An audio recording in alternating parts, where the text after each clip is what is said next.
Order. Good morning, everyone. I'd like to call the Public Bills Committee for September 29th, 2025 to order, and I'd like to welcome everyone to One Government Place.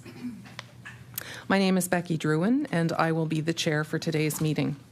I'm going to ask each of the members of the Public Bills Committee to identify themselves for the record, and I'll start with government members, please.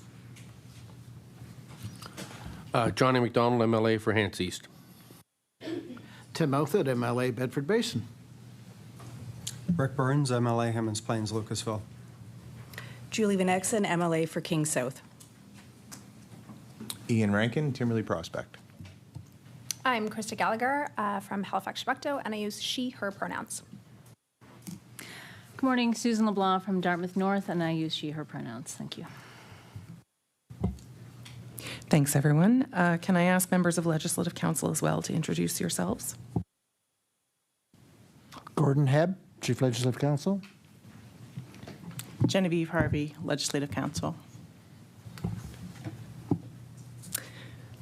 Good morning, thanks, and welcome. So I'm going to start by addressing some housekeeping items. First, I'd ask that everyone in the room please turn off your phone or turn it to silent. In case of emergency, please use the Granville Street exit and walk up to Grand Parade. I'd also like to ask that everyone in attendance please remain respectful. Avoid indicating approval or disapproval of what is being said and refrain from any disorderly behavior. Anyone exhibiting disorderly behavior may be asked to leave. Taking pictures or video of anyone other than by accredited media is not permitted. And finally, we ask that presenters please do not use any props. The agenda for today, listing the order in which presenters will be provided to speak, is available for viewing on the table in the corner. All presenters today were required to provide notification to the Legislative Office that they were speaking on the bill, and we will proceed from that list. All submissions on a bill that are received via email until the time the bill was reported back to the House or that are received in person during Public Bills Committee meeting will be given to library staff to be posted online. Submissions received after a bill has been reported back to the House are distributed electronically to members of the committee but are not posted on the website. And so these instructions are for presenters. When your name is called, please come forward. State your name, how you would like the committee to address you, and the organization, if any, that you represent. To allow all of the scheduled presenters to speak, we will be keeping track of time. Each presenter will receive a set amount of time to make your remarks, followed by answering any questions posed by committee members for up to 5 minutes. I will alert you when there's 1 minute left to your speaking time, and then when your time is up. The first 8 presenters on any bill will receive 10 minutes to speak, followed by 5 minutes of question time. Any presenters after that will receive 5 minutes to speak, followed by up to 5 minutes of questions. And if presenters have handouts for committee members, please pass them to the pages for distribution. Instructions for committee members. Each committee member may ask 1 question at a time per presenter, with no follow-up. If there is extra time afterwards for any speaker, I will allow a second question. I'd like to remind presenters and committee members that you need to be recognized by the chair before you speak so that your mic is on and that comments are captured. All right, so starting on our agenda, we are going to first introduce Bill number 138, the Justice Administration Amendment 134, the Justice Administration Amendment Fall 2025 Act. This bill has no presenters, so I'd ask for a motion from the floor to report the bill back to the House. Mr. Outett, MLA Outett. Thank you. 134. Okay, it's. Where is it? I move that Bill number 134, Justice Administration Amendment Act, Fall 2025, be reported back to the House. Thank you. All in favor, say aye. Those opposed? Okay, the motion is carried.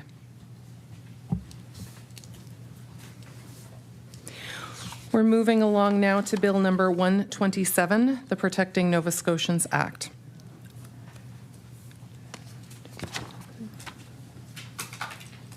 Our first presenter on this is Heather Spidell. I'd ask you to please come forward.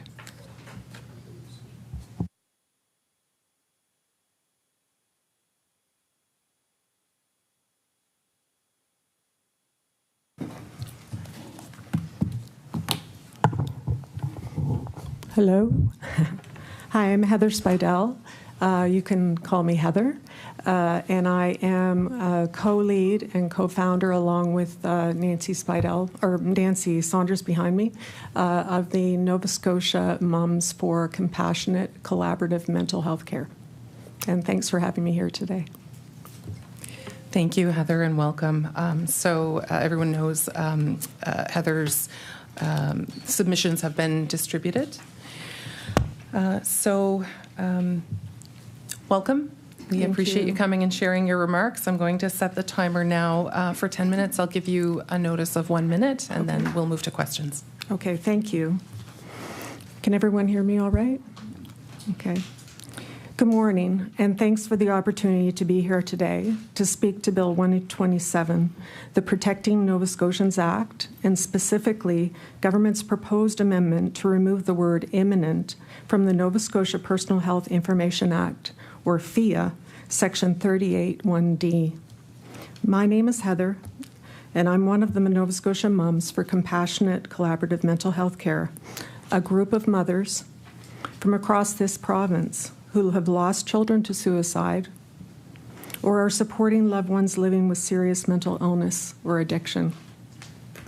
Our goal is an urgent one: to prevent suicide in Nova Scotia by changing laws, beliefs, and practices that prevent families from being recognized as valued members of their loved one's care team. The Nova Scotia Moms came together because of one shared truth: families are being shut out of the very system meant to save lives.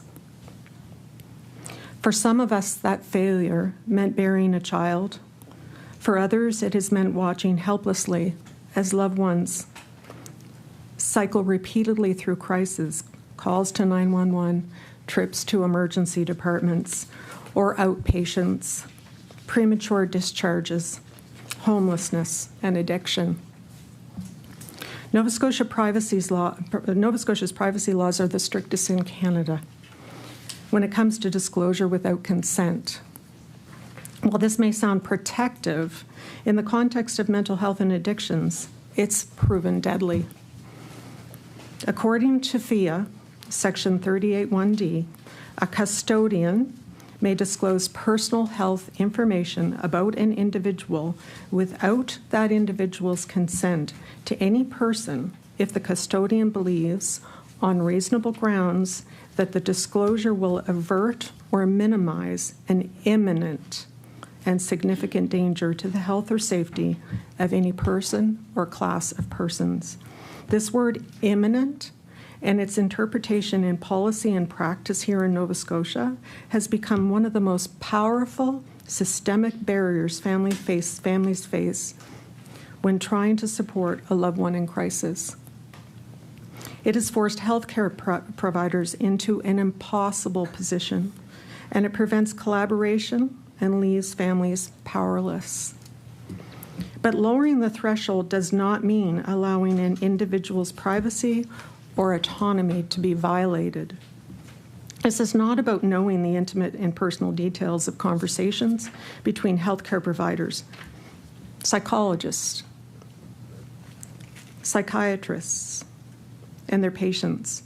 It's about collaborating to ensure healthcare providers have accurate, timely, and relevant information to thoroughly assess, diagnose, and treat an individual in crisis. It's about ensuring healthcare providers are provided critical information to families so they can keep their loved ones safe and support them in their treatment and recovery, financially, logistically, and emotionally. Imminent means harm must be about to happen, but mental illness and addiction do not work on a timetable. Families live with daily uncertainty, yet the law denies them a voice. I want to share a story about Grace. Grace's mental health had been spiraling for years. Her family tried everything. They offered a loving home, they researched options, services, supports, and made countless calls. Instead, they were lost in a maze of phone numbers and websites and agencies that never provided the comprehensive care that Grace needed. As a last resort, and always as a last resort, they called 911. Each time Grace was taken to the emergency department, kept only a few hours, and then discharged because she was not at imminent risk. One night, police and ambulance were called and Grace was seriously ill. She was taken to the ER. She was later discharged. Less than an hour later, she was in visible crisis again and taken back to the ER. The admitting doctor said he would try to get the psychiatric assessment team to contact her family. That never happened. Grace was released in the middle of a cold winter's night. She did not return home. Her family only found out that she'd been released when they called the ER the next morning, frantic and afraid for their daughter. In the months after that, Grace's health spiraled. She was in and out of hospital in crisis, only to be told she did not meet the criteria to remain in hospital to get the urgent care she needed. Grace died 2 months ago. She was 21 years old. I have spoken with Grace's family, and they're broken. Grace's story is sadly not unique. Each story represents a life lost and a family shattered, many requiring mental health themselves. And so the cycle continues. It's because of our own lived experiences, the mums, and the many stories like them that the Nova Scotia mums have chosen to share their stories and educate themselves and others about a system that so desperately needs to change. 3 years ago, my nephew died by suicide. His name was Adam McLean. Adam was 36 years old. He was a bright, bright star.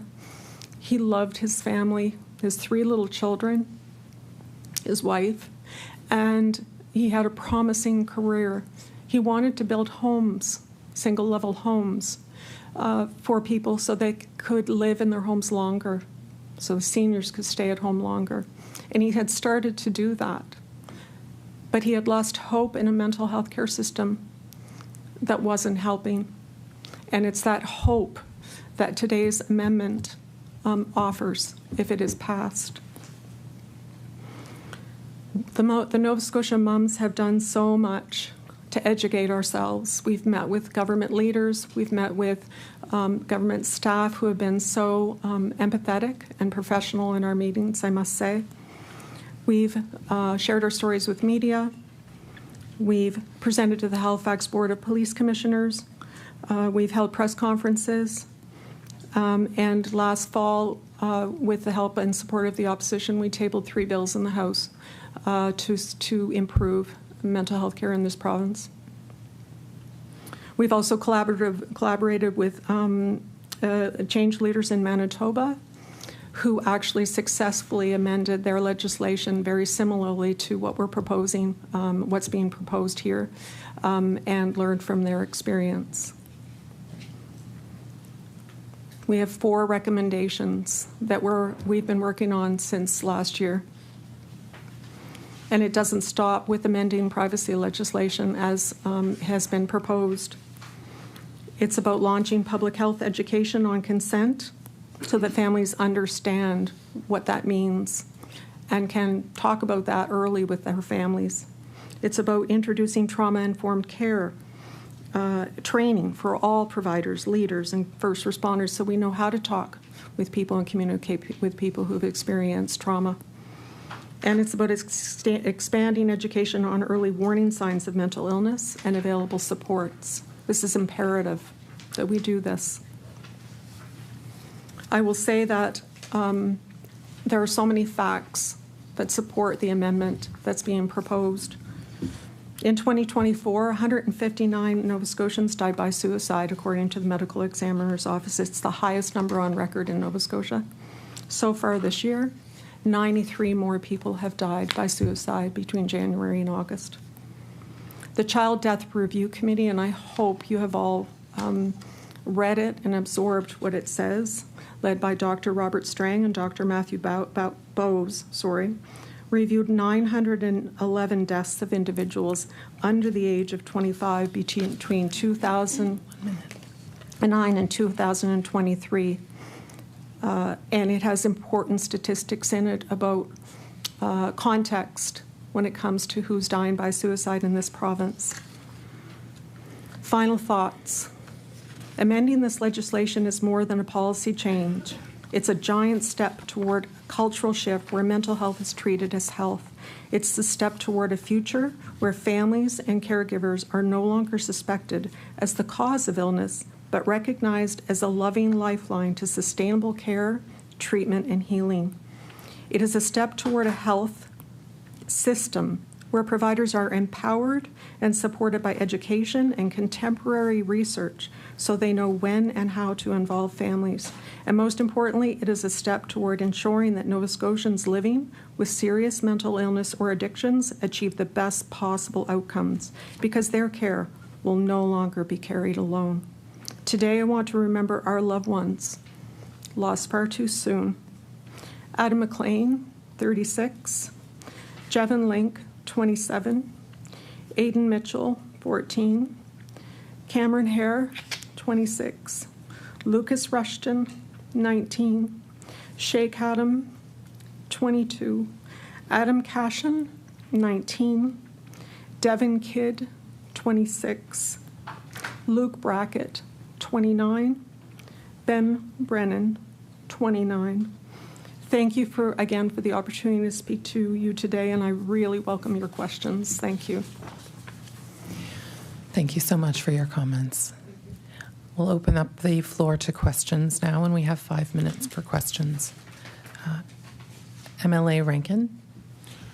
Thanks very much, and thank you for coming in, Heather. It's really important that you're here, and the strength and courage that you continue to work on this on behalf of all those. And Adam, who you know is a good friend of mine, and there's another Adam on this list that grew up in Timberley too. So it's I think we're all kind of close to somebody that's been impacted by suicide. So I guess I'll ask a question. You mentioned Manitoba and the work that they're doing, and how you support this change. And given that the legislature only sits so often, we only have so much time in the House, is there any other important things that we should be looking at that maybe Manitoba is doing, or another jurisdiction, particularly in Canada, since you know so much about what's happening in this space, to inform the committee? Is there something else that we could be doing? And I know that there's a number of things you list there under goals, but maybe you can just suggest more that we can be doing to prevent some of these things.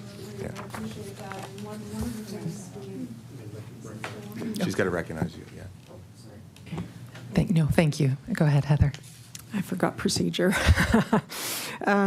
Thanks for the question, Ian, and I know that you were good friends with Adam, and appreciate your ongoing support of our work. What we've learned from a mom named Bonnie Bricker, who lost her son to suicide, who fought the good fight in Manitoba and actually was able to move forward with similar legislation in that province. What we've learned from her is that it goes so much deeper than changing words in a law or an act. It's about education. It's about making sure that people understand and feel comfortable and know that they're empowered to communicate with families, and likewise that families are supported when they're at home 24/7 with their loved ones who are experiencing mental illness or addiction. And so with that, and what we've learned from Bonnie and so many others, is that postvention support for families who have experienced suicide. And I'm not sure if you realize that in Nova Scotia there is not such a thing. If your family member dies at home, no one comes to your door afterwards. There's no one there. If the children found their father at home, there's no one that comes to the door after the RCMP leave. So we need to support families, because if we don't, the cycle continues.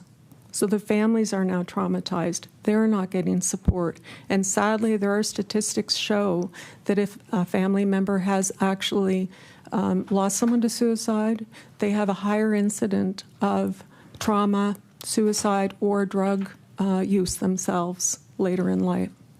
So thanks for the question, and I hope that answered us a bit. So, Thank you for that. Are there any additional questions? Yes, MLA Gallagher. Thank you, Heather, for coming today. I'm just curious, could you share more about the practical role that families play in keeping loved ones safe when they're in crisis? I recognize Heather, and we have 1 minute left for her. Thanks for the question. I think it's such an interesting and such an important question. If you think about parenting a child and taking them to their sports games, giving them money to buy university books, or paying their registration, or helping them register to begin with all of these different sports programs or academic programs they're involved in. It's the same when it comes to mental health. It is such a complicated maze of phone numbers and websites, and one of our mums had an entire kitchen table filled, educated woman, filled with paperwork, trying to make sense of what step to take next and who to call. When a loved one is in crisis, they do not have the faculty, the strength to be able to work through that. And as much as we talk about giving people autonomy and respecting their privacy, when they are in crisis, it's only instinct that families help them. We don't stop being mothers or fathers when our children turn 19. We don't. And so we offer financial support. We watch to see if a look or a word, or if they're not getting out of bed, if they're not eating, if there are signs they may be self-harming. All of these things are not something that would necessarily be visible in an ER visit or on a virtual call or in the doctor's office. We also know that they're not likely, a person who's in crisis, to tell a doctor that they're not taking their medication or that they're drinking or doing drugs while they're on the medication. And so as much as we want to support them with their privacy and autonomy, families have so much valuable information, even to the point where one of our mothers adopted a little girl from Mexico, and they hadn't had all of those conversations with their daughter about what the orphanage was like, about her abandonment. They hadn't had those conversations, and there's no way a doctor would know them unless the family spoke to that. And you may think that's uncommon, but it's not. So hopefully that provides some examples, but at the end of the day, families don't want to know the personal, private details of conversations with clinicians, but they do want to know information from clinicians on how they can keep them taking their medication, who to call if they're in crisis, symptoms to watch for, and making sure they get to their appointments, and just mothering and fathering and being there for them. Thank you so much for your comments. We very much appreciate them. The time for questions has ended now, but we really want to thank you for the information you've shared. Thank you.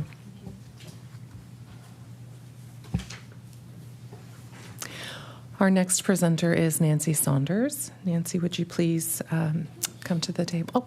I have handouts that I wasn't sure. We do all have the handouts. Do you have the extra handout that I copied to bring? They told me I had to bring these.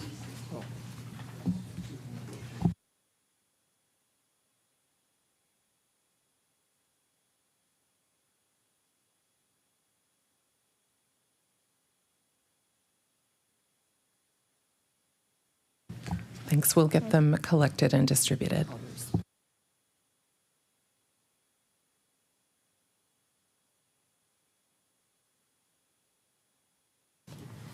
So where did you say the extra copies were? No, I'm just saying the top one that got wet, it's okay because I think there's enough other ones. When you're ready, those are being handed out now. Would you please introduce yourself and let us know how you would like to be addressed? Good morning, Chair and members of the Public Bills Committee. I'm Nancy Saunders, and I can be referred to as my pronouns are she, her. Thank you for this opportunity to speak on Bill 127, Clause 33, which amends Clause 38(1)D of the Nova Scotia Personal Health Information Act. For those listening, please take care, as there is content here related to suicide. I'm Nancy Saunders, the mother of Ben Brennan, a compassionate young man who had a beautiful life ahead of him. He wanted to live. He loved life when he was healthy. He asked for help, and the system failed him. The assessment for urgency of services missed several vital pieces of information. He needed help. He needed my help, and the system would not let me help. He died by suicide at age 29, a very preventable death.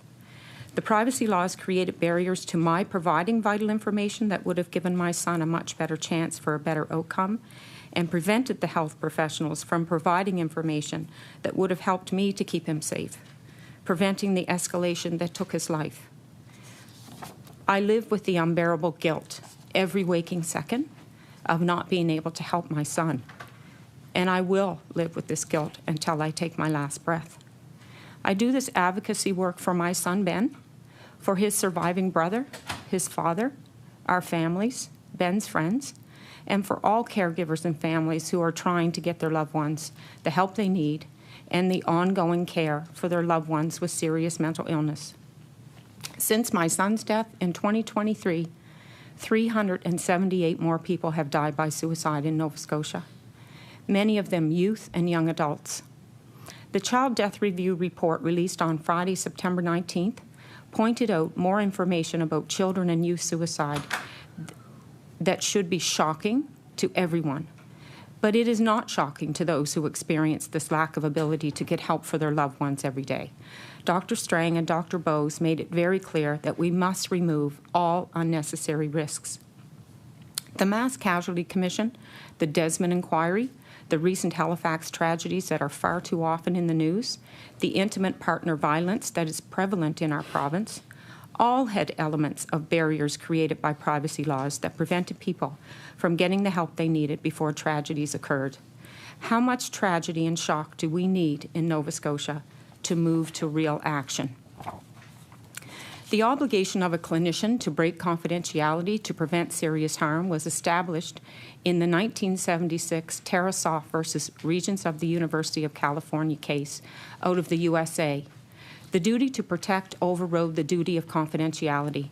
This precedence was upheld in Canadian courts in the Smith versus Jones case in 1999, where the duty to inform and protect overrode the duty of confidentiality.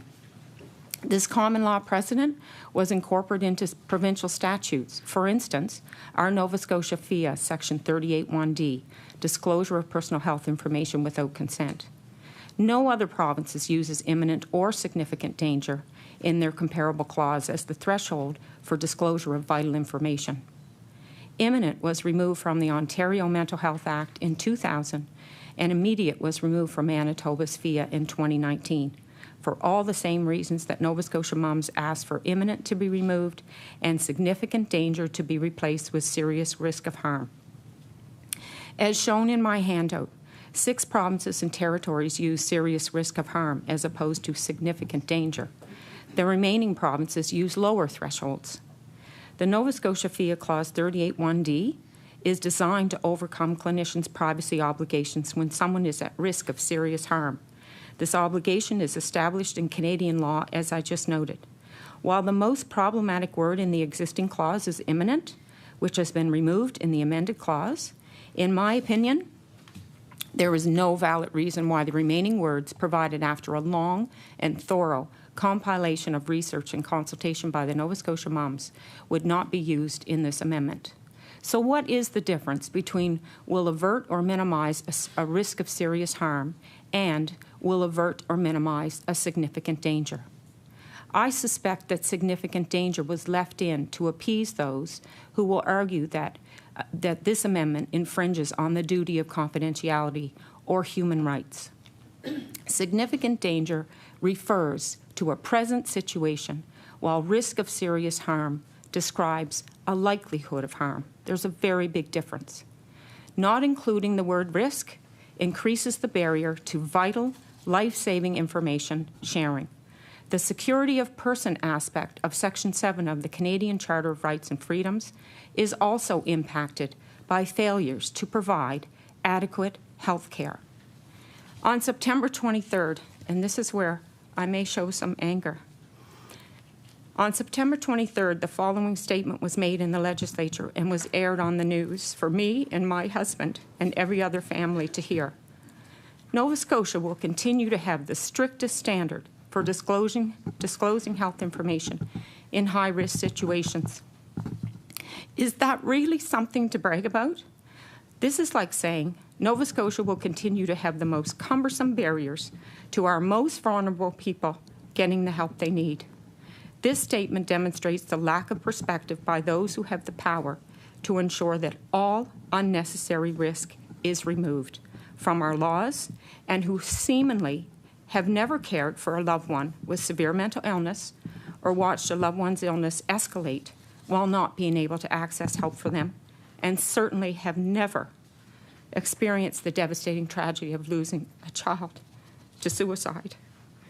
Even the words that 6 provinces use, risk of serious harm, in my opinion, are still far too restrictive when it comes to protecting health, safety, and life. But we proposed, the Nova Scotia moms proposed those words because it was the standard set across the country. Since 2016, when Carolyn Fox asked for this law to be fixed, after her family was not notified when her daughter left a Halifax ER very unwell, and soon after took her own life, 1,275 more people died in Nova Scotia by suicide. Based on the number of families all of the Nova Scotia moms speak to weekly in our own work supporting families, the barriers that this privacy law creates were a factor in a very high number of these deaths. We are grateful to this government for removing the word imminent from FIA Clause 38(1)D, as it will improve the leeway for clinicians and first responders to communicate with families and caregivers when their loved one is seriously mentally ill, and will enable earlier interventions. However, the wording proposed in this amendment leaves unnecessary barriers that must be removed to ensure the highest care is taken with our most vulnerable people. The information we are talking about that families and caregivers need to receive, medication side effects, the signs of loved one's illness escalating, how to prevent a relapse, the information that families and caregivers need to be able to provide. My son has gone off his meds. My family has a history of bipolar, and my daughter is developing some of these symptoms. My child has experienced a recent psychotic episode. My son is taking risks that are completely out of character for him, or experienced sudden mood swings and is becoming violent. Caregivers and families do not want to interfere in their loved one's privacy or individual autonomy. We do want to ensure that our loved one's health, safety, and life is protected. We work with and have spoken with many people who live with serious mental illness. They need this law to make sure trusted caregivers can advocate for them when the symptoms of their illness does not allow them to. Jotham Corbett, a young man who lives with schizophrenia, and Lynn Roten, a woman who lives with bipolar disorder, spoke very publicly, stating their need for their loved ones to be able to intervene and help them if they cannot do so themselves. They and all Nova Scotians need protection and need this law to pass. I also call on the College of Physicians and Surgeons and all colleges of health professionals to ensure that they are upholding the highest standard in practice and protecting Nova Scotians as their mandate requires, with respect to the disclosure of health information to protect health, safety, and life. So I ask our legislators, during the final debate on this clause 33 in Bill 127, that you carefully read the handout that I provided, and you think about your own loved ones and what you can do to protect them by using the words that Nova Scotia moms provided to government: avert or minimize a serious risk of harm, which will continue to protect privacy and autonomy, but will ensure the highest possible chance for protection of health, safety, and life. And finally, this last statement will be much harder for me to say than it is for you to hear. By the time my son met the criteria required by this current law, he was alone. He was without all the people who loved and cared for him in his whole life. He was without any access to medical help, and he was so ill that the only option that his symptoms of his illness allowed him to see to end his pain was to end his life.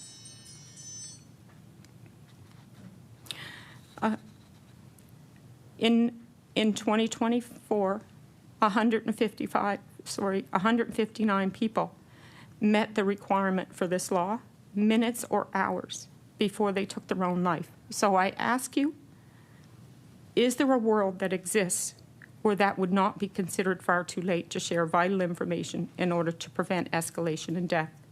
Once again, in the final debate, I request that you place the protection of health, safety, and life as a priority in this amendment and use the clause that Nova Scotia Moms provided. Thank you. Thank you, Ms. Saunders, for your comments and for your bravery and courage in sharing this with us. We'll open the floor now to questions. I recognize MLA LeBlanc. Thank you very much, Ms. Saunders. It's really helpful to have this exact language to work with. I'm wondering, in terms of as you said, the phrase that's in 6 of the provinces or territories is not perfect, but it's better than what we have in Nova Scotia. Is there any information on statistics, like whether or not the phrase that the moms of Nova Scotia want to see in the legislation? Is there any data around whether that phrase has saved lives in those other jurisdictions that we could use as a way to to bolster this argument? Ms. Saunders. Yeah, I think there's a few things I could say to that. One, we have worked with organizations across Canada, and one in particular, FASME, which is the Family Alliance for Severe Mental Illness. And 2 doctors that belong to that organization have done decades of research on mental health legislation and have actually spearheaded a lot of reform in mental health legislation across the country.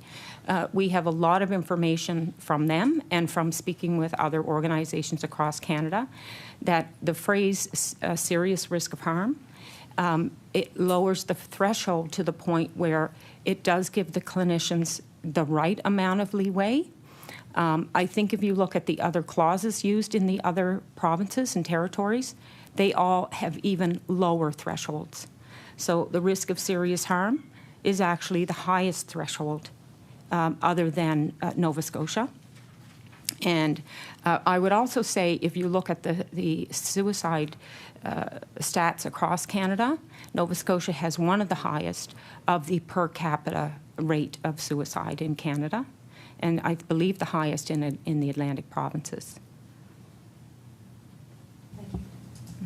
Thank you. Are there further questions? MLA Rankin. Thank you, Madam Chair. Just a question around the quality of the consultation from the government with the moms group, and were you aware that this was the clause that they were going to be changing and the wording of it? And yeah, just how much you were consulted on before it came to the House. Thank you. Ms. Saunders. Well, as Heather has stated, we've been working since January with inside government with leaders in all of the departments related to mental health and addictions, including IWK, Nova Scotia Health.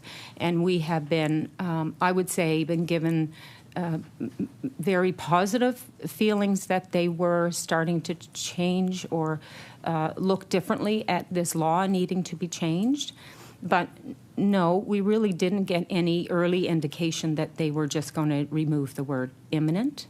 So it was, I must say, it was a surprise to me when that was the only amendment done to the clause, especially where the detailed research that we did across Canada from each of the statutes across Canada, we had provided to government. But I also know in all of the consultation that we ourselves did, that there are organizations like the College of Physicians and Surgeons and Doctors Nova Scotia and human rights advocates who may not have the perspective of families and caregivers, but who worry greatly about the misuse of any kind of lowering of the privacy threshold in terms of releasing information that shouldn't be released, which I feel there's really no foundation for. So I feel that removal, or that just using the word imminent, may have been to appease some of those organizations. I'm not sure. Thank you. With 1 minute left, are there any other questions? All right. Thank you so much, Ms. Saunders.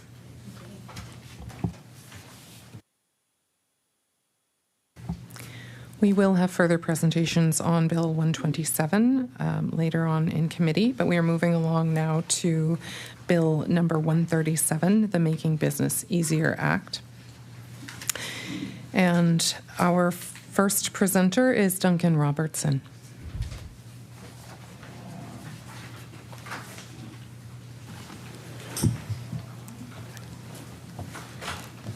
Welcome. Would you please introduce yourself and let us know how you'd like to be addressed and the organization, if any, that you represent? Yes, Duncan Robertson, representing the Canadian Federation of Independent Business. You can refer to me as Duncan or however you'd like, and I use he, him pronouns. Thank you. You have 10 minutes to present, and then we'll move to 5 minutes of questions. Thank you. Chair Druin and members of the committee, thank you for allowing me to join you today to speak on Bill 137. My name is Duncan Robertson.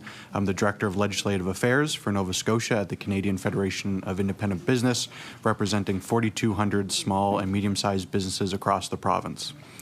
Today I'll be speaking strongly in favor of the Making Business Easier Act. First off, I would like to congratulate Mr. Hallman and his staff at the Office of Service Efficiency for the significant work required to develop this bill, particularly the complete audit of the 300 permits within government. We believe this bill will set the standard for Atlantic Canada.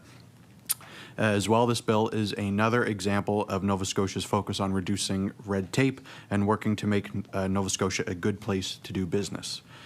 Taking the approach of fewer permits faster is a laudable goal and has the potential to address the cost in both money and time inefficient permitting processes have on small businesses. According to our members, 56% of small businesses have been impacted by delays caused by regulations, such as waiting for permit approvals.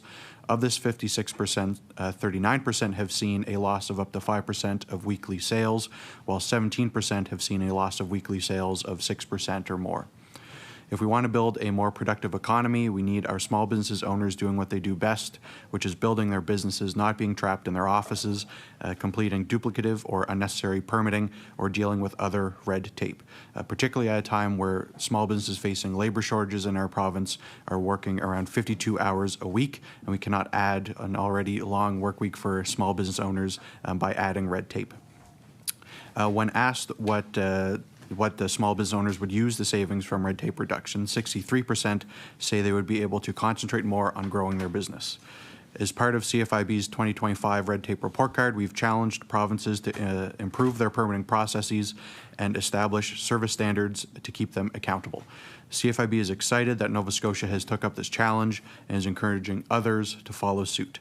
However, moving forward, we do hope that clear penalties are established should government not meet their service standards. For example, in Ontario, under the At Your Service Act, which establishes service standards much like this one in Nova Scotia, if a ministry or prescribed entity fails to comply with the guaranteed service standards, that ministry or entity must provide a full refund or compensation to the applicants. We believe that would be a very good addition to this bill. This would ensure that government is accountable to the service standards that they establish. Nearly 9 in 10 small businesses across Canada cite red tape as a significant impact to their business. With this act, Nova Scotia is continuing to lead the way in cutting red tape and making it easier to do business in our province through an act that removes red tape across all of government.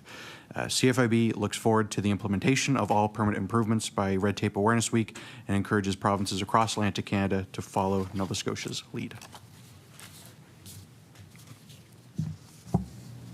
Thank you so much, Duncan. We'll move along now to questions from members.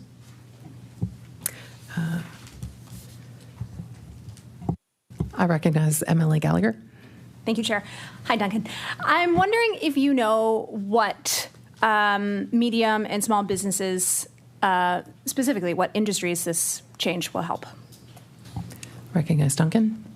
Like when we look at it like at an aggregate, we do think that this will provide, support to small businesses who do have applications. So, dealing with government, this will ensure that whenever they do need to apply for permits, that they're able to see a service standard, which previously was not in place. And we definitely are encouraged by this change. But again, hope to see this permitting changes implemented quickly and ideally by a Red Tape Awareness Week, which is in 2026. Thank you. Are there further questions? Okay, thank you so much, Duncan. We appreciate your remarks. That concludes the speakers on Bill 137, Making Business Easier Act. So I'd ask for a motion from the floor to report the bill back to the House. MLA Audit. Thank you, Chair. I move that Bill number 137, Making Business Easier Act, be reported back to the House. All in favor say aye. Aye. Opposed? The motion is carried.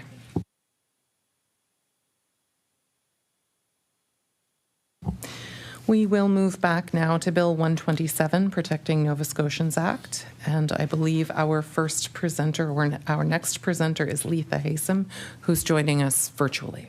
We'll take a moment and get that set up. That was immediate. That was very fast.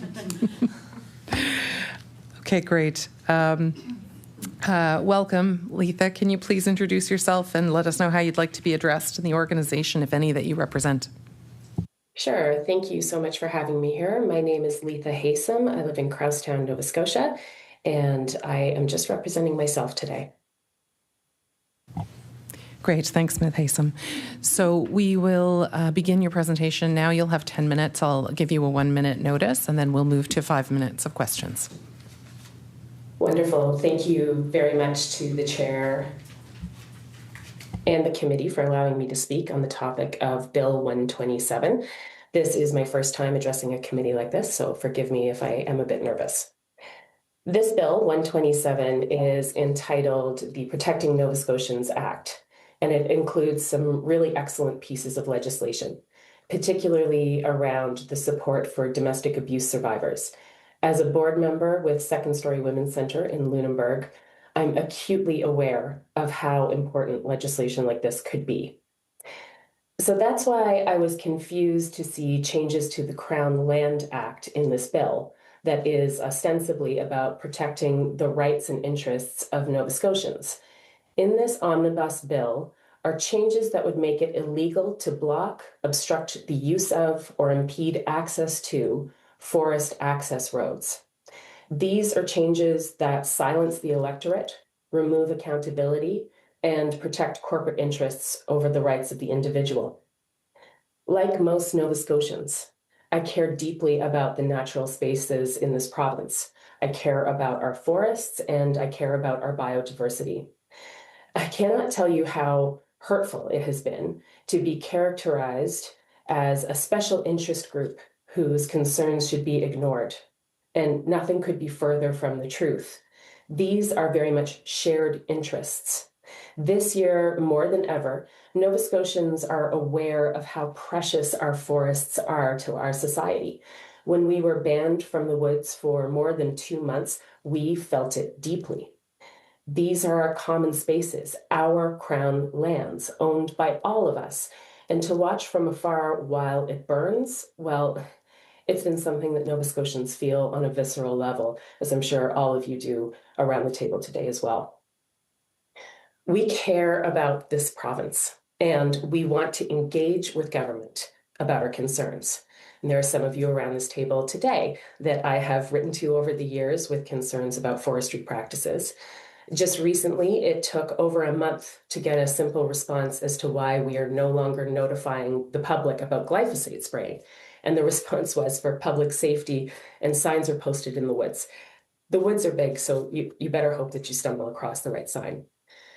I digress slightly But I mention that because as Nova Scotians who are engaged and who want to have a discourse with our government about forestry practices, we are often patronized, placated, dismissed, and outright ignored. We watch in frustration as the Leahy report languishes without being fully enacted. We volunteer to do the work to identify endangered species that are affected by clear cuts that are assessed from computer models instead of on the ground. And we frankly shake our heads in disbelief as we see a push for high production harvesting in areas like Ingram River that not only have some of the oldest trees in Nova Scotia, but are also slated for protected status. When citizens can't communicate in a meaningful way with their government, when a premier essentially tells his caucus to pin their ears back and ignore the concerns of constituents as so-called special interests, we, the citizens, have the right to peaceful protest. We have the right. And sometimes it becomes the only option available. I can tell you that the grandmothers who camp out in the woods through the winter in frigid temperatures would rather be sitting by a warm fire and having meaningful conversation with their elected representatives. But sometimes there isn't another choice to have your voice heard. The move to criminalize peaceful protest is extremely heavy-handed. Peaceful protest, and specifically the act of non-violent road blockages, has been a lever of democratic change for centuries and an accepted form of protest. And the move to turn engaged citizens into criminals is dangerous and destructive. At a time when the world is really grappling with the importance of and the right to free speech, the move to shut down engagement and interaction with the government is a very odd choice. The message it sends about how the province interacts with its citizens, about our shared resources, is chilling. Engage, and we ignore your concerns. Disagree, and we criminalize your dissent. I also have to point out that this legislation is coming at a time when we have a protest happening on Hunter's Mountain in Unama'ki, a protest against destructive forestry practices that are affecting traditional hunting and fishing grounds. Where's the meaningful consultation on this legislation? The Assembly of Nova Scotia Mi'kmaq Chiefs made a statement this past weekend that once again, the province has failed to consult on resource development and they have failed to consult on legislation. That is failing to build the trust that is needed to move towards reconciliation. And on the eve of Truth and Reconciliation Day.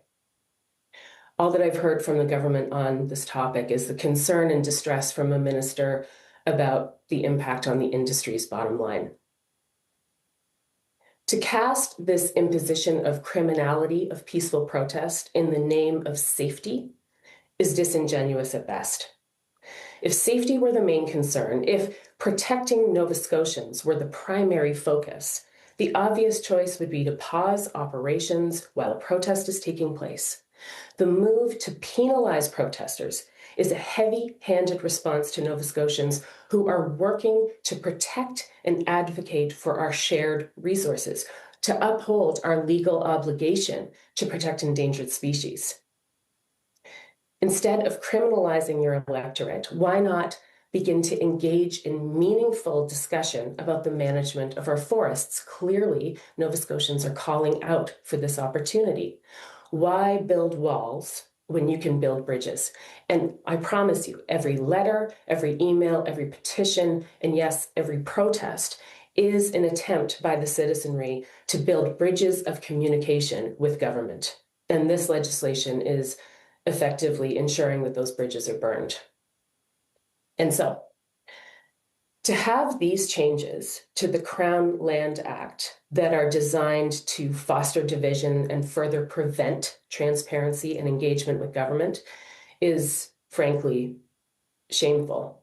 And the only thing that is more shameful is lumping this change in with legislation that is designed to protect some of the most vulnerable people in our society. So if you truly believe that these changes are necessary, and to be absolutely clear, I do not, have the courage to allow the changes to the Crown Land Act that prevent people from protecting forests and biodiversity to stand alone on its own merits. Remove it from this omnibus bill. Thank you very much for allowing me to speak. I really appreciate this opportunity to engage in meaningful communication with government. Thank you. Thank you, Ms. Haysom. We'll now turn it to the floor for questions. MLA LeBlanc. Thank you, Ms. Haysom. I don't know if you can see me, but I appreciate your comments, excuse me, very much. And it is not lost on me that on September 26th, we celebrated, or not, pardon me, not celebrated, but marked a major anniversary of the Kanesatake crisis, or the resistance in Quebec. As part of preparing for Truth and Reconciliation Day, actually, my family sat and watched the amazing documentary about that resistance this past weekend. And what you're saying in your comments and the implications of this change to the Crown Lands Act reminds me very much of that resistance where the Mohawk people were trying to protect the pines in and around Oka, what is colonial called Oka, Quebec. And so I guess I just want to highlight that and ask you, you did mention a little bit about this, but what impact do you think that these changes could have on peaceful protests by Indigenous people in communities? Can you just elaborate on that a little bit? Thank you, Ms. Haysom. I can speak to it. Oh, sorry. Thank you. I can speak to it a little bit. I think that traditionally our First Nations communities and Mi'kmaq communities in Nova Scotia have been penalized and criminalized for a lot of their activity. And when we start to see the opportunity in legislation to penalize people who are protecting their lands and our collective lands as Crown lands, once you start to see that legislated, you are effectively, I believe, criminalizing a way of life and a right that the Mi'kmaq and all of us as Nova Scotians have to protect the natural spaces that we have, to ensure that our land is able to provide for us. Great, thank you very much. Thank you. Are there further questions? Okay, hearing none. Thank you so much, Ms. Haysom. Thank you.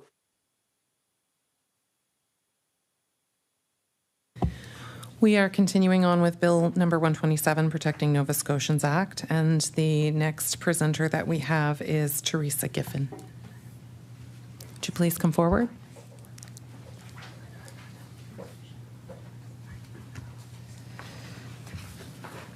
Hi. Welcome.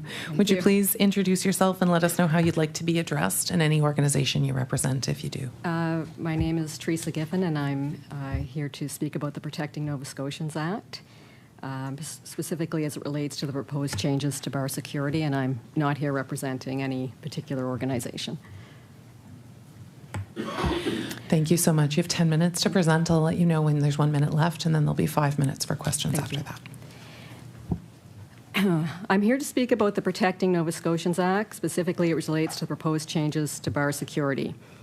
The Act broadens the requirements for criminal record checks and training for all security staff at all bars across this province.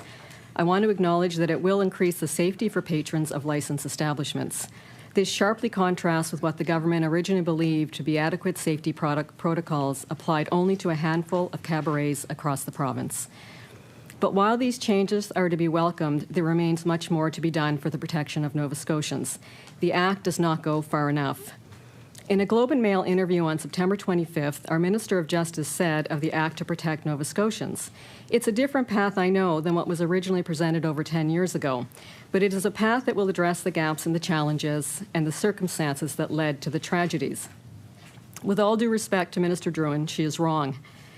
This bill fails to address a critical gap, one that leaves Nova Scotians open to harm when they go to bars across this province. A hallmark of CISA was not only the criminal record check and training for security staff, but that these two components resulted in a security guard receiving a license from the government. With granting a license, the government would have the power to rescind, suspend, or deny a license if the government deemed that the bouncer could be a danger to public safety. So if there are credible allegations of dangerous behavior by bar security staff towards patrons, the government had the authority to intervene. Minister Drouin said this legislation will address the circumstances that led to the tragedies. That is not true. Let's look at what circumstances led up to the death of Ryan Sawyer. There were 3 incidents that we are aware of that occurred at the alehouse prior to the death of Ryan Sawyer in December of 2022. An incident in June 2022 reported on by the Coast where a man said he suffered numerous injuries, including a fractured rib after being escorted out of a bar by 3 bouncers. A second incident in August 2022 resulted in notice of action being filed against the alehouse. The plaintiff suffered a fractured bone in his neck, severe bruising and lacerations, trauma to his face, and a concussion, along with psychological trauma. A third incident in October 2022 resulted in 2 bouncers being charged after a man reported he had been assaulted by staff members. He recounted to the CBC that he had been attacked by multiple bouncers, beaten and choked unconscious. One of those staff members is now before the courts for the homicide of Ryan Sawyer. Colton LeBlanc was the Minister of Service at the time of Ryan Sawyer's death, and when asked by the CBC about the alehouse, he said, "My part of the Liquor Control Act is to oversee the safe consumption of alcohol in licensed liquor establishments. Anything beyond that is not within the scope of the Act." The minister's own words acknowledge the critical gap to ensuring the protection of Nova Scotians. How can the government be responsible for the safe consumption of alcohol at bars, but not be responsible to intervene in situations where there are allegations of dangerous behavior towards patrons by bar staffs? How can the public feel safe at bars when the government effectively washes their hands of the authority to intervene? Without the licensing requirement for bar security staff, this government has no authority or power to intervene, which the minister effectively has admitted. The government's inability to intervene led to the alehouse tragedy. That gap whereby the government cannot intervene remains under the Protection of Nova Scotian Act and compromises the safety of Nova Scotians.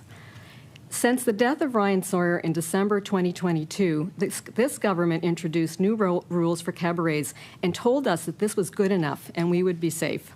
In the past week, the government introduced the Protecting Nova Scotians Act. The Minister of Justice tells the people of Nova Scotia that she has closed the gaps. That leads the people of Nova Scotia to believe that when they, their family, their friends, and their visitors go to bars, that this government is looking after their safety. That is simply not true. Where is the authority and the power for the government to intervene if there are credible allegations of dangerous behavior by bar security staff towards patrons?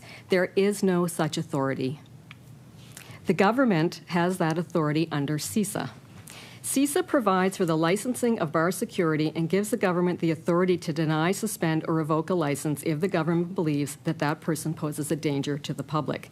But the Houston government will repeal CISA, legislation passed by all parties in the legislature that effectively addressed the concerns I've noted, and they will do so with no debate in the House of Assembly. The Premier, the Minister of Justice, and the Minister of Service Nova Scotia voted against CISA last week when the NDP reintroduced it. This government has argued that one of the reasons CISA will not be proclaimed is that it's too old.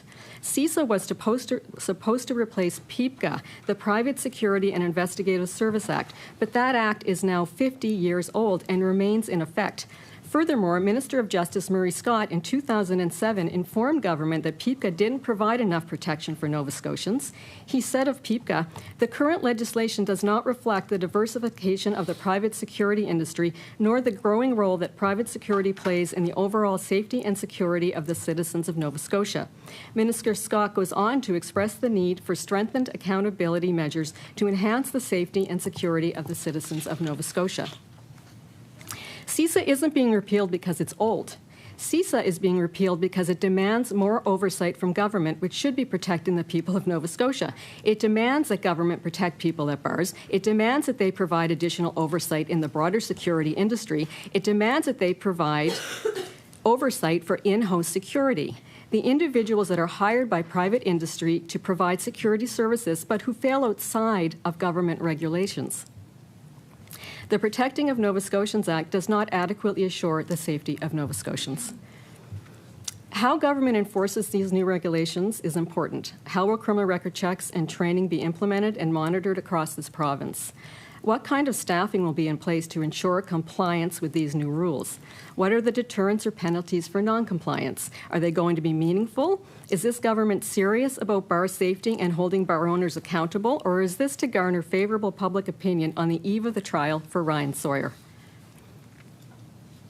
I hope the media and opposition parties pay close attention when government rolls out these regulations and holds the government accountable to prove that these regulations are making meaningful changes for the people of Nova Scotia. I hope there are no more tragedies such as the death of Lee and Scott Sawyer's son, Ryan Sawyer, and my brother, Stephen Giffen. I hope the media and opposition parties pay close sorry. It is striking that the changes to the bouncer rules around training and criminal record checks have not been driven or led by government or by bar owners. They have been driven by the advocacy of the Sawyer family and my family. At a time when Lee Sawyer should have been able to grieve the death of her son, she took on an advocacy role, which has been a 2.5-year battle with this government. I ask this government, when did protecting the people of Nova Scotia become the responsibility of those who have been traumatized by violence in their communities? Why have you not provided the leadership on this? I ask the two opposition parties to retable CISA at every opportunity and that you pass this legislation and proclaim it and put it into effect to protect Nova Scotians. I ask that all political parties of Nova Scotia take a moment to reflect on Ryan Sawyer's life and why it ended in December of 2022. CISA is legislation that arguably could have saved Ryan Sawyer's life, but it was left unproclaimed by successive governments. It remains unproclaimed by this government and will be repealed in December of 2026 without any debate. We were under the illusion for 12 years that government had implemented safety protocols at bars until the death of Ryan Sawyer. Not only did government fail Nova Scotians by not proclaiming the legislation, you failed in not informing us that you had not. CISA is a provincial law that is waiting to be proclaimed. It can still save others. Government can't change what has happened, and to say you need to do better is an understatement. Please strive to do better. To the people of Nova Scotia, I am sorry that our family's efforts, which began with the advocacy of my father, Cyril Giffen, has not yet secured the high level of safety we had hoped to achieve at bars across this province. I hope that what the government is now willing to do will keep you safer, will keep your children and loved ones safer, and that you will never have to lose your loved one to violence under any circumstances, including at bars across this province. Thank you very much for letting me present today. Thank you for your comments. We'll open the floor now to questions. MLA Gallagher. Thank you for coming today. It's nice to see you again. I'm curious if you've been advocating for this for a while, and we've met, and I'm curious if you've had meetings with the government and if you've brought your concerns forward, if you were consulted with this bill. Yes, we had a meeting. Sorry. That's okay. Ms. Sawyer, go ahead. Terry Giffen. It's okay. I'm sorry, That's Ms. Giffen. I apologize. That's okay. We did have a meeting in April. I believe it was April, at the end of April, with government. It was really in response to what government had put into place thus far around the rules around cabarets, which applied to only a handful of bars across this province. And it was really about trying to advocate to extend bouncer training and criminal record checks, and to just have better overall safety protocols put in place than what was currently happening in this province. Thank you. Are there further questions? All right. Thank you very much, Ms. Giffen. Thank you. Our next presenter is Lee Sawyer. If you'd like to come forward, please.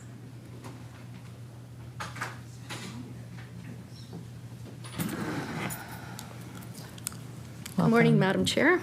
Good morning. Please And introduce yourself and let us know how you'd like to be referred. Sure. My name is Lee Sawyer, and you can refer to me as Lee. I'm not here as part of any group. I'm just here as a parent, as a fellow Nova Scotian, and I guess you can say I'm here to represent Nova Scotians. Good morning, Madam Chair and members of the committee. I come before you not only as a mother who lost a child to violence, but as a voice for every family who fears that tragedy could strike again. Today, I urge you to consider not just the words of a law, but the lives it is meant to protect. The decisions you make here will shape the safety and trust of communities for years to come. That is why I'm here today, to speak to the urgent need for robust regulation and accountability in Nova Scotia's bars and venues. The Security and Investigative Services Act, or CISA, was designed to protect our communities by ensuring that those entrusted with public safety are properly vetted and held to account. It turns bouncers from unknown variables into a regulated community. Earlier this year, I asked this committee to exclude CISA from Bill 21, which would automatically repeal a law passed in 2010 to require in-house security staff such as bar bouncers to be licensed by the province. Licensing would ensure criminal record checks, training and conflict de-escalation, and accountability under a government registrar. In short, it could suspend or revoke the license of an offending bouncer. Licensing provides leverage. Under the bar-led approach proposed by the government, there is no universal standard or certification that a bouncer can show as qualification, like showing a driver's license. A license system acts as a deterrent. Bouncers would know they could lose the ability to work in the field if they seriously misbehave or lie about a criminal past. The fear of losing one's license and livelihood is a powerful incentive. Under the current proposed model, if a bouncer injures someone, the worst immediate professional consequence might be being fired from that one bar. They could be potentially hired down the street by another the next week. Also, the bar owner is responsible for requesting a proof of training certificate and a copy of a criminal background check, and those copies are to be kept with the bar, not a license held by the bouncer themselves, verifying proof of approval by a government registrar. While encouraged by the government's decision to include all bars to have mandatory training and criminal checks, the licensing piece remains unaddressed, despite voicing our concerns to multiple levels of government in meetings over the past months, just like appearing here to voice our concerns about CISA in the government's housekeeping bill. I'm not sure how including a comprehensive protective bill like CISA relates to public and how it relates to public safety should be trashed under housekeeping. Nova Scotia has delayed bouncer regulation for 15 years, during which time there have been fatal incidents and assaults. Other provinces, BC, Alberta, Ontario, Quebec, and Manitoba, representing a vast population of this country, actually 85% of Canadians, have long required training and background checks for bouncers. Nova Scotia stands out as a jurisdiction where bar patrons are at a risk due to outdated oversight. The government claims CISA is outdated, but its age reflects political inaction, not obsolescence. Had it been implemented in 2011, we might now be discussing improvements based on experience, not scrapping it without a fair trial. Many statutes, decades old, still protect citizens. Public safety does not expire. Current proposals place oversight for bouncers under the Alcohol and Gaming Division, which lacks the ability to regulate individual bouncers. Without a licensing system, there is no clear mechanism for the public to file complaints about bouncers or security firms. In other provinces, complaints can lead to investigations and sanctions, increasing transparency and safety. Excuse me for just a moment. Industry experts and associations have consistently supported and mandated training and licensing for bouncers. Licensing is not a necessary bureaucracy. It is a proven framework that brings order and accountability. The infrastructure for licensing already exists in Nova Scotia for other professions. Arguments about cost do not outweigh the benefits. How do you quantify a human life? Or even the ongoing costs of police investigations, emergency medical response, ER visits, court cases stemming from bar violence. Regulations under the Liquor Control Act affect only bars, not individual bouncers. Entrenching requirements in law makes them more durable and effective. Premier Houston has said the government is here to serve and protect. The best interests of Nova Scotians are served by having qualified, accountable individuals in positions of authority, including bouncers. Good operators have nothing to fear from licensing. It will raise standards and weed out unqualified labor. The cost of inaction is measured not just in statistics, but in lives forever changed. Families who have been shattered by preventable violence, regulations protect individuals, not just businesses.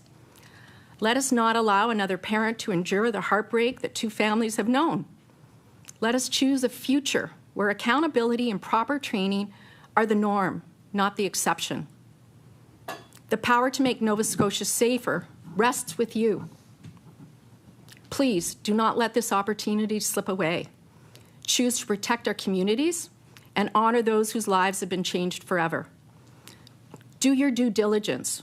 And before you willingly vote to approve, actually read CISA and what it entails and how that framework should be applied under alcohol and gaming as it relates to bouncers. If the Department of Justice is going to put the responsibility of bouncers under Service Nova Scotia, then give them the power to actually take disciplinary action on the bouncers themselves. Anything short of this is irresponsible government. And the last place it should reside is under an omnibus bill entitled Protecting Nova Scotians Act. Thank you. Thank you, Ms. Sawyer. We'll move now to questions. Are there? Okay. MLA Rankin. Thank you, Madam Chair. And so what you're speaking to is all three parties failing. It goes back a long way. And I recognize that I was in government for a long time, so I want to apologize to both you and Ms. Given for not taking the action that we needed to. And I want to ask your thoughts, since you've been working on this so long, if you feel like where are the barriers? Or do you find like there is some systemic issues within the government itself when you're looking at no, that's good. That's good. That, and you can elaborate on this because you've given examples that there's so many different provinces doing this, and we're standing out in a bad way. So, and I've seen systemic issues and tried to tackle them head on. Admittedly, this didn't come to my desk. I know my time was brief serving as premier. So I did want to make sure that I had the opportunity to apologize on the record. But maybe you can speak a little bit more to the systemic issues that seemingly are there, given that this went through all the parties being in government. Well, we have Terry Giffen and I. So you, Ms. Sawyer, thank you. Terry Giffen and I have asked that question numerous times of government. What is the issue? What was the reason? Give us a definitive reason why this bill was never passed. Even the former Minister of Justice had said that it's a good piece of legislation. The security industry has been looking for change to their industry for over 30 years. They felt it's not far enough. Government says it's too broad. There are those that say that there was industry pushback by stakeholders. So to give us a definitive answer, nobody has. if you look at the legislation, and I don't know how many in here have actually read CISA. I've read it.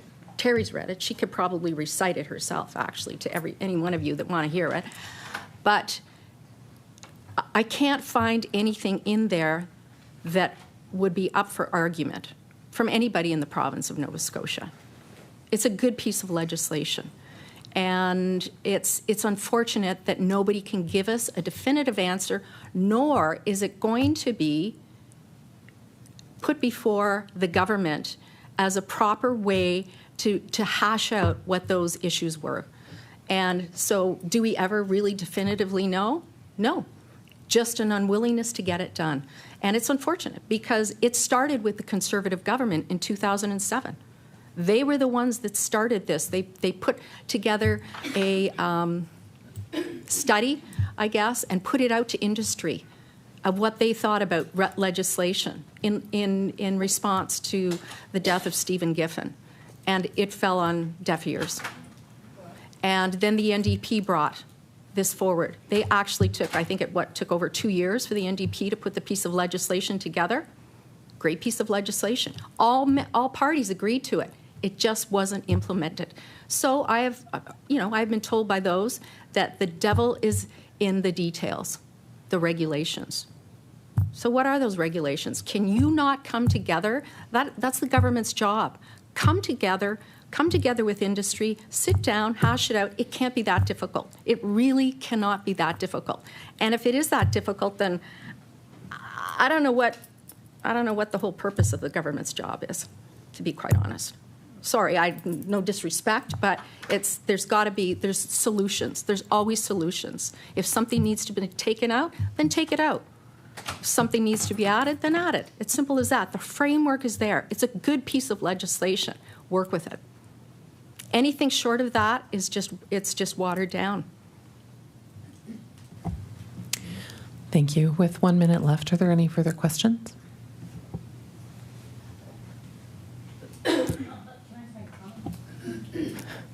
Yes, MLA LeBlanc.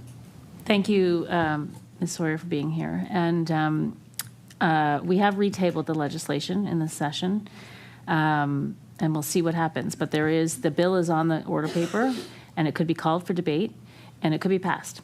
So, but, we're in the opposition. It will require our government to pass the bill. And so we will do what we can. But I think you have said all of the things that need to be said. We will echo your voice in the legislature, and hopefully we can get the bill passed. I appreciate that. Yeah. Your best efforts is all anybody can ask for, but it really shouldn't be insurmountable. Sorry, thank you. Your mic is not on. We're at time. Do you have a comment? Okay, thank you. Thank you.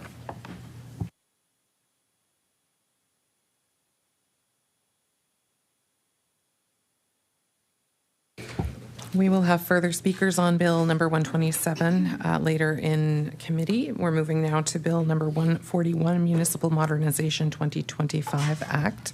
And we have a virtual presenter.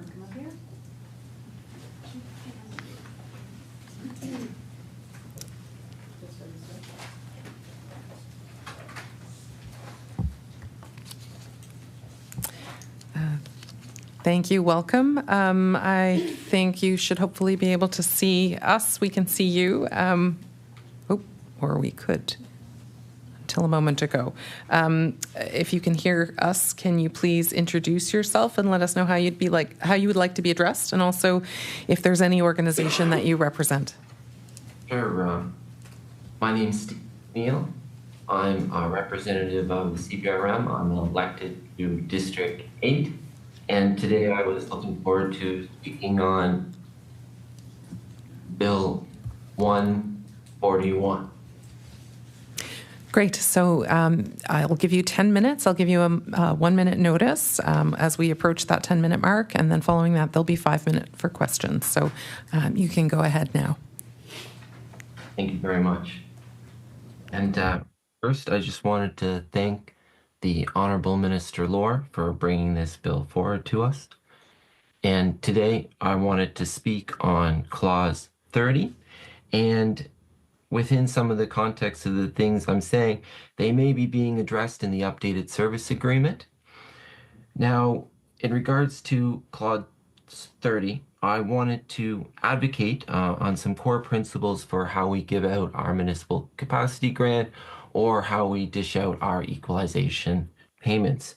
I believe the core principles of this policy should be a needs assessment for municipalities, where we look at things like infrastructure deficits, type of measurement, financial strength measurements, and then checking in on what our police and fire services need, and then also our municipalities' ability to raise revenue from our tax base. I can speak on a little bit of our own municipality, and we have an aging fire service fleet, and we're going to be looking at $20 million to replace the fleet, and having that need within the formula to assess whether we get a municipality grant or equalization, I think would be, an important metric to consider. And then I would advocate to have a published formula and explained in plain language to our, municipal constituents, to the provincial constituents, so we can understand exactly, who gets what from, in regards to the municipal capacity grant and equalization. I guess I can see some of the, the benefits of putting the concentration of the decision in the minister's, forte, the Minister of Municipal Affairs. There'd be the benefit of time. You wouldn't have to go to the governing council and, have cabinet debate. You could just immediately put in funding. I guess my concerns with that would be putting, too much power in one minister's basket, and then there'd be political vulnerabilities at home. And I can just imagine an amazing scenario where myself gets to be, Minister of Municipal Affairs, and that at home, my political pressures to give my community more and my ability within being able to direct funding through the municipal capacity grant and the change to clause, to clause 30, may have myself be unfair and give more to, say, my community than to another.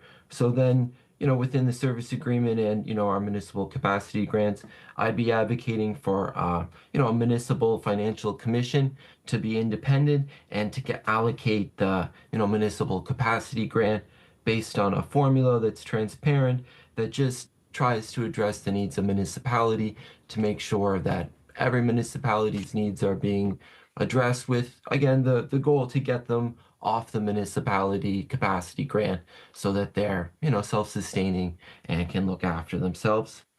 Again, maybe within that, there still could be a way for the minister to have some sort of authority to, direct funding through emergencies or things like that. And thank you. Thank you for listening to me today and allowing me to, present my municipality's, avocation, or at least my own avocation for District 8 and the CBRM regarding this bill. Thank you. Thank you very much for your comments. So we'll open the floor now to questions. Oh, MLA Coombs.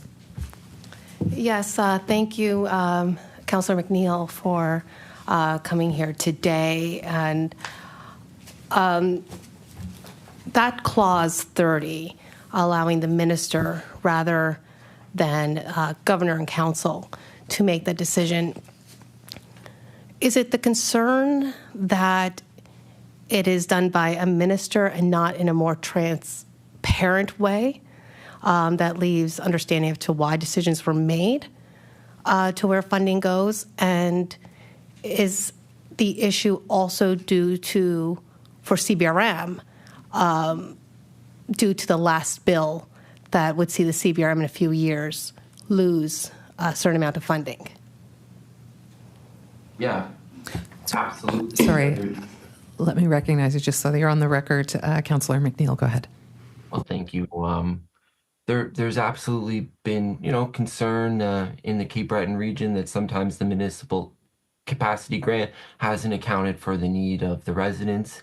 And now putting that all again into one minister's basket, I believe that leaves political vulnerabilities, and you never know what the future. So it might do well for Keep Bread, and the minister might decide that we are in great need and give us money right away, which would be wonderful. But then I would be concerned for the rest of Nova Scotia and us not having a transparent, fair formula that everyone can access. See, when the equalization payments come from the federal government, the distribution is there in formula, again, transparent, and that way we can always answer any questions on why or where the money went.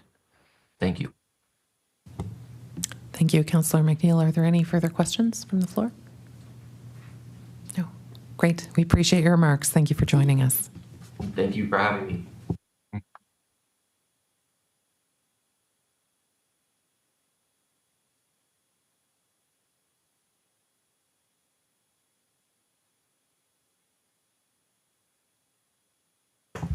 We do have further presentations coming up on the Bill 141.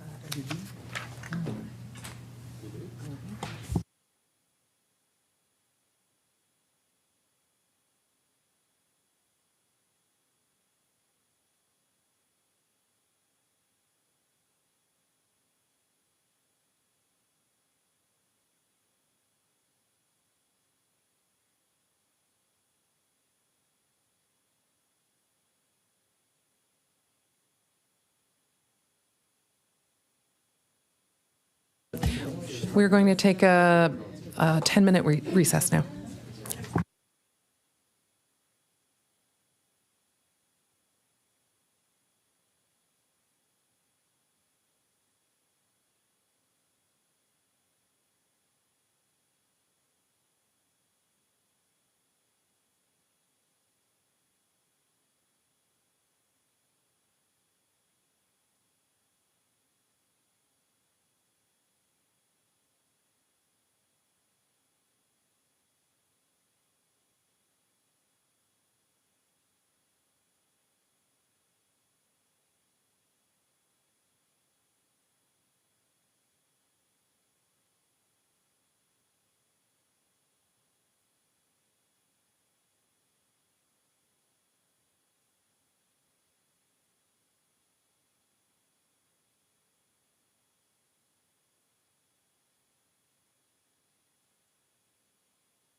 No, I don't know by sight.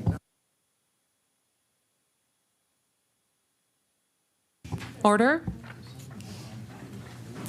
I call the committee back to order. We are moving back now to Bill number 127, Protecting Nova Scotians Act. And so the next presenter is Diane Doucette-Kenny. I'd ask Diane to come forward, please.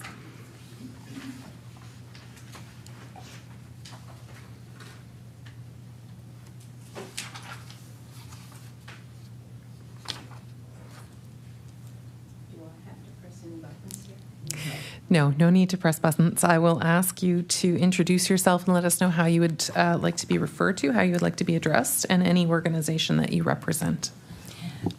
Yes, thank you. My name is Diane Doucette-Kenny. You can address me as Madame if you wish.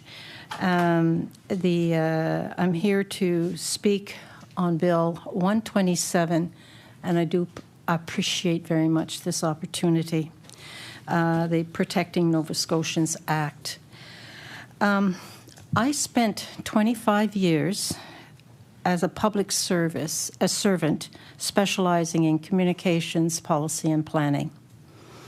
And I've never witnessed the extent of government overreach and the undermining of democratic rights as I am seeing with this current government. With all due respect, I feel very strongly about this. Frankly, I find the title of Bill 127 insulting to the intelligence of Nova Scotians. We have been witnessing widespread public opposition to the government's assault on the environment and attempts to scale up industrialization of Nova Scotia's forests, including old-growth forests and precious wetlands. It's clear to me that Bill 127 is aimed at blocking Nova Scotians' democratic rights to peaceful and legal protest. What equally galls me is the heavy-handedness of the government in threatening citizens with arrest and criminal charges. I was shocked, frankly, by that. Huge fines and even imprisonment. Imagine. For trying to protect the last vestiges of ecologically significant forests. My heart is in this, in the issues with the environment. Nova Scotians, they see through the thin disguise of a title and polished speaking points and ads. I remind the Premier and his ministers that this government's majority represents only 27% of the electorate. Truth be told, your policies and actions do not reflect their majority of voting citizens. Keep it in mind. Attempts to muzzle citizens and impede their rights to voice their opposition goes against fundamental democratic principles. I believe Nova Scotians won't stand for it, and they are becoming increasingly dissatisfied with this government's disregard for the environment, government transparency, we saw that at the last sitting, and democratic rights. I have never been so concerned for the well-being of our province and its citizens, nor have I ever been so involved in political opposition. Never. I've worked for the government. I was a government employee. I worked very closely with my ministers as a policy person, and I've never really felt the need to express myself in such opposing manner. I am engaged for the sake of Nova Scotian families and children, my children and your children. They are a priority for me. I fear the risk to their health and well-being. Mining, uranium, gold, lithium, fracking, industrialized forestry with spraying of a known neurotoxin, hydrogen production that comes at significant costs, including massive freshwater requirements and other issues. We are bearing the results of former industries, mining and pulp and paper, that have left town, abandoning their contaminated mess for Nova Scotians to clean up. The government talks of safeguards, but experts, including the Canadian Association of Physicians for the Environment, highlight significant environmental and public health risks. Who is willing to expose their families to such risk? Nova Scotia measures slightly more than 55,000 square kilometers. Think about it. That is really, really small area. No intrusive mining or industrial scale operations can occur without being in someone's backyard. Who will have to bear the brunt of this intrusion? Rural communities, farmers, fishers. Halifax is less than 100 kilometers away from an agricultural lands. I want to make it clear that I'm not against development. Absolutely on the contrary. We need to grow our economy. We need good paying jobs for our people. But at what cost? We need, I believe, given Nova Scotians' geology, its size, development scaled and suited to those particular circumstances. We need to ensure that investments are made for sustainable returns that come back to Nova Scotia for Nova Scotians. We need to recognize coastal and environmental protection. That is such a priority for me. Notably, the vital ecosystems such as old-growth forests and wetlands. We cannot just shove them aside. They are part and parcel of our well-being, and we have to pay attention to that. It doesn't take rocket science to understand this. Visionary ideas are the currency of the future, but one size does not fit all. Frankly, I am sorry to say this, I am not seeing a made in Nova Scotia, made for Nova Scotians vision that suits and benefits this province and our citizens. What I am seeing are hyperscale projects that bring in foreign investment and primarily benefit industrialists. This along with the widespread citizen opposition, of course. Instead of addressing the elephant in the room, the Houston government is bent on ignoring its citizens. They're not acting in good faith, I find, really, truly. They're not talking to us. I'm just an individual, you know, but I really care about this province. I care about these people. I am engaged because of what's happening inside of me. Ignoring citizens and strong-arming its way forward with projects that are devoid of public consultation and support. I can tell you, and this is my mother talking, Anaïs Doucette, I can tell you that this Nova Scotian will not be muzzled nor bullied. I am confident that many other Nova Scotians stand with me, and I thank you. Merci beaucoup. I'll take your questions, but I have to say that my heart's pounding because it means a lot to me. All of you people mean a lot to me. You know, you're family people. You have children. You have grandchildren. We have to think about what we are doing to our beautiful province, our coastline, our beautiful forests. These are things that have sustained us. And we have to also be in connection with our Indigenous communities. They have this right. They have their treaty. And I am proud to be part of a treaty. So, you know, I implore this government to be more open, to be more transparent, not to shut them off. They won't take questions, you know. So here I am, talking up, and I thank you for that. And I am so happy that I have that privilege to do so. So I'll try to answer your questions to the best of my ability. Thank you very much. Yes. Merci, Madame. Thank you so much for your comments, and then we will open the floor to questions. MLA LeBlanc. Oui, merci beaucoup, Madame Doucette-Canny. You're inspiring, and I'm not trying to give you lip service, but it's true that we need to stand up and speak out in protection of the generations to come, and also the beautiful province that we live in.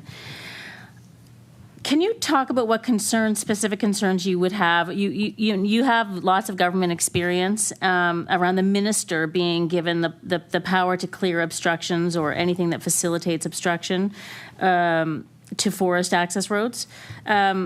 Like if the minister views it as harmful to the economic interests of the Crown, which I believe is the wording in the bill. So, you've worked with ministers, you work closely with ministers. What does it mean if we give the minister personally that kind of power in this case, or, across different departments and bills, when one person has the power to make sweeping decisions? What's the impact of that specifically to this bill, but also, in general for democracy? Well, thank you for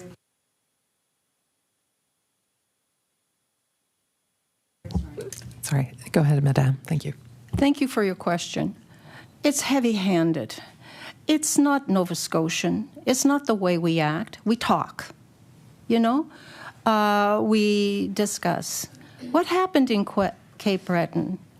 When I watched how it came out, this was an area of forest that is sacred. And what does that mean? It means it would be like akin, I think, to us going into one of our, we bury our people, right, in graveyards. And we go into a graveyard and we would decimate that. Because of what? Because we want to put up some high-rises? So they go into the sacred forest without any consultation whatsoever, not even talking to the Indigenous communities, and they somewhat clear-cut. They cut all of these beautiful trees that are deemed to be medicine, and they have a special spiritual significance. Now, I'm not saying that we can't have a logging industry. I'm not saying that at all. I'm just saying, why would we go ahead and why would anybody have the authority to make, without any consult, just barrel right through and do something like that without at least consulting, without talking, without, this is the way we are in the Maritimes, I find. And I'm here because I want to talk to you guys, right? And I don't agree. I don't agree with the minister having that kind of authority. I find that there's been some action here that's been very heavy-handed, very strong-armed. And I'm pretty shocked by it. I hope I've answered your question. That's all I can say. Yeah. Thank you, Madame. Are there additional questions? Okay, we appreciate your remarks. Thank you for your presentation. Merci. Wish you a good day. Bonne journée.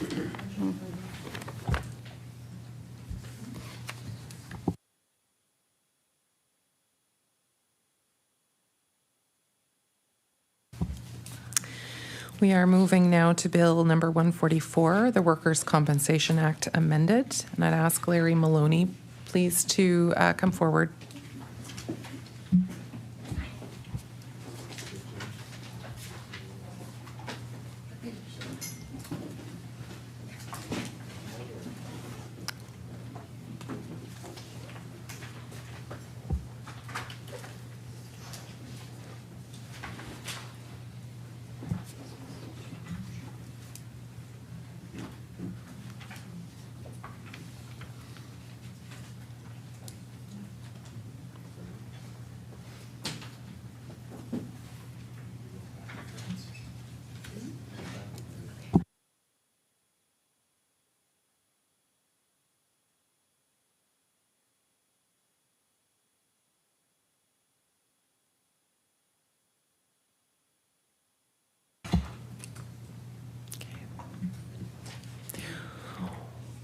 Welcome.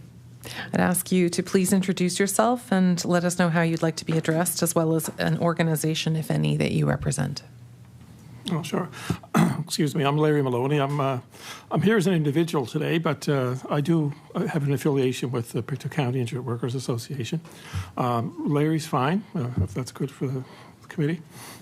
Excellent, thank you. So you'll have 10 minutes to speak, and I'll give you a 1-minute warning. Following that, there'll be 5 minutes allotted for questions. Oh, great. Great, okay, thank you.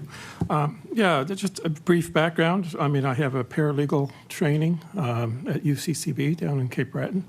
I spent about 25 years representing workers in the workers' compensation system. Anyway, with respect to the bill, I mean, there are some positive aspects to the bill. I mean, the inclusion of the Department of Natural Resources firefighters is positive. The development of the hierarchy for death and survivor benefits, the extending time limits for the appeals to 90 days, those are positive. The decrease in the responsibility of the employers to 2 days to report an injury, that's positive. However, it doesn't go far enough. The Section 86 leaves it very vague. It says that the employer should notify when there's circumstances that appear that it might be a work-related injury. Well, that's too vague and it's too broad. There needs to be some more specific language in there, because that can lead to underreporting. If an organization or if an injury results in time loss or in medical treatment, that's what triggers, the claim, and the Act should specify that. There are some employers with in-house medical facilities that ignore that. They treat their people in-house, but they don't file a claim until the person somehow maybe obtains services outside, get medical treatment outside. So that needs to be clarified and strengthened to make it more strict on how to report when and how to report injuries. Excuse me.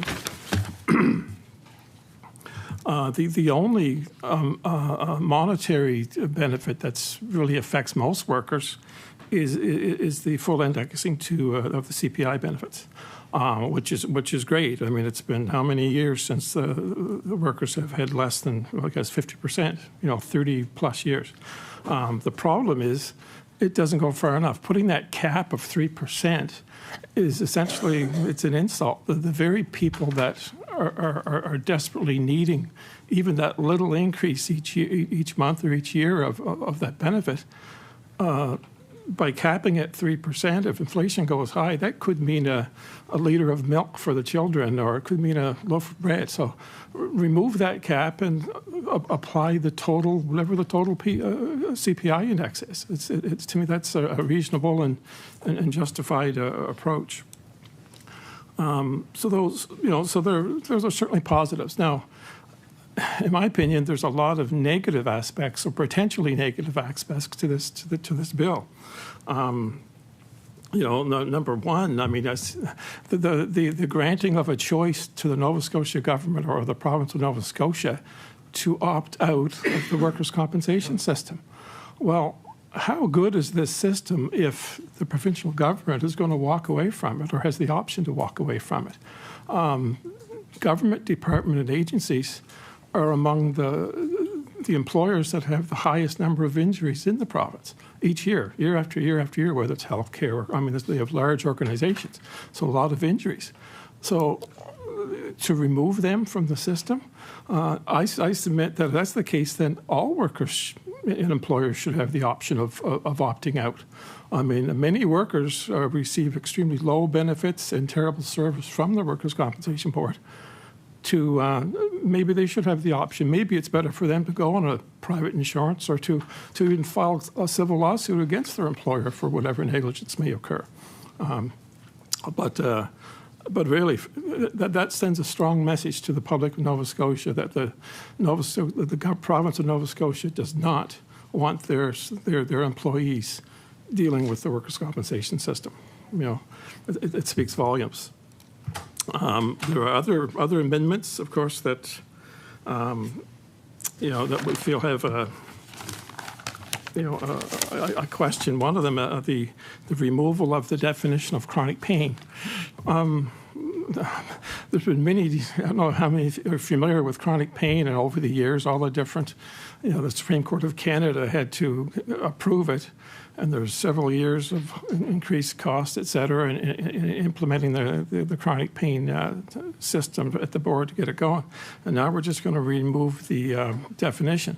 Well, if it's not that legal definition, what is it? If it's going to be removed, I submit there needs to be something entered to replace that definition. What is it? Clearly define it. And what's the impact of the chronic pain benefits as a whole? Are those going to be removed, or are they going to be changed to some other, whatever? There needs to be something, to replace that definition. The ability of the board to, under Clause 21, to review an earnings replacement benefit at any time. There's a reason why there are review provisions put in place. It was intended that the Workers' Compensation Board provides adequate medical treatment to promote recovery of workers and appropriate rehabilitation services to get these people back to work when, at almost as close as possible to their full pre-injury earnings, so there's no long-term loss of earnings. That's the intent. Now, what the board does, though, they push fast, they rush people through medical treatment, not to get recovery, but to get assessed to see what they can do at work. So they send them back to work prematurely. People are still hurt. They're not cured, they're not recovered from their injury. The vocational rehab services are basically a quick functional assessment. This is what we think you can do. Get out and find work. You got 20 weeks to do it. And then if a person can work, they're usually identified to be able to work minimum wage jobs. And these people receive a partial benefit, a partial earnings replacement benefit based upon their minimum wage job. And that's reviewed in 3 years, and then 2 more years. The intent was that 2 or 3 year review, 36-month and 24-month review, that was intended so that by the end of that 36 months or 60 months, the worker really isn't going to have a long-term earnings loss because WCB put all their efforts into getting that person retrained if necessary or whatever, all the resources so that these people can earn that kind of money. That's for people with a partial benefit. But what WCB does is the people are on this benefit for until they're 65. Many of them can't even work, at the jobs they say. There's other people who can't work at all, and once again, they're on Canada Pension Disability. Perhaps they're not able to work in any capacity, but yet WCB is going to have the ability to adjust that continuously, or it will. No, these benefits, such as that, they require firm and very clear criteria in legislation, not in regulations, whatever. So I'd submit that that be removed. Maintain the current status quo, but put more force on WCB to do things right, so that there's less requirement for extended earnings replacement benefits. At the time.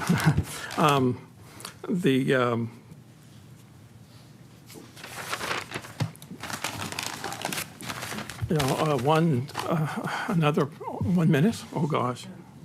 Okay. You have 2 minutes. Oh, okay. Okay, I'll try to be fast. The granting of employers access to personal medical records for a return-to-work program. The only requirement that an employer needs is to know what can this person do, what they can't do. There are limitations and restrictions. A return-to-work plan does not require an employer to obtain a person's personal medical records. And actually, the more offensive part of that section is that the legislation proposes that the worker is giving permission for the release to the employer. Well, that's not the case. I mean, that's inconsistent, in my opinion, with provincial health regulations, the Health Records Act. there needs to be explicit consent unless a person, or perhaps there's a court order, or perhaps there's a public health concern or risk. But to just have a legislation say that, hey, employer, you can have this person's medical records, that's not acceptable, and that should be removed, quickly from this bill.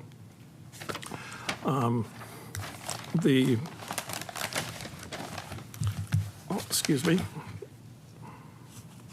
Now, there are numerous clauses in this bill that refer to the calculation of all benefits, timelines for appeals, etc. All of these, there's the option of regulations. Am I finished? Okay. Thank you. Thank you so much for your remarks. We are at time for the presentation now, but we do have time for questions. 5 minutes allotted for those if there are any questions from the floor. MLA Hanson. Thank you, Madam Chair. Thank you so much for your presentation. My question is, are you concerned that the province has yet to move forward on many of the pro-worker reforms to worker compensation that were recommended in the 2024 review? Madam Chair.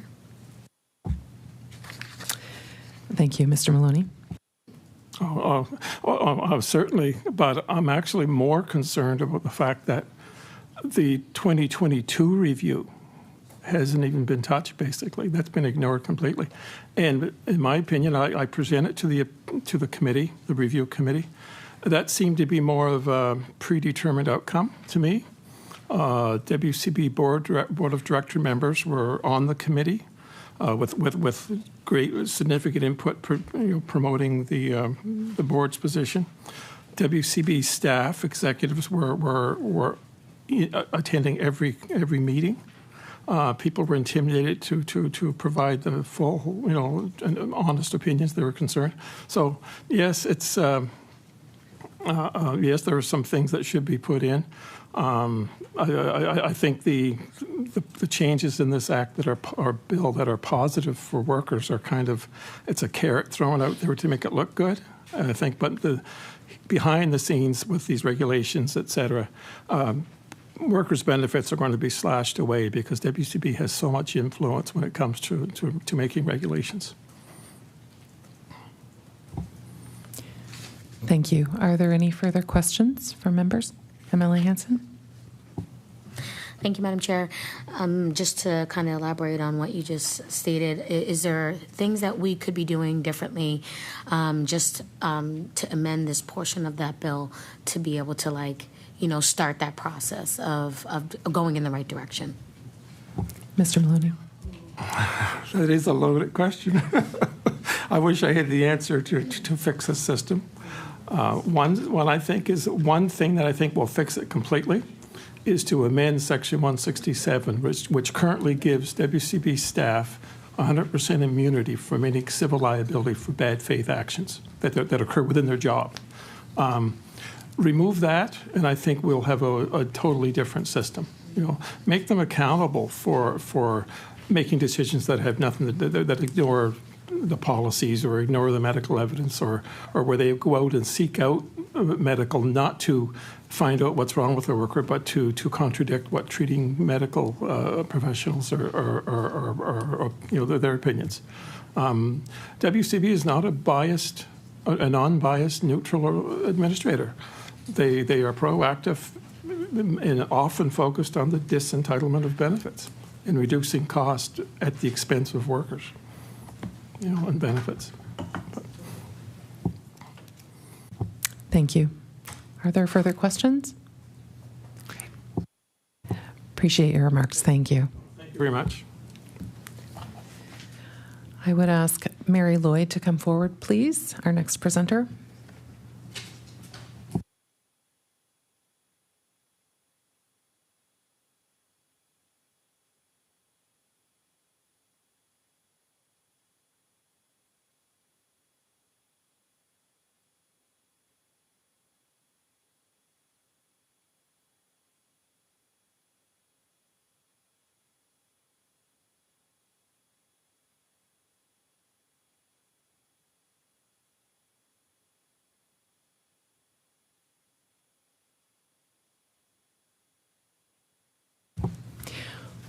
Welcome. Would you please introduce yourself and let us know how you'd like to be addressed, as well as any representation that any organization that you may represent? Yes, my name is Mary Lloyd. I'm president and founder of Pictou County Injured Workers Association, and you can refer to me as Mary. Thank you. Welcome, Mary. You'll have 10 minutes to present. We'll give you 1 minute notice as we come up on that 10 minutes, and then there will be 5 minutes of questions. Can I make one comment before I start my 10 minutes? Given the length of this bill, I think 10 minutes is very short on the time to go through and address each issue specifically. Because of the second reading and the time frame, Larry and I weren't together over the weekend, and that, so our presentation that we had written up, only got a chance to review it today. So can we have till the end of the day to present the written submission? Written submissions are posted, I believe, if they are received before they return back to, before the bill returns back, but they are distributed.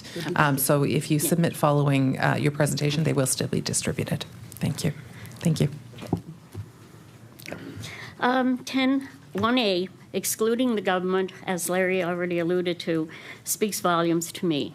I mean, the system is broken. It is punishing injured workers in a no-fault system. I'm going to give you a brief history because workers' compensation is supposed to be the employer is protected from civil liability, and the worker is entitled to benefits and medical aid for as long as the disability exists. And it's to be administered by a neutral third-party administrator. The only part of that that's upheld is we can't sue the employer. Workers are living in enforced poverty because our benefits are the lowest in the country, and the CPI for 32 years, and now recommending in 2027 before it be introduced. We are so far behind that every one of you, each party, has spoken to low-income families, has spoken to the minimum wage. I would ask you to consider the injured worker when you're looking at that, because our benefits are below minimum wage. The workers that are most disabled, that will never return to the workplace, are living in enforced poverty. And this bill does nothing to address the needs of the workers who have been injured. The government, I figured that this is put in there for twofold. It's either they want out because it's so bad, and the other one is they are one of the worst employers because the government with the healthcare system and transportation and that, they drive the injuries. That 3% of employers in this province drive the accidents, and they are one of them. So they want out, so that's accidents not being reported. Larry already spoke to chronic pain, so given the time frame, I'll jump over that. Another one, 31.2, where here's another gouging of the WCB in a third-party claim, where they already received the admin costs, and now they want to take more admin costs off what would be left over for the worker, which is barbaric. The calculations of the PMIs, that was put in the new act. We had a wonderful permanent impairment system in the old act. The old act was fabulous.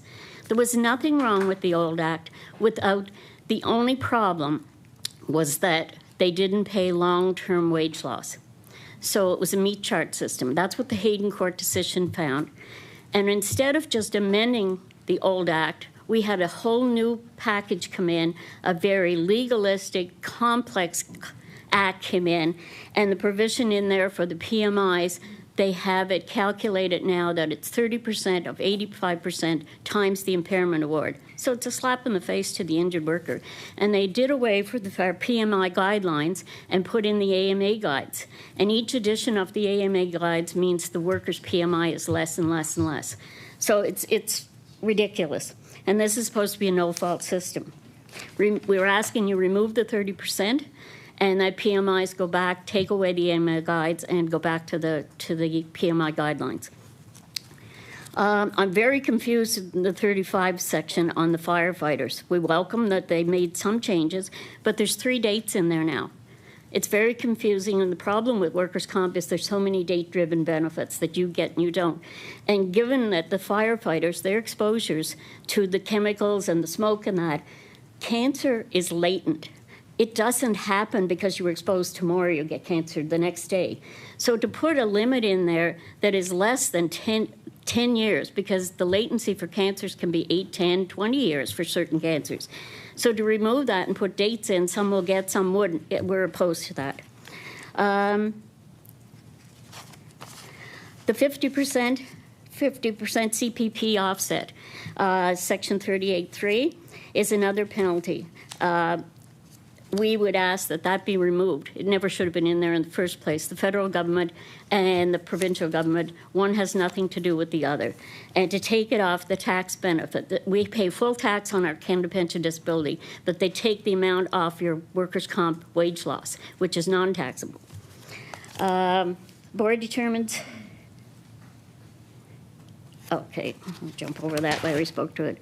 The CPI, it's insulting that they're only going to bring that in 27 and have a cap on it. For 32 years, workers went without the cost of living. We have the lowest benefits in Canada, and it's inexcusable. And they'll say, well, we can't afford it. I was on the review committee, and there was no consensus on that review.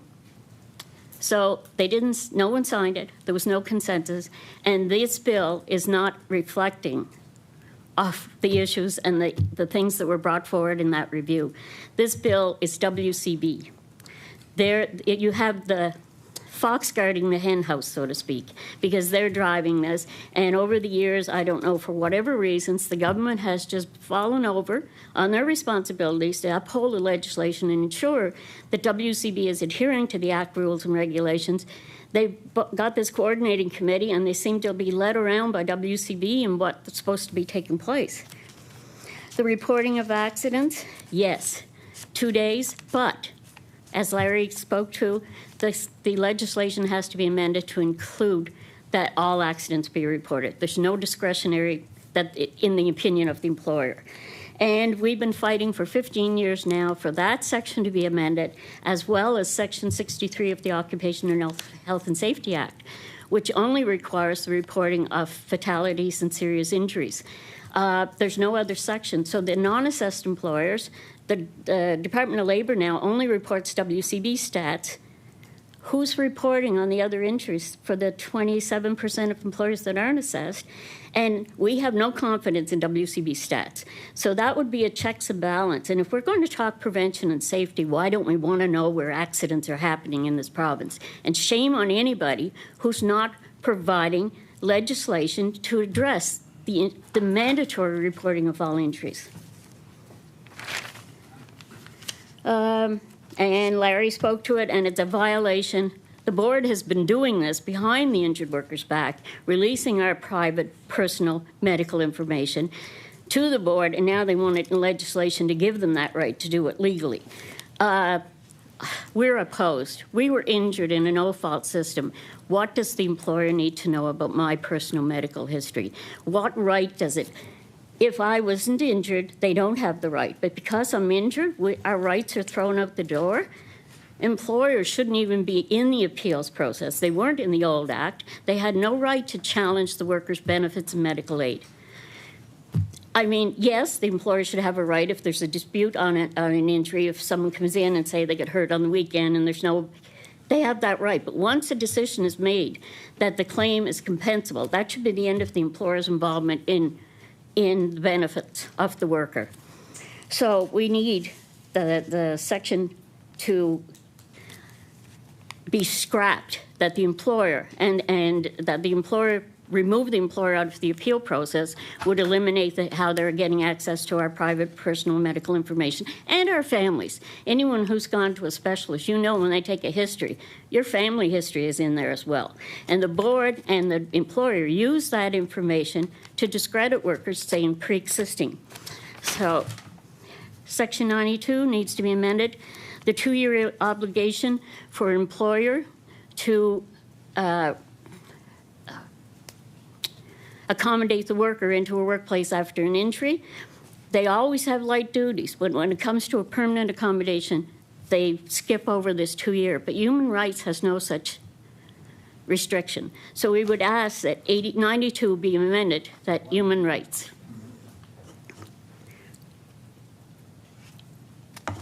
Trying to get to the good ones. The benefit of the doubt was taken away from us. It should be back because that heads in the appeals. The board, the balance of probabilities that was put in the new act, the board provides the contrary. They, through their board medical advisors and their consultants, they dismiss the opinions of the treating physicians and surgeons. And it's only a means to dismiss benefits, and then through the appeal process, they're overturned, but they don't count those. When they do their stats, we're not counted when you win an appeal. So accidents are not down. They're underreported and suppressed.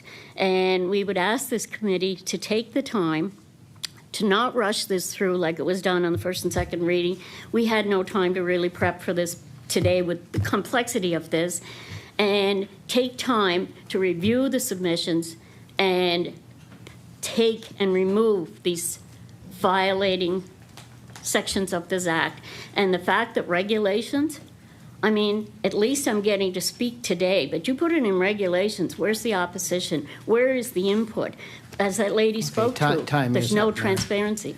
So I'm going to call order because this time is up, and thank you very much. Now, we do have 5 minutes for questions, and the first person I'm going to, I should introduce myself. I'm Tim Outhet from Bedford Basin. I'm the vice chair, filling in now for the chair. So I'm going to call on MLA Rankin to start, please. I just want you to keep going. I saw the pages that you had in there, and it's regrettable you don't have that much time. So maybe you can just keep going with some of the more important things that you want to see changed. And I will await your package when you send it in later, but you should be commended for all that work you did in short order. So keep going.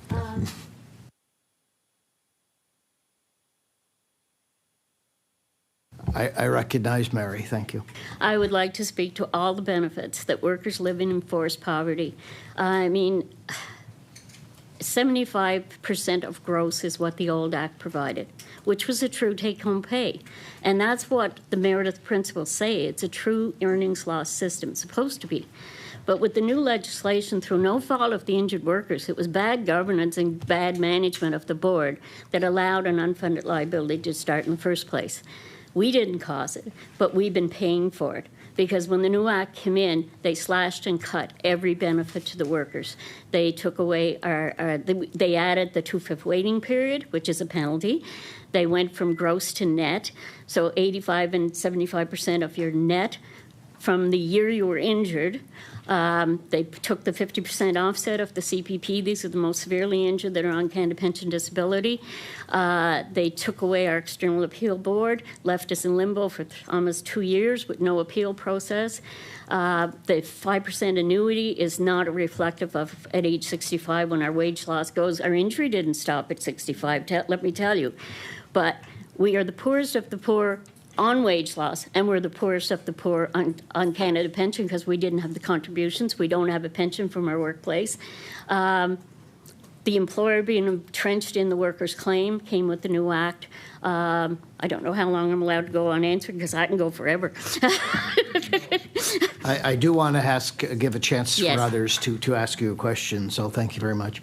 I'm going to recognize MLA Hanson. Thank you very much for that. And I mean, clearly there's a lot that needs to be reviewed. And I mean, I too believe that when we put forward legislation, we should have, really good consultation and some robust information added into legislation that needs to be changed for all Nova Scotians. And this is just one of those small pieces that is added into this larger bill where, we won't have a whole lot of time to debate because it's entrenched in all of the other things, right? There's a lot of really good things that are in the bill, but there's also some things that need a lot of work, and I appreciate you giving us the time in your presentation. I do have a question. Are you concerned about the provision of eliminating the requirement for hospitals to report worker deaths to WCB? And because we were told by department officials that this created an administrative burden, so I'm just wondering what your thought is. Recognize Mary. Again, it's another offensive piece because why wouldn't it be the duty of the hospital to notify when a worker dies in hospital? It's another means to eliminate and you're grieving, you lost your loved one, who's going to be thinking of a claim at that time? So they might not order an autopsy, they might not order, so after the fact is too late. So it's just another means to try and suppress claims again. It's offensive, as many pieces in this are, so it's... Thank you. Were there any other questions?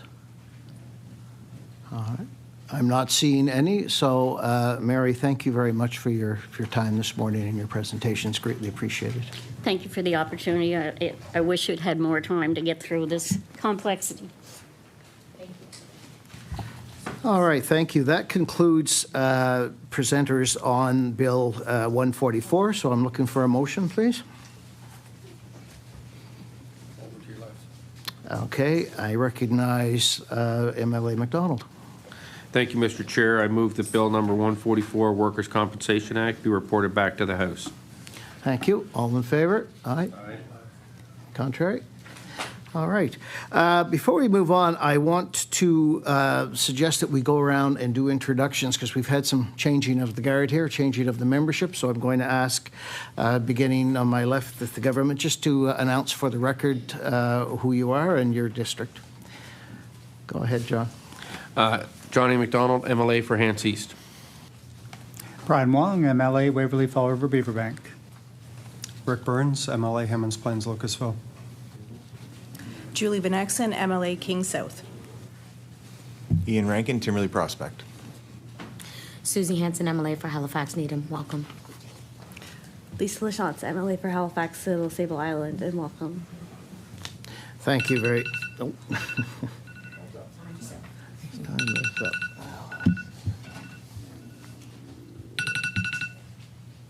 There we go. All right. All right, so now we're going back to Bill 127, and we have several presenters signed up to speak. The first two will have 10 minutes with a 1 minute warning at 9 minutes. From then on, we're down to 5 minutes because of the number that have presenters who have come forward on Bill 127. So I'm going to ask, first of all, that Cindy Blum come forward, please. Cindy. And I'll start by asking you to introduce yourself, who you represent, and how you'd like to be referred to, how you'd like to be acknowledged. So my name is Sydney Bloom. I am a community legal worker at Dalhousie Legal Aid Service, and I'm the chair of Dal Legal Aid's working group to address violence in rental housing. And Sydney, she or they, is great. Sydney's here. All right, thank you for being here, and I'm starting your 10 minutes now, and I'll give you 1 minute's notice when you're at the end. Go ahead. Okay. Thank you very much.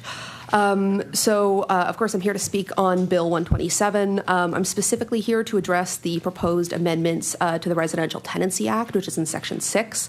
So first, I want to start by applauding the government's steps to protect renters facing domestic violence. Almost every client that I've worked with who's dealing with a violent person in their home has expressed a desire to remove them from the rental without severing the tenancy. And too often, I've encountered landlords who want to use that situation to raise rents, change the terms of the lease, or often just outright evict victims of domestic violence. So these changes are a great first step, and we're proud to be among the organizations who have advocated for them. However, as chair of this group addressing violence in rental housing, and I must say as a survivor of gender-based and domestic violence, I have to say I really am ashamed that this amendment is being pushed through with clauses like the Crown Lands Act, which would enable the government to enact violence onto others and ban protests on Crown lands. So we'll join the call with other organizations to sever Part 2 of this proposed bill. And of course, there are people behind me who will speak more eloquently on the matter in a moment. Going back to the amendments to the Residential Tenancy Act, we're concerned about the removal of certain tenants from the RTA, and specifically those that would now be deemed boarders instead of tenants. So under these amendments, tenants who share a kitchen or bathroom with their landlord are not considered tenants under the RTA. And this would allow them to be evicted for any reason with as little as 7 days notice. Now in this rental market, of course, it's absurd to think that somebody could find another rental in as little as 7 days. And it's extremely concerning that we're going to be allowing people to be evicted without just cause. So tying this to the work of the Violence and Rental Housing Group, this isn't just a group looking at instances of violence between tenants. It's also looking at violence that occurs between landlords and their agents and tenants who are living in the unit. And what I can tell you from my years of doing this work is that when you are living in the same house as your landlord, it opens you up to significantly more conflict. And these are situations where I often see the most extreme cases of landlords or tenants harassing and committing acts of violence against each other. And often, especially with tenants, these are people who are in a much higher state of vulnerability, and they need to be protected from unfair retaliation the most. It's often students. These are newcomers who are renting a room while they get footing in the province, or it's people who are so low income they're unable to afford more than a single room rental. And frankly, it's difficult to understand the government's reasoning for this. I know I'm not really here to pose questions, but who asked for this? Because the government states that this is to incentivize people to rent out rooms in their house, to ease the housing crisis and increase supply. But this government should already know from the happy pad failure that people are not really interested in renting out rooms in their house to strangers.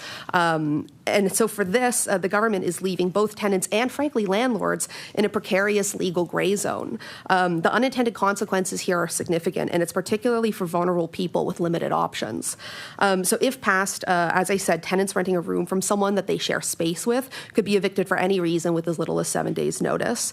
Landlords and tenants subletting rooms could charge illegal application fees. They could demand multiple months' rent in advance. They can impose unreasonable lease clauses. We've seen everything from curfew requirements to requirements saying you can't cook with spices or ethnic food. Landlords and tenants wouldn't have access to the residential tenancy program to resolve disputes, to recover unpaid rent, to seek compensation for damages. And frankly, evictions could no longer be challenged or enforced by the sheriff's office. And this leads to a lot of legal confusion and frankly, potentially dangerous confrontations. I mean, obviously, I'm here to advocate for tenants, but frankly, even for landlords, I mean, imagine having to call the police or change the locks on the door if a tenant refuses to move out of your house after you give notice, or having to sue someone in small claims if they do damages or refuse to pay you rent. The goal of the tenancy program is to resolve disputes between landlords and tenants in a quick and cost-effective way. And frankly, even in these situations, this is the best way to do that.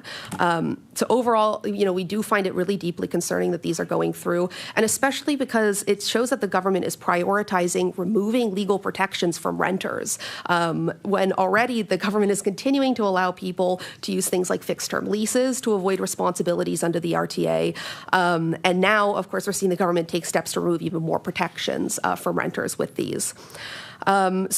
Of course, even if you don't agree with me on the substance of removing borders from the Tenancy Act, it is worth pointing out what might just be a bit of an oversight in the writing of the amendments, and that's how this will apply specifically to subtenancies. So many of the renters in Nova Scotia are university students, and as many of you probably know, a pretty common arrangement is for one student to rent out a whole house and then sort of subdivide it out to all the other people living there. So they act as kind of the primary tenant. And this is a significant enough phenomenon that the government passed legislation in the last sitting to amend the RTA to make sure that these subletters aren't being taken advantage of. So often in this arrangement, the primary tenant is still living in the same house. And under the current wording of the legislation, this would exclude those subletters from the Residential Tenancy Act, since by definition, they would be sharing a kitchen or bathroom with their landlord. So in the case of the sublet, this would be the primary tenant, right? So this has been addressed in other provinces with similar legislation and exclusions around borders, notably Ontario and BC. And it's a simple enough change to change the legislation to explicitly state that this doesn't apply to subtenancies, or, instead of saying tenants are excluded when they share a kitchen or bathroom with their landlord, just changing the language to say owner. And then this will keep the legislation true to the introduced intention while also ensuring that subtenancies or situations where someone's renting a room from, say, a superintendent or property manager would also be captured under the legislation. Though, again, I must say, we're frankly opposed to the whole amendment. I know I have more time. I could vamp, but I figure I might as well turn it over. All right. Well, thank you very much. I'll now ask for questions from the members, starting with MLA Hanson, please. Thank you, Mr. Chair. Thank you, Sydney, for being here. You answered all of my particular questions because they were, just that, like, what would it look like? And you've given the answers to that. And it's really interesting that this amendment is under protecting Nova Scotians. I mean, it's quite.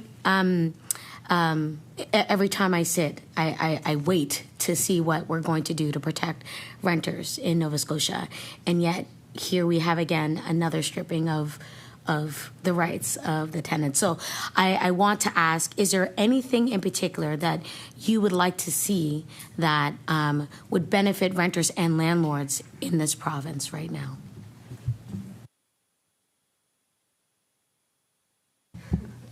I recognize Cindy, please. Well, things that would benefit tenants and landlords. There are things like the standard form lease, which exists currently, which is a very helpful tool to provide a sort of basic lease style so that landlords and tenants can both know their rights when they're entering a contract. Similar kinds of things around applications would be very helpful. We often see a lot of laws being broken through the application process, whether that's illegal application fees or whether that's discriminatory clauses. And unfortunately for these tenants, there's no recourse through the Residential Tenancy Act. So some expansion there would be helpful. And then, I mean, frankly, really all of the proposed amendments or changes would be to protect tenants, right? And the glaring one here is, of course, the fixed term lease loophole. And frankly, I feel like a broken record. I feel like every sitting we're here talking about fixed term leases. And more, I mean, this is a way for people to get around the act. But of course, the government knows this because they're using fixed-term leases in public housing.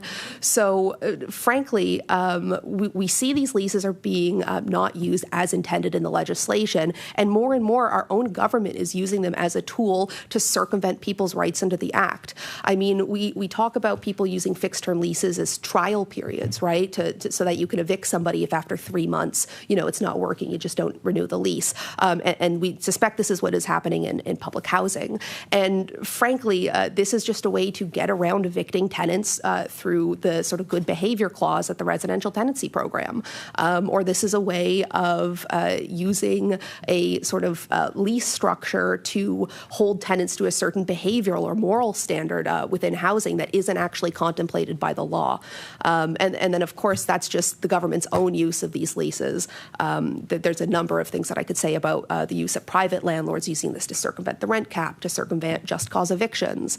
But frankly, like I said, I feel like a bit of a broken record on that point. I recognize MLA Lachance next, please. Thank you, and thank you for being here. And I think, one of the things that, I'm thinking about too is actually from the other side. So my mother-in-law rented out rooms in her home to Dallas students for years and years and years, and still does from time to time. And, and I guess, that was available, affordable, frankly, lovely housing, because she would, cook a Sunday meal and all that sort of stuff. So, kind of what you want in a living environment. But I feel like now people who want to do that would be at such risk trying to do that. And I'm just wondering if you could talk a bit more about that from the owner's perspective. Yeah, absolutely. Recognize Cindy. Yeah, absolutely. And I think that's why it's really important to address the impact that this is going to have on landlords and tenants. The Tenancy Act is there to protect both parties. And in situations where, God forbid, you're renting out a room to somebody and they're violent or they're destroying property, of course, with violence, you call the police, right?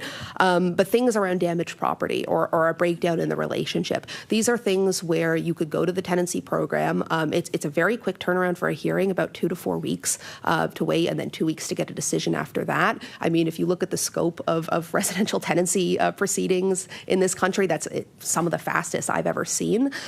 So it's not like people are stuck in this limbo for months at a time, and then you have a clear order, an enforceable decision, and something that you can take to the sheriff's office to remove that person or to claim damages or to make the situation right. And of course, then there's also mediation through the tenancy program, which is a fantastic option for people who who maybe don't want to resort all the way to eviction, but just need to work out disagreements in a way that's formal and would allow you to proceed with an eviction moving forward.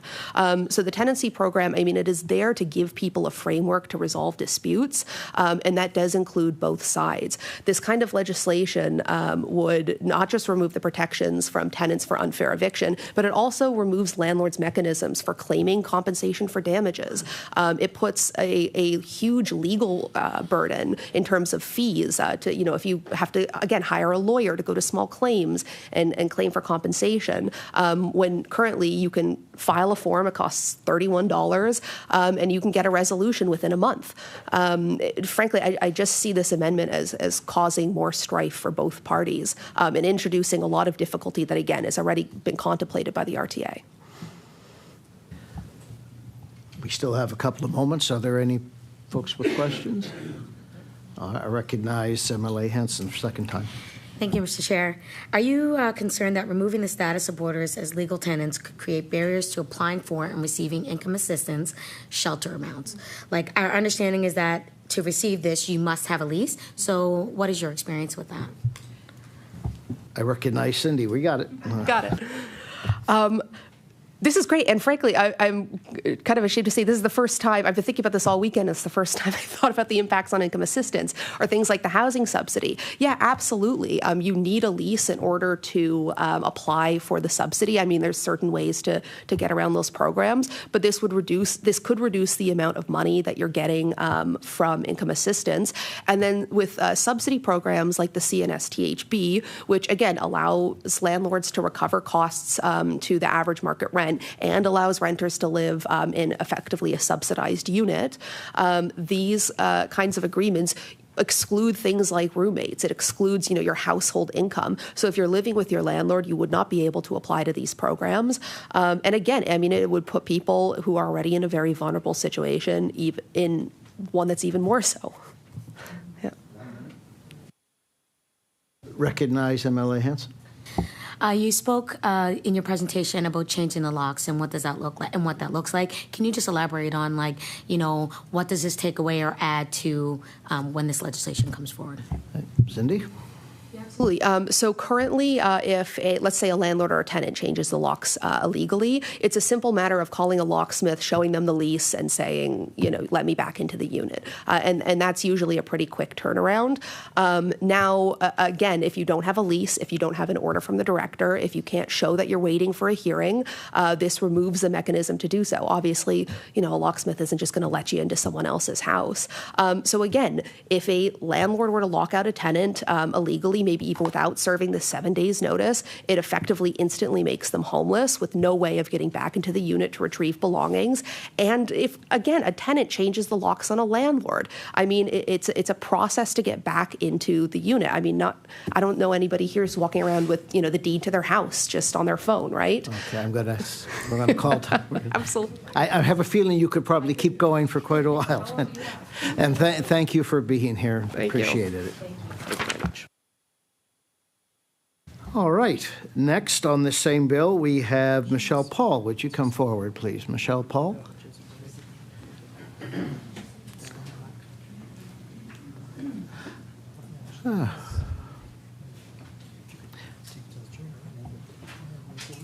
Welcome, Michelle.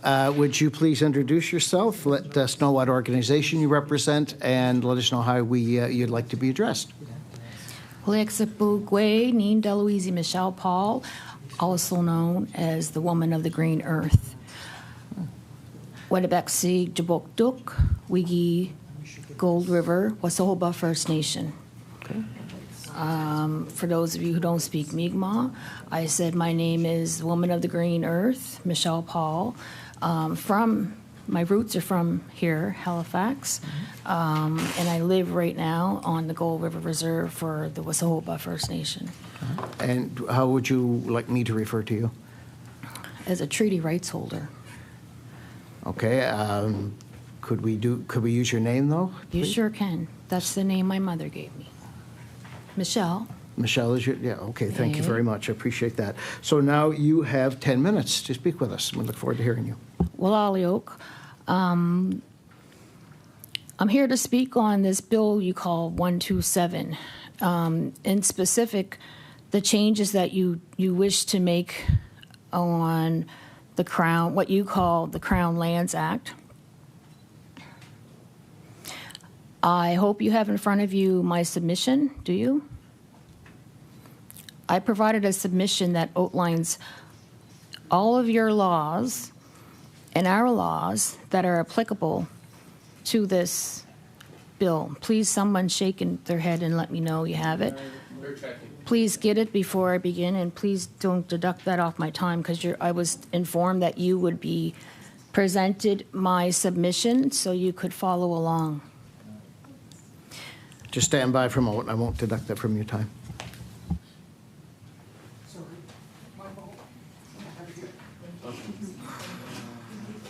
We'll just take a moment and circulate the information.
Okay, we all have now a copy of your submission. We apologize for that, and I'm starting your time again at 10 minutes, so please proceed.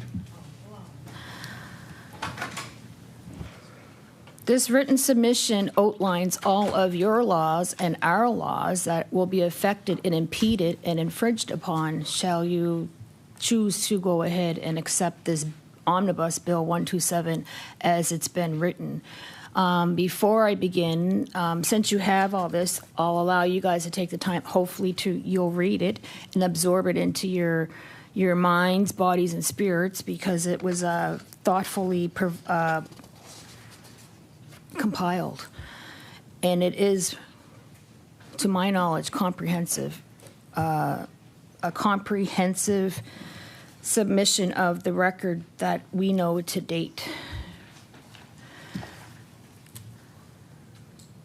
So this Crown Lands Act effort, it's not lost upon us, first and foremost, the timing of it all, which I would be, Ms. Gay, I'm sorry, but I have to say it, and I have to speak matter-of-factly. It's not lost upon us that it's being rushed through during our time of the days on the eve of Treaty Day and the National, TRC, the Truth and Reconciliation Day, that these shirts represent, that a lot of you and a lot of your representatives and a lot of Nova Scotians wear to honor our ones who survived residential schools and those who didn't make it home, which is such a, every child matters, is such a beautiful message. And I just have to say, how dare you, Tim Houston? How dare you do this on the eve of these two special days that our people are busy gathering and busy preparing and busy, we're coming with our side of it. We have nothing to reconcile, but we come with our side of it as far as education and raising awareness and standing proud and respectful for the shoulders of our ancestors that we stand upon. This government has shown a disregard and a lack of respect to push this through in this timing. So I want to say that first and foremost. I also want to say that we have Ilnuk land and water protectors standing on Hunter's Mountain in Unama'ki, otherwise known as Cape Breton, Nova Scotia.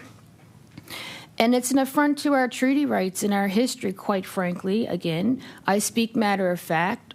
It's an affront to our treaty rights and history that this bill attempts to remove our land protectors from their rightful place to protect these lands and waters that our ancestors lived upon and used. It's all upheld in your laws, and Section 35 is constitutionally protected, and that's why I provided this, because your laws are in here. It'll tell you line by line all the laws that you're breaking, that you agreed to uphold and honor.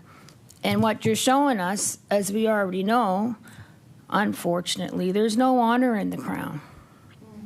That's sad. That's sad when you act without honor and respect, because that's not who we are as Mi'kmaq. We're respectful. And those on the mountain, those protectors on the mountain, they're doing what their ancestors who came before them did. They're gathering medicines. They're protecting the moose, protecting the trees from the, interests of industry. And it's unfortunate that this government has colluded and gave permission to these actors, these industry actors, without our informed consent. That's another law, the free, informed, prior consent of you're sidestepping all of your agreements. And right on the eve of Treaty Day, you're going to go over to that building and you're going to smile and take pictures with our Indian Act leaders and pat yourselves on the shoulder like you're doing a good thing. Well, I'm here to remind you that we speak for all of Mi'kmaq. We speak for not just the people, the Ilnuk. We speak for the lands, we speak for the waters, we speak for the medicines, we speak for the animals, those who don't have a voice to speak up. That's why I'm here today. And on my journey here, I was met with the spirit of 4 animals. I woke up to the sound of the crow. You know the sound of the crow? Very loud, intentionally, because the crow's the first one that enters the forest to let everybody know someone's coming. So the crow is like a messenger. Then I went out to my back step, 2 deer in my backyard. That's a spirit of kindness, spirit of gentleness and calmness, I even got a video. Then on my drive here, on the highway, a doodlewidge, a little squirrel, crossed by me. That's the spirit of collecting and gathering. And that's what we intend to do as the Mi'kmaq. We're going to gather and collect not just the information, but the people, all the people, because this Nova Scotia Protection Act is intended, my understanding, to protect the people. Moho, no. The people who are doing the protecting are on Hunter's Mountain right now. All due respect to them, and the honor and the glory should be given to them for being up there and sacrificing their lives and their dedication and their hearts and spirits to defend the sacred. The last animal I saw was Gitbu. An eagle circled above me when I was driving to pick up one of my gajus from Spaganagadic, and that represents love. Gitbu, eagle represents love. So I might speak blunt and I might speak matter of fact. You have the written words here that back up all the laws. You can read that all. But I was guided to speak from my heart today. And that's what I am doing. Right from my spirit to your spirit, to appeal to your humanity, to appeal to your values, your morality. I had to be given this as a visitor today. I'm apparently a visitor on my own lands. But I'm here to remind you who the visitors are. You all are the visitors in Mi'kmaq. You all are here as guests in our homelands, and I say that with the utmost respect. We've welcomed you to our shores. We've had treaties that honor peace and friendship, and we've upheld our side of the bargain. And how much time do I have left? I have a story to tell you. That's long enough. So my elders have shared this story with me that I think you need reminding on. I'm going to speed up my speech, okay? So it goes a little something like this. Ever hear of the burying of the hatchet? That was an actual ceremony that took place on the steps of where the courthouse is here in Jabukduk in Halifax, right around that area. There was a ceremony that actually took place, and it was a Crown representative and our chief representative that were there that day. And I'm just giving you a synopsis of what went down that day, because it's very important for you to hear this and remember this, that we buried the hatchet because our treaties is what allowed freedom of settlement to occur. And then you kept coming and taking and taking and taking, and and then Cornwallis with his proclamation for sculpting and all these things, all the warring and everything. In an effort to stop that and pause that, this ceremony took place, the burying of the hatchet. Look it up. And our chief representative said to the Crown chief representative, 2 things I want you to remember today.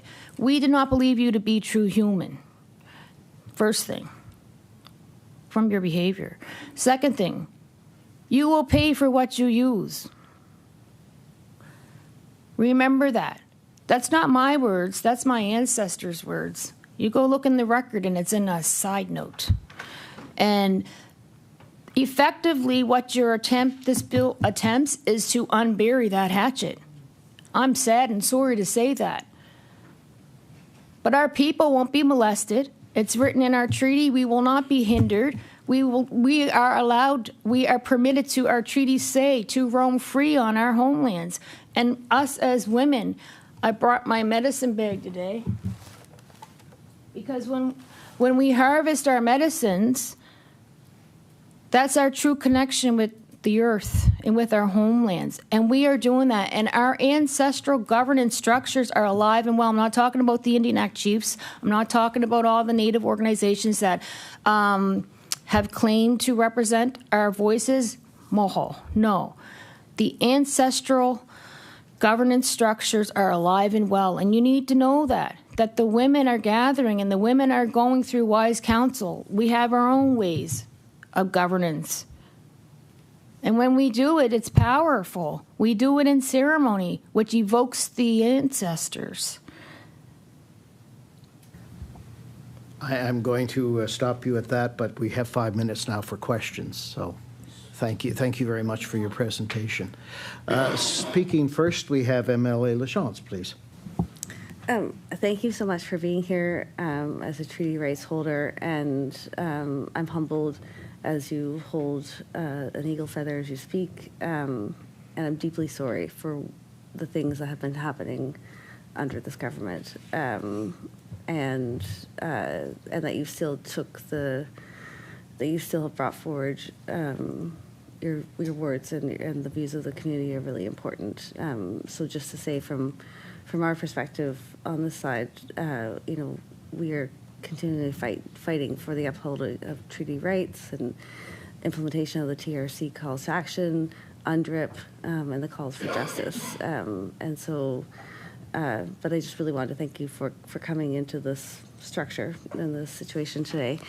I'm wondering, in terms of next steps with regards to this bill, what you would recommend.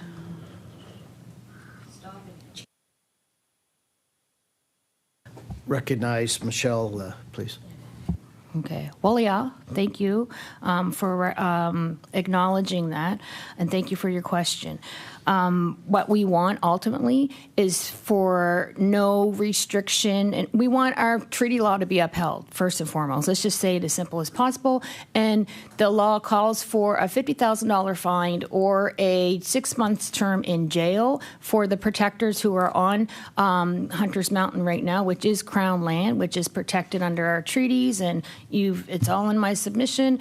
So should you pass this bill, the people have spoken. They are not leaving.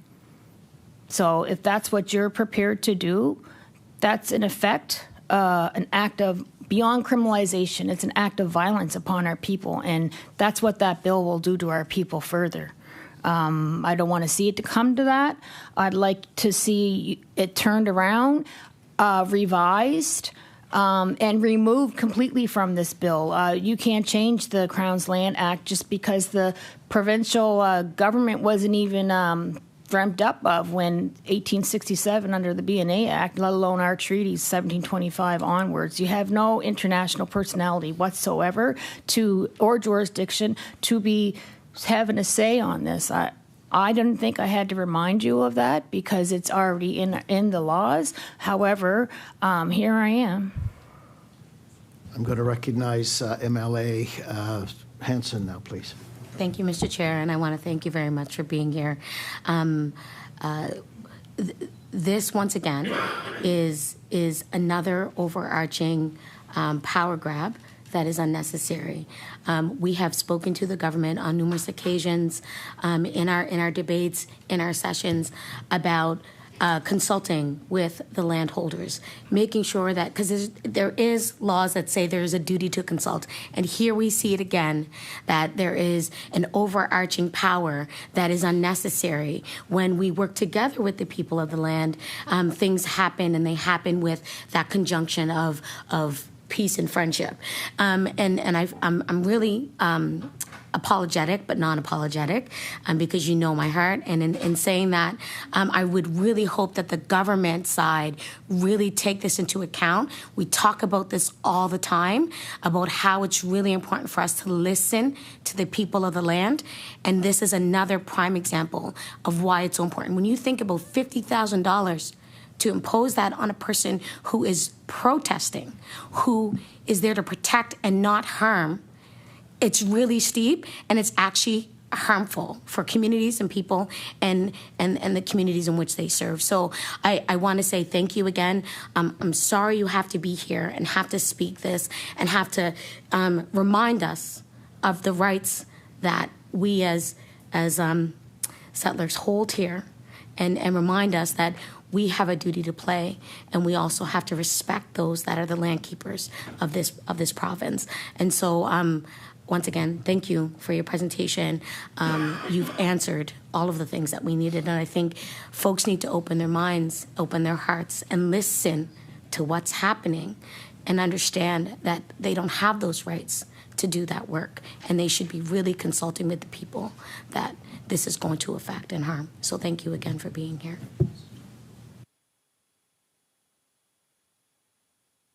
I recognize Michelle with 20 seconds left. So, Walalan Nitabesk, my good friend, Susie. I've known Susie since we were Three Apples High, and I'm very, very humbled and honored for your presence here today, sister, and I appreciate your good words. What I would recommend, as I already said, I think we're past the fact of speaking with the people, because you've already skipped that step, unfortunately, and you have to just shut it down. You just can't allow this bill to go through. Those of you who are in opposition of, the makeup of your party, there's different parties. I understand that. You're not conservative, is what I understand. So you have to make sure you guys have to tell Tim Hewson. The Nova Scotians have already spoken. The ones who stand up for the trees and the lands and the waters and glyphosate spraying and forestry and all of that. Nova Scotians have been speaking, and we're uniting together to maybe suggest to him that he cleans out his ears, maybe, because we've been saying very loudly we don't want this. We want to protect our, and we're not open for sale. Mi'kmaqi's unceded land and territory, so you can't sell what's not yours, and you will pay for what you use. Thank you very much. I appreciate you being here. Our time is up for questions, but thank you.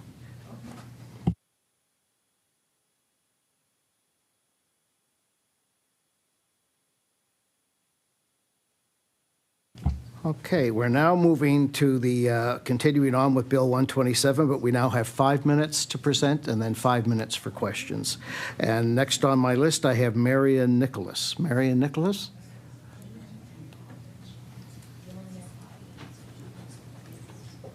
You have 5 minutes to speak, and then we'll do 5 minutes of questions as well. Welcome. Please be seated. Yeah.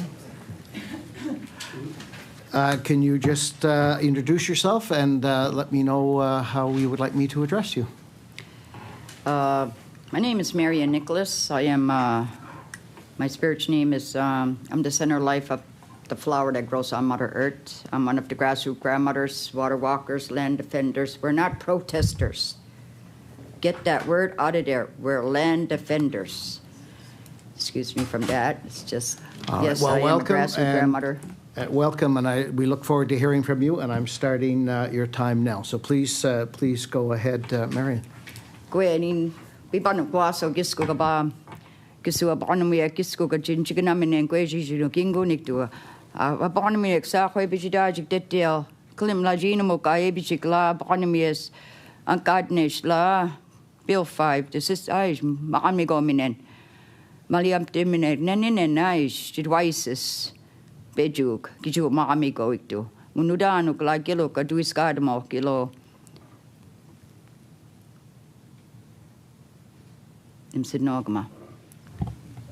Do you have more comments you wish to make, or are you ready for questions?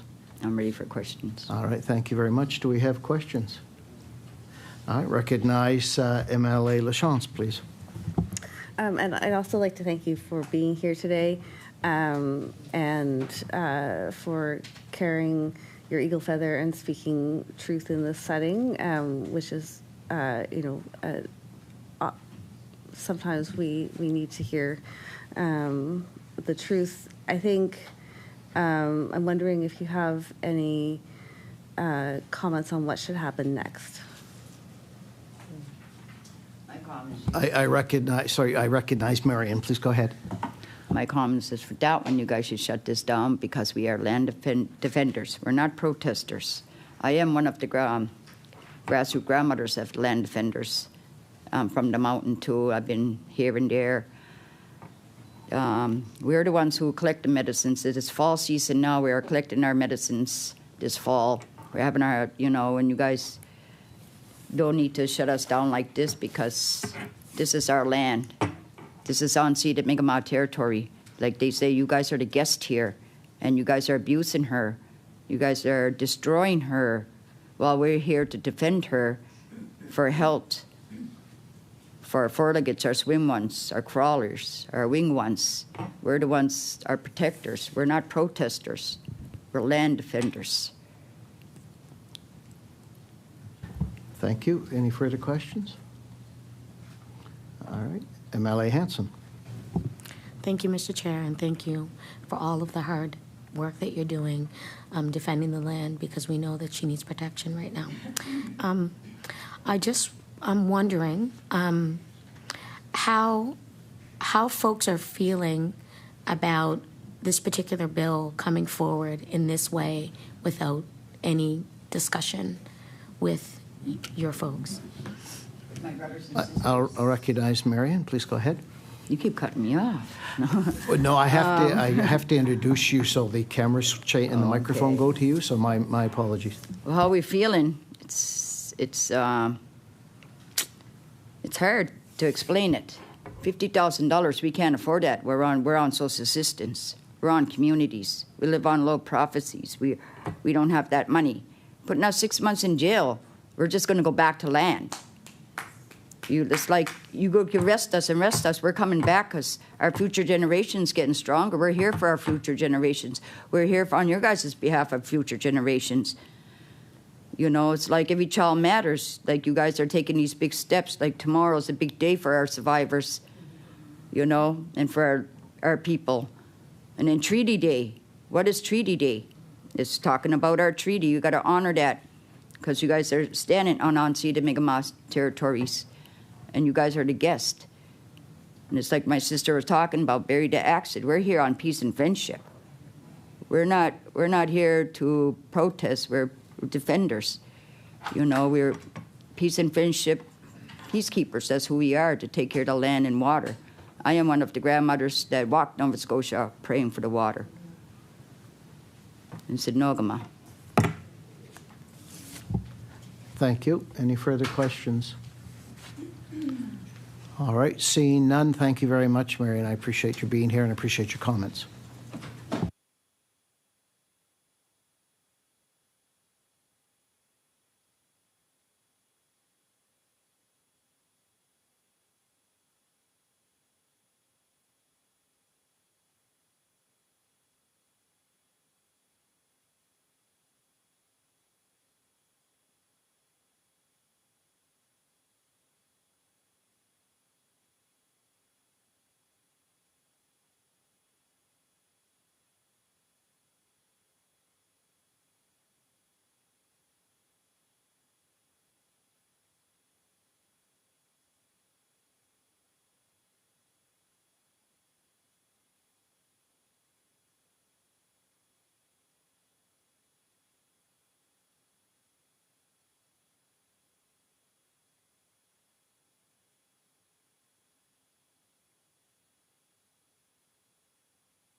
All right. Next, we have a virtual presentation from Tuma Wilson, please. Tuma Wilson. Hello. Similarly to Michelle, I've given you guys a packet. Does everybody have it in front of them? Just let me verify. Wicked. All right, we do. Please introduce yourself and let us know if you're with any organization, and then how you'd like me to refer to you. I am a Mi'kmaq heir of the Peace and Friendship Treaties. I am Dr. Professor Wilson at Acadia University, but you can call me Duma. Okay. The packet is signed John Q. Ilnu, as it is a generalized statement on behalf of rights holders. I'd like to just so I'm going to introduce you, refer to you as Duma, then? Yes. All right, and I'm going to start your time now. Welcome, and we look forward to hearing you. As I don't have a lot of time, I'm going to be quick. I'd just like to immediately correct something that's on record here when people keep saying duty to consult. That is no longer the standard. Canada has agreed to in agreeing to UNDRIP, and as well as by setting UNDRIP into law with the UNDRIP Act in 2021, it says that the new standard is free and prior informed consent. Article 10 specifically states, Indigenous peoples shall not be forcibly removed from their lands or territories. No relocation shall take place without free and prior informed consent of the Indigenous peoples concerned and after agreement on just and fair compensation and where possible, the option of return. Right away, this new bill flies in the face of that. I will not go into details on the moral repugnancy of this rushed through bill that seems to be targeting land protectors who are protecting Hunter's Mountain right now. Nor will I chastise the Nova Scotian government for selling essentially stolen goods to different businesses on the mountain. Right now, I'd like to read the first part of the packet that I have sent you guys, and I'll try to get through that as fast as possible. As there seems to be some confusion as why there is unrest in Mi'kmaq, I offer the statement and packet to help explain why we are gathered here. Indigenous rights are inherent. We have had them by the grace of being Ilnu peoples. We are the people of Mi'kmaq, the inheritors of the Wabanaki Confederacy and the land of the Dawn. We have known this since time immemorial. Our people have always sought peace and harmony with all that is around us, but never at the cost of our rights and our land. The following is an excerpt from a letter from Millard to Cornwallis written on behalf of the Mi'kmaq in September 1749. The place where you are, the place where you now reside, the place where you make a fortification, the place where you presently wish to establish yourself, the place where you wish to absolutely to make yourself the master, this place is mine. I, the Indian, have sprung from this land like the grass. I was born there from father to son. This place is my land. I swear, it is the Creator who gave me this land to be my country forever. You are proud of your great numbers, but as for me, I have very few. I can do no more than to trust in the Creator who knows what is happening. A crawling worm defends itself when it senses an attack. Assuredly, I, an Indian, am worth somewhat more than a worm, and thus, with greater reason, must know to defend myself when I am attacked. Yes, certainly I am going to see you. Soon I will see you, and I hope what I hear will, to some degree, lighten my heart. This was a letter written by our people explaining, essentially, our position on sovereignty. We are a sovereign free people. This land is ours. This excerpt showcases that. This knowledge and righteous position put the Mi'kmaq in conflict with the Crown. In some cases, we had to fight for our land and title. This caused unrest in Mi'kmaq that lasted from 1725 to 52 and beyond, when we would repeatedly sign treaties. When such raids caused the Crown to come to us hat in hand, as they did many times, like in 1752, and seek peace with us. We never surrendered our land or our rights. We instead, our ancestors drew lines in the sand that stated, to live in peace and friendship with us, you must not attack us when we are gathered in our land, in hunting, fishing, and planting.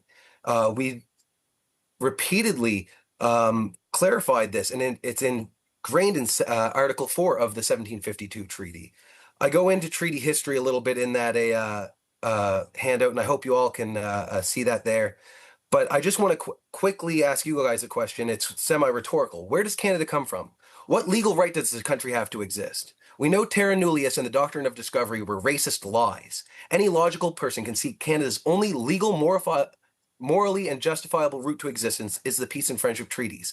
The Mi'kmaq, in their infinite patience, wisdom, and love, agreed to share space with non-Indigenous people who were coming over, similar to how we did with the Wabanaki Confederacy groups such as the Wolastoqey people and the Passamaquoddy. But our rights are inherent. I want to explain to everyone who can hear my voice right now. Our rights do not come from the treaties. They are not granted by Section 35. Again, our people said, here are the rights that we have that you cannot cross as a boundary, or we cannot live in peace and friendship with you. So again, Section 35 of the Constitution, it doesn't say we hereby grant Aboriginal and treaty rights. It says they are recognized and affirmed. Unfortunately, for many years, they didn't define that any further. So in the gray areas, we unfortunately saw criminalization of Mi'kmaq people. It started with Grand Chief Gabriel Sillaboy back in the 20s, and it continues to this day, where our truck houses are raided, where our women are criminalized, where our land protectors are criminalized. And it's unreal that even after agreeing to UNDRIP, where you have all of these rights defined and not in a limited way, you still see Nova Scotia trying to pass this bill behind our backs. And it's really, again, just really morally repugnant. Thank you for your comments. I'd like to allow some time for questions now, if that's okay. So we will have 5 minutes for questions, and I'm going to see if any of the folks would like to speak, beginning with MLA Lachance. Thank you for being here, and thank you for this brief. It's really important and a really helpful resource, certainly the guide through UNDRIP as well. I'm wondering, I'd just like to give you some more time to speak and to talk about what you think should happen next. If we're looking at making amendments to the Crown Lands Act, First Amendment should state that it is not, there's no Crown lands here. It is all unceded Mi'kmaq territory. We never gave up our land. We never gave up our rights. We agreed to live in peace and harmony with the Crown. And unfortunately, the Crown went back on that a few times, but we, time and time again, with patience and love, re-signed peace and friendship treaties with the Crown. And again, I think it's important because there will be people who say, oh, UNDRIP's an aspirational document. It's a high place to reach for. No. In Article 43, it states, the rights recognized herein constitute the minimum standards for the survival, dignity, and well-being of Indigenous peoples of the world. By fighting against UNDRIP rights, Nova Scotia is stating that the Mi'kmaq do not deserve the minimum standards for survival, dignity, and well-being of Indigenous peoples. And I'm sorry to get loud, but it's really insulting when you think about it like that. But again, UNDRIP does not create new or limit existing Indigenous rights. Our rights are inherent. It offers a lens for settler governments and its actors, such as politicians and judges, to understand our rights. And so, if anything, the Crown Lands Act maybe should be amended to reflect the fact that it is our land and that we work in tandem with you to protect it. All right. Thank you. Any further questions?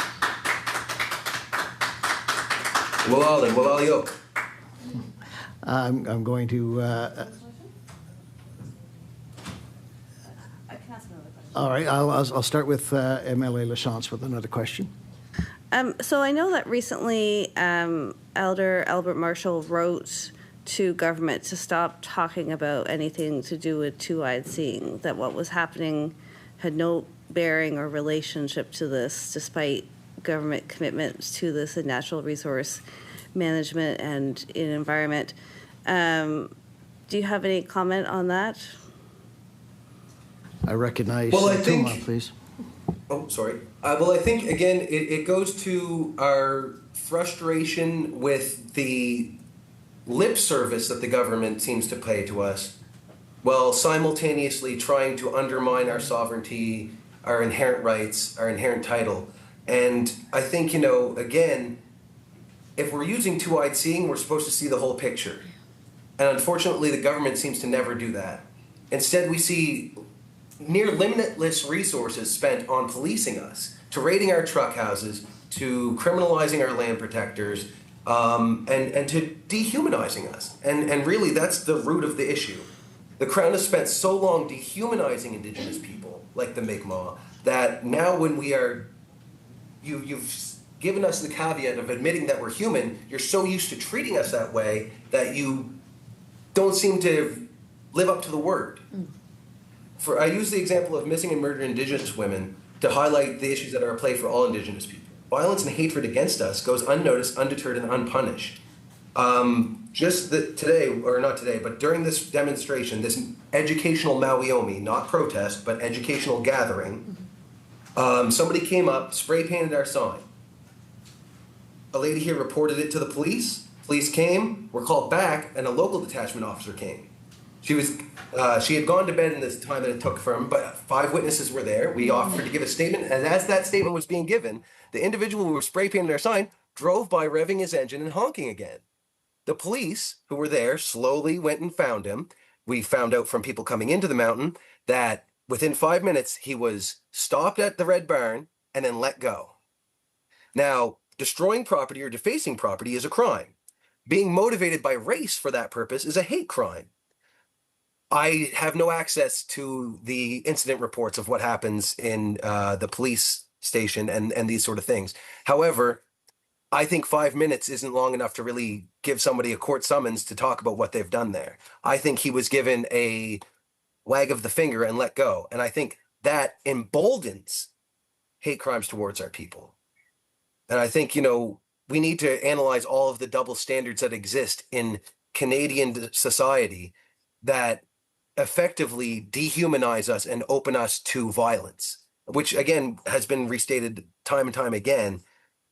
These are forms of violence, economic violence against our people to keep us impoverished, violence against our people in the form of policing through literal physical violence. It needs to end. I'm not saying that we have no laws. We have our laws. time is up, Tuma, and I did give you a little bit extra, but thank you very much for being with us and for your comments. Okay, I'd just like to take the last second to say we are all treaty people. Not just the Mi'kmaq, not just the Passamaquoddy and the Wolastoqey. We are all treaty people because the treaty is what allows us to coexist together in peace and friendship. Thank you. Thank you.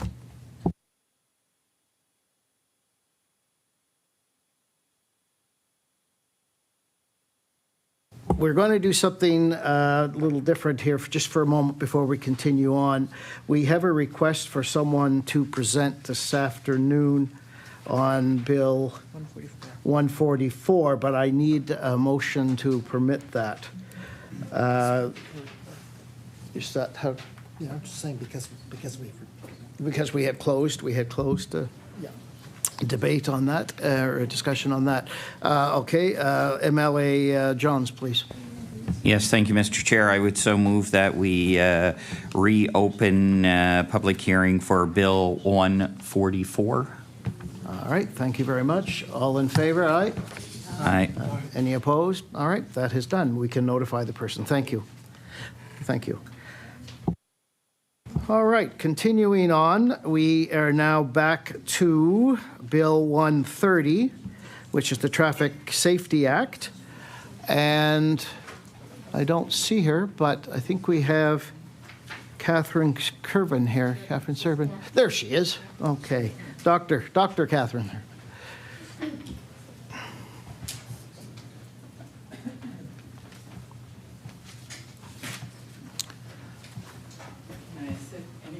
You go sit where you're comfortable there, and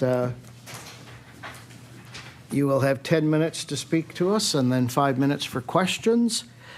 And how would you, well, introduce yourself and then let me know how you'd like me to refer to you. Okay. So my name's, I hate looking at myself, but anyway. My name's Catherine Chervin, or Kathy Chervin. Please call me Kathy. Kathy. I'm a grandmother, a mother, and a retired family doctor, and a member of the Traffic Safety for All Nova Scotians, which is a broad-based, nonpartisan group of citizens interested in the health and safety of all Nova Scotians. Well, thank you for being here. Welcome back. And I'm going to start your time now. So you have 10 minutes, and I'll give you a 1 minute warning when we're at 9 minutes. Okay, thank you. I really appreciate the committee's time and attention.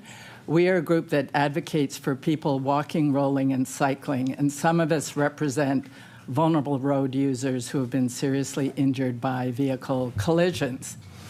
So in the 2 years since I retired, within a few blocks of my house on Vernon Street, traffic crashes have killed 2 young people. Alex Wortman has been in the news recently. And 1 young cyclist was doored and seriously injured on Spring Garden Road. I want to say that we're pleased to see the previous outdated Motor Vehicle Act being replaced, and we applaud the government for including photo radar, red light cameras, an improved definition of distracted driving in the Act, as we know that speed and distracted driving are major causes of deaths and injuries. And we're also pleased to see that municipalities are now allowed to set speed limits below 50 kilometers per hour in any part of a community. From our view, there are 7 points where the Act needs improvement to make our streets truly safe for our most vulnerable road users. In the previous Bill 80, vulnerable road user was defined, and in Bill 130, the definition is left to the regulations. We believe the definition should remain in the Act because this provides stronger protection, as is the case in BC, for vulnerable road users. Similarly, in the previous Bill 80, bicycle was to be defined by the regulations, and we got notice about the bill late, but we cannot find anywhere how and where bicycle is going to be defined. And we would be happy to provide a definition for bicycle, either for the regulations or the Act. We strongly support a clause to define and require safe passing distances in the new regulations, and that would be at least 1 meter for bicycles. And we also strongly support dooring as an offense, as in the previous draft regulations. In other words, that opening a vehicle door must not endanger any person or other traffic. And we're also pleased to see data will be collected for research purposes on traffic or motor vehicle safety. We really think it's vital that all offenses that injure or kill vulnerable road users must be tracked and made publicly available and should be a mandatory requirement for all police forces. For example, in Ontario, dooring is not recorded because it's not considered a collision. I hope everybody knows what dooring is. You open the door in front of the cyclist and they're injured. A couple of other points. We do not support licensing of bicycles, as there's evidence that doing so reduces cycling. It puts up a barrier. It's not cost effective. And this comes from the lawyer in our group, so I hope I can explain it. It's called reverse onus, and essentially what it means is that if there is a collision between a vehicle and a vulnerable road user, the onus should be on the driver of the vehicle to prove that they were not negligent rather than the other way around. On a personal note, David Gass, my cherished partner, was killed in a crosswalk 4 years ago.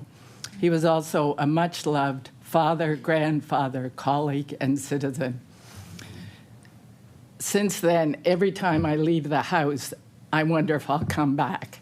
So we want a province where all Nova Scotians, young and old, can be confident that when they leave their homes, they will be able to walk, cycle, roll, drive, and return home safely. So, in conclusion, we're deeply concerned about traffic safety. We're also committed to contributing to the new regulations to advance the implementation of the Traffic Safety Act, and we urge the government to make the changes to the Act outlined in our submission so that streets can be truly safe for all vulnerable road users. Thank you for your time. I think I was under 10 minutes. You're under 5 minutes. Oh, really? You're getting good at this, Kathy. You're getting good at this, Kathy. Thank you very much for your comments. Now, I suspect we have some questions. Okay, beginning with MLA Coombs, please. Just first, I want to say thank you for coming forward and speaking to this bill. I was getting concerned when I saw that nobody wanted to speak either to the merits of it. And that's always a sad day when no one wants to speak to any kind of bill. So I want to thank you for that. And also thank you for bringing forward ideas, because I can't call them amendments right now, ideas on how to improve the bill and make it stronger for those, for road safety. Is there anything else you would like to add to that? Recognize Kathy. Thank you very much for that question. The other issue, which I did not get into in the short presentation, are the long-term health effects and costs of traffic-related air pollution. As I said, I'm a physician. I'm a member of the Canadian Association of Physicians for the Environment. We know that when you live close to major traffic routes, that there's an increase in asthma, heart disease, diabetes, and of course, all of that results in more emergency visits, which both overburdens and increases the costs of our healthcare system. So if we want to reduce healthcare system costs, we should reduce the traffic, the vehicle traffic on our streets. And improving the roads for cyclists and pedestrians is one way to do that, as well as, of course, better transit, electric buses. I can go on, but there are many, many benefits to improving the roads for vulnerable road users beyond just injuries and deaths. Thank you. Additional questions? Okay. MLA Lachance, please. I probably can't make my comments without relaying that I'm Kathy's daughter-in-law, and so was my father-in-law, who we lost in 2021, and really quickly, became aware of that there was a lot of evidence, a lot of knowledge about what could be done to make roads safer and make people safer in our communities, and that we were all waiting on this new act, and we were waiting on the regulations. I guess I'm concerned that we're still waiting on this act, really, and I guess I'm wondering from Cape or from your perspective, what you would have to say about timing and the urgency around this act. Recognize Kathy. Thank you. It's very urgent. I mean, I related my opening statement. There have been serious injuries and deaths just in the past few years. We really, many cities and provinces have adopted Vision Zero, which means zero pedestrian deaths. We are a long way from that in Nova Scotia. That is something we should absolutely aim for. And in doing so, making streets and roads safer for active transportation, the population gets healthier, healthcare costs go down. And so it should be one of the top priorities of this government. Thank you. Any further questions? We have a little bit of time left. All right. Seeing none, then I will thank you for your presentation. I know you're excited about this. We've discussed this many times, and I share your enthusiasm. We will also be making a written submission, and we are happy to work to inform the regulations as well. And I hope those will be forthcoming very soon. Thank you very much. Okay. Thank you.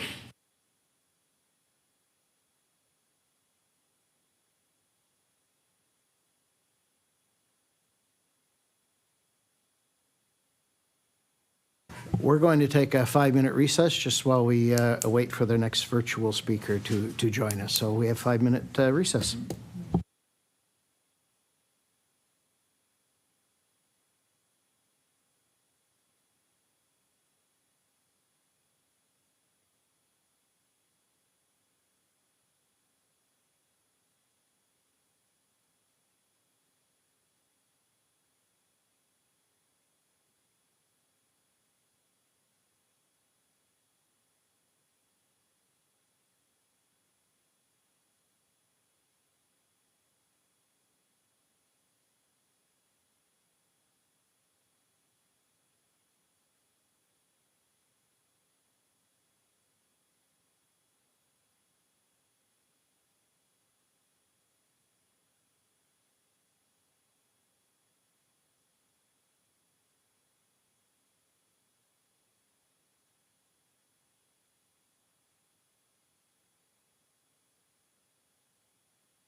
Okay, I'm going to reconvene the meeting, and there's a couple of things we have to do before we go to our next speaker. The first is I'd like us to do introductions again. We've had some change in membership, so if you could just begin with government, go around, and just for the record, who's here, please, and your district.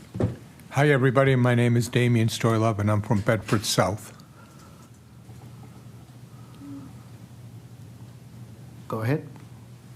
It's Fred. Yeah. Brian Wong, Waverly Fall River Beaverbank. MLA Brad Johns, Sackville Uniac. Julie Van Exen, MLA King South. Kendra Coombs, MLA Cape Breton Center. Pronouns are she and her. Lena Hamid, MLA for Fairview Clayton Park, and my pronouns are she, her. Hi, thank you very much. That can make things official now.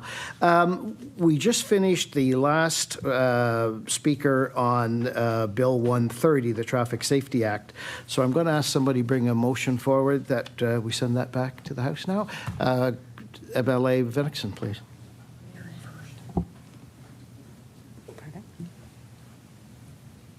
Okay, go ahead. Yeah. I move that Bill number 130, Traffic Safety Act, be reported back to the House. Thank you very much. All those in favor, aye? Aye. Any contrary, nay? All right, that is done. Thank you very much. Now, we are going to continue on, and we have on speaking on Bill 141, which is Municipal Modernization. We have virtually Mr. Russ Green. Mr. Green. A couple of us admired that nice painting behind you as well, so welcome. Not hearing you at the moment.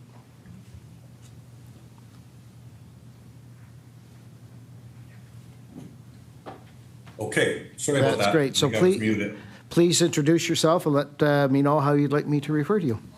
Okay, my name is Russ Green. You can refer to me as Russ, and I thank you for this time today to speak. Do you represent an organization, or you're speaking on your own behalf? I'm speaking on my own behalf. I am part of an organization, but I am speaking on my own behalf right now. All right, well, go ahead. You have 10 minutes.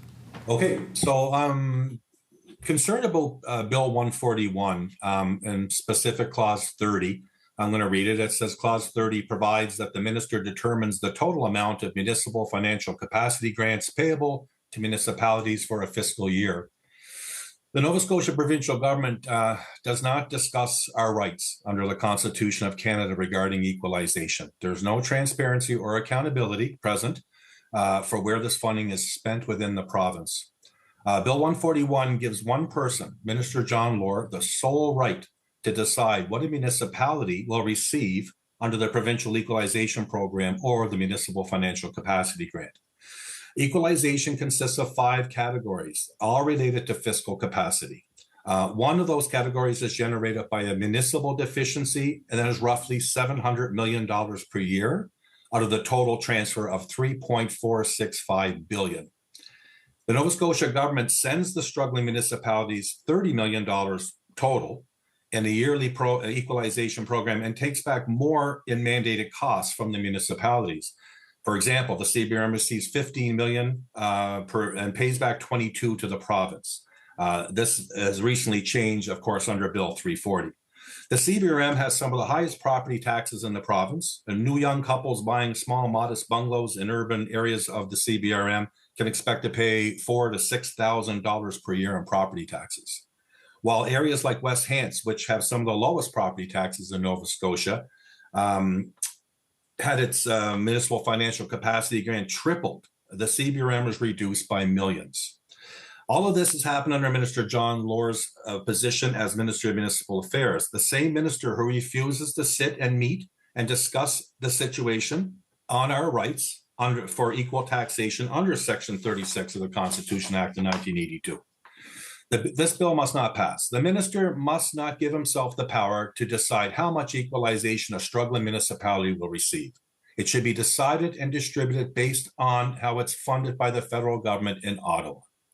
Keeping rural Nova Scotia poor and overtaxed so the provincial government can benefit from billions that are sent to support the struggling areas must stop.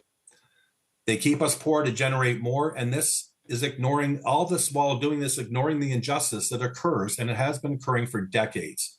Shame on them all, because it is up to every level of government to uphold our constitutional rights in this country, and the Nova Scotia provincial government currently is ignoring ours. Thank you. Thank you for your comments. I'm now going to see if there are questions, and beginning with MLA Coombs. Hello and hi, Russ. The question of having this within Clause 30, having the financial capacity grant in the hands of one person, do you think that it could create or go back to the patronage system? And do you think it would also cause, as Councillor McNeil had stated, cause political pressure, either for a minister to bend to the will of his constituents, or to a municipality to bend to the will of a minister in order to get the financial capacity grant? Recognize Russ. To be honest with you, it all comes back to fairness. If equalization is provided to Nova Scotia, Section 36 is quite clear of what it's to be used for. It's to create opportunity, equalize taxes. It's not happening now. CBRM has some of the highest taxes in the province, and there's a couple of places that are just slightly ahead of us, and commercial tax rates over 5%. It's stifling economic growth in our region, and we feel that it's done on purpose. So whether the minister, is trying to, appease certain areas of the province over others, that's quite possibly happening. But we have a right to be treated equally and fairly. There's $3.5 billion coming into the coffers of Nova Scotia every year because of the struggles of rural Nova Scotia.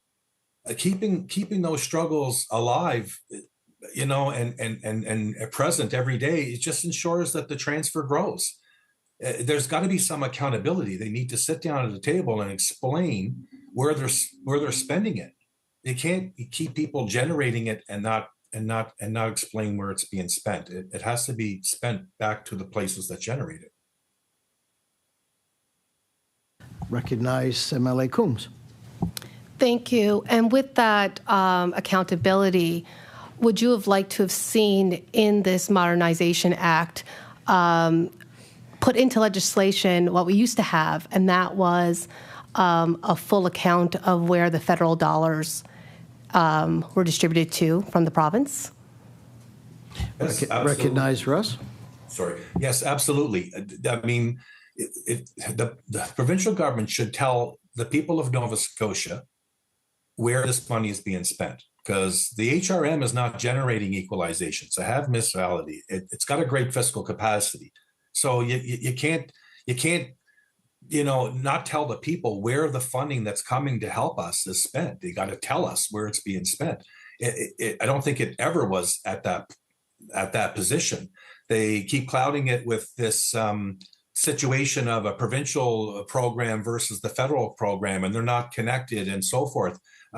We understand that the federal government sends the money based on 5 fiscal capacity categories that are deficient for the province. And there's natural resources and federal taxes and provincial taxes. There's all kinds of categories in there. We're only looking at one, and that's the municipal deficiency. It is generated by municipalities directly. The struggling municipalities with the high taxes, the failing infrastructure, etc. That's what's generating it, and it doesn't appear to be spent there. Thank you. Any further questions? No, I think that is it. Russ, thank you very much. Have a great day, and thank you for your comments. Yes, thank you for your time. I appreciate it. Cheers.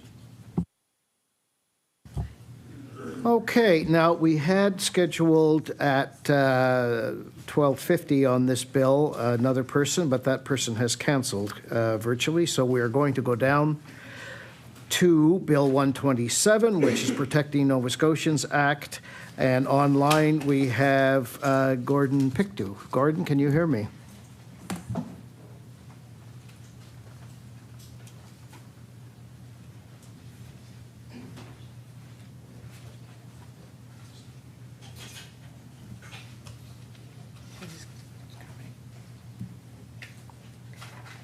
go. There we are. Gordon, can you hear me?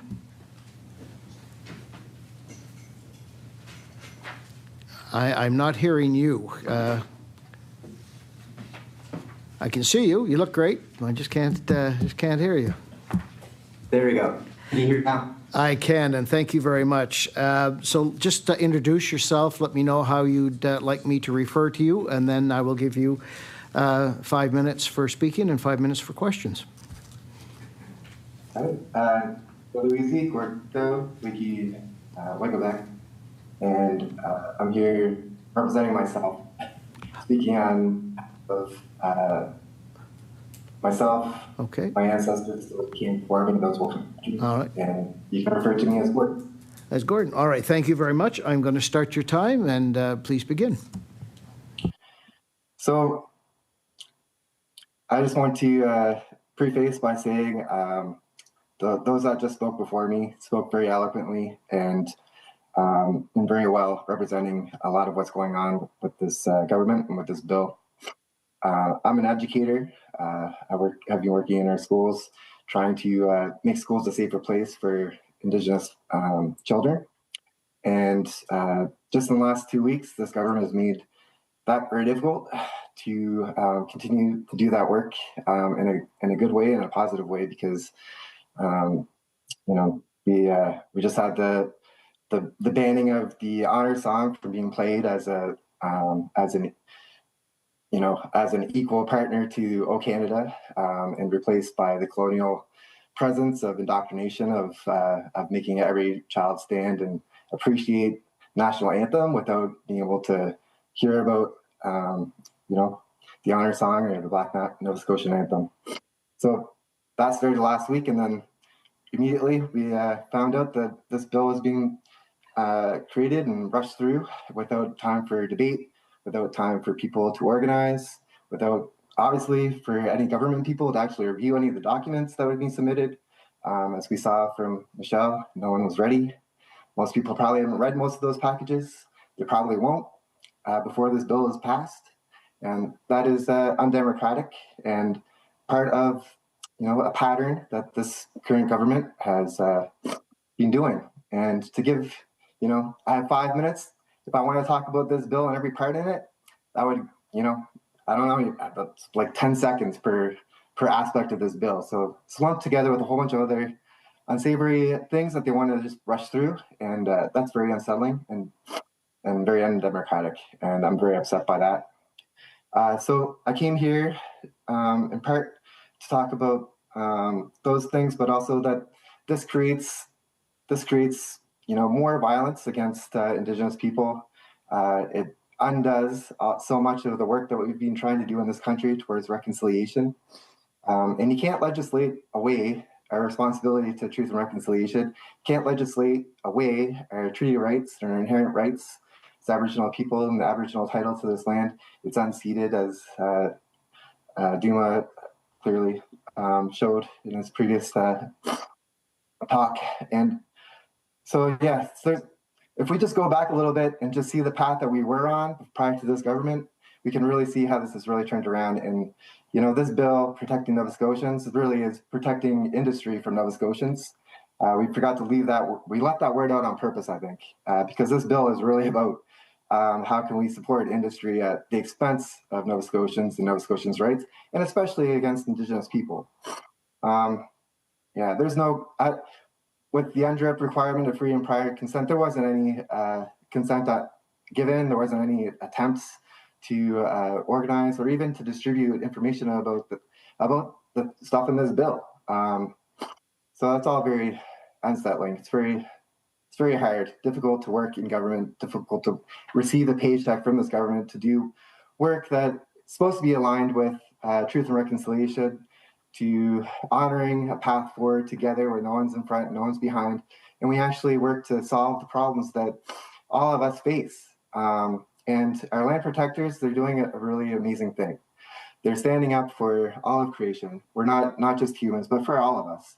And for us to be successful, for our future generations to be successful in this province and to have a good life, to have as much as we have and to have, all the things that we need we need all of it. And Hunter's Mountain is just one place in Nova Scotia. It's a very important place, but there's a lot of other places under threat right now.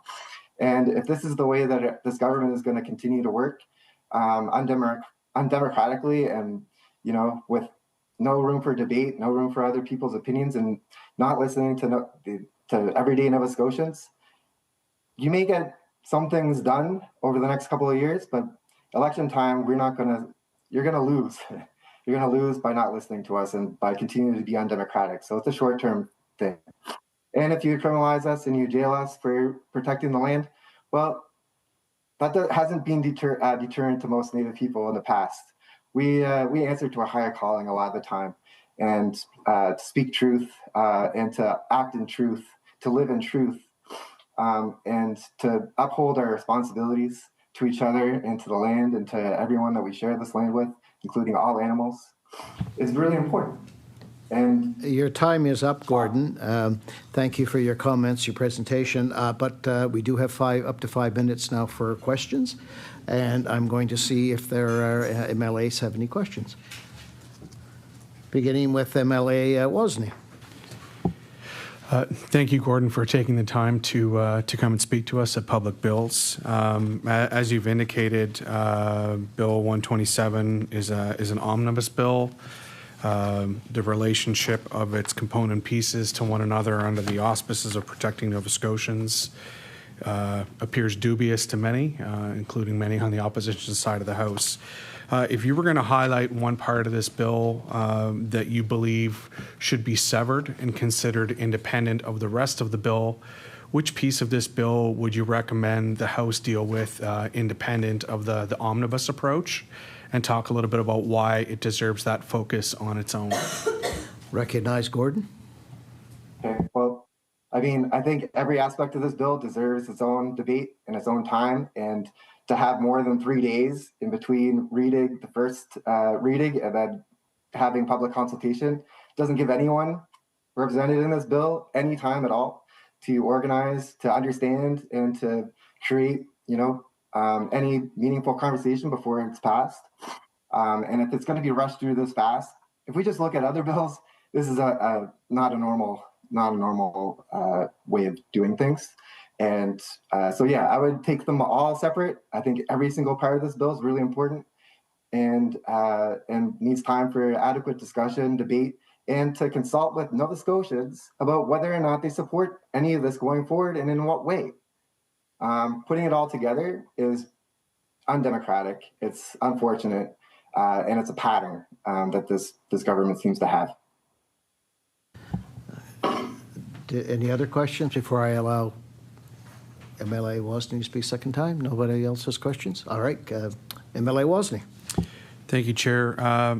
Thank you, Gordon. You've offered some strong perspective about the impact of this act could be further criminalization of Indigenous, I don't even want to call them activists, Indigenous persons acting to protect the land in a way that's consistent with Mi'kmaq values and spirituality.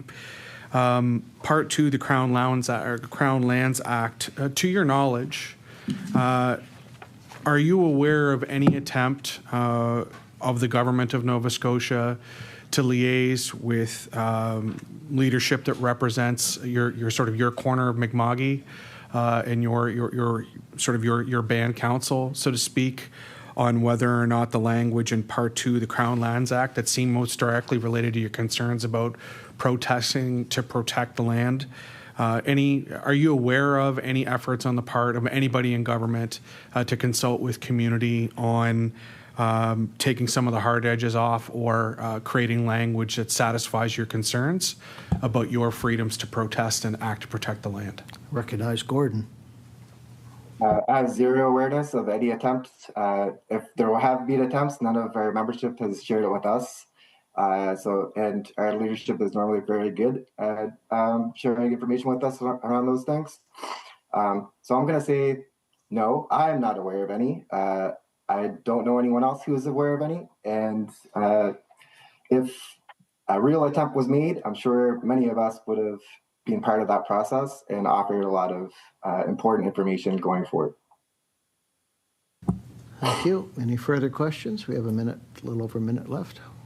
All right, MLA Wozni.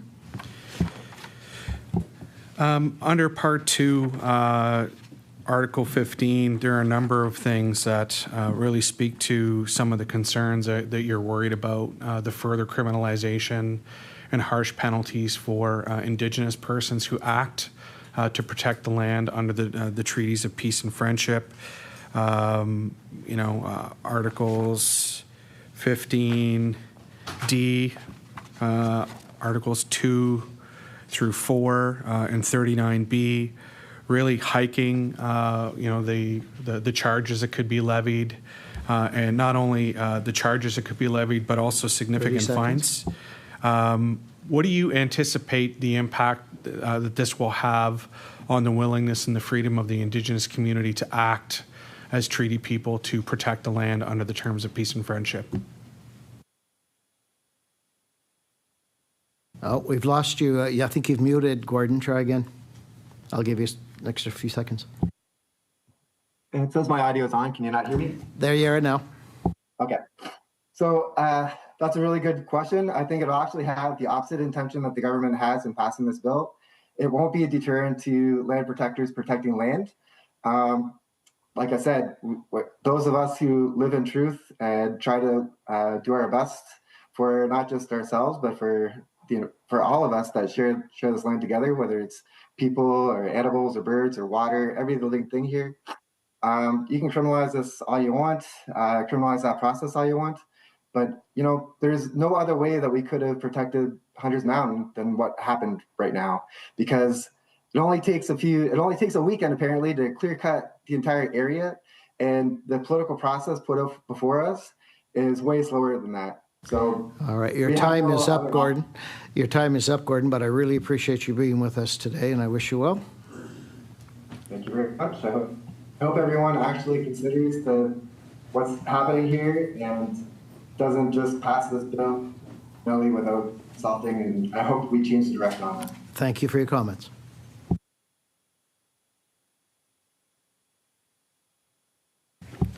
Now, we are a little bit ahead of schedule. Do we? Oh, I'm sorry. MLA Johns, go ahead. Yeah, thank you, Mr. Chair. Seeing that was the last presentation on this bill, is it? No, I don't.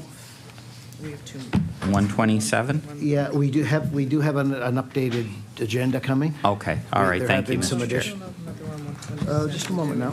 I need my glasses on. Yeah, you might be right. I think we're okay on protecting Nova Scotians. Yeah. So there are more, but not on that topic. So I apologize. MLA Johns, put your motion on. Yes, thank you, Mr. Chair. So I would put the motion that presentations on Bill number 127, Protecting Nova Scotia's Act, now be concluded. All those in favor, aye? Aye. Aye. And your next motion? I would move that Bill number 127, Protecting Nova Scotia's Act, be reported back to the House. Thank you. All those in favor, aye? Aye. Aye. Any contrary, nay? All right. That has passed. Thank you. All right. 127. So now, do we know if we have Kim Shepard available yet for virtual? All right, we're a little ahead of schedule, but Kim is there. Yep, she's online. That's wonderful. All right, Kim, when you can hear me, please let me know when you can hear me.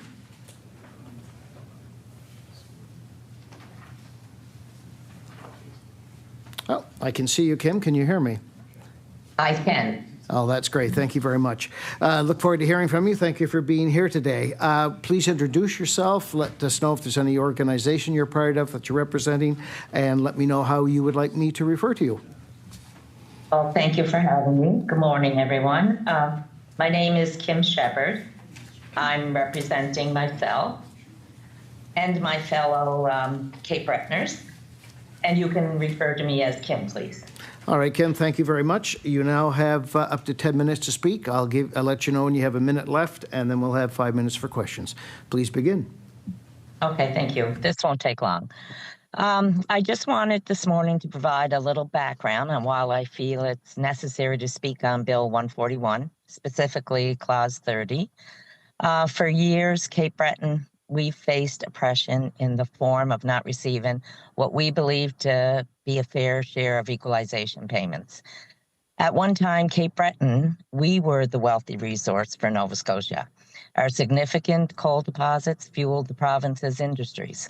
And the Sydney steel industry in the 19th and the 20th century helped build the economic foundation of this province. In many ways, I guess you could say Cape Breton coal and steel, we fueled the rest of Nova Scotia. So Bill 141, allowing the minister alone to determine how much in transfer payments municipalities will receive is deeply concerning to me, and I'm sure the rest of Cape Breton. Frankly, I feel it's unfair to our island. This provision is going to give the minister complete control over the allocation of equalization funds without requiring collaboration or any input from other resources or municipalities themselves. Each year, Cape Breton, as we all know, receives less in equalization funding than what we send back to the province. So how can we rise up from under these conditions? When will we finally receive our fair share? That's the question from me today and from many Cape Bretoners. Bill 141, it's just not a technical adjustment. It represents a further concentration of power in the province's hands at the expense of the municipalities who are struggling to provide basic services.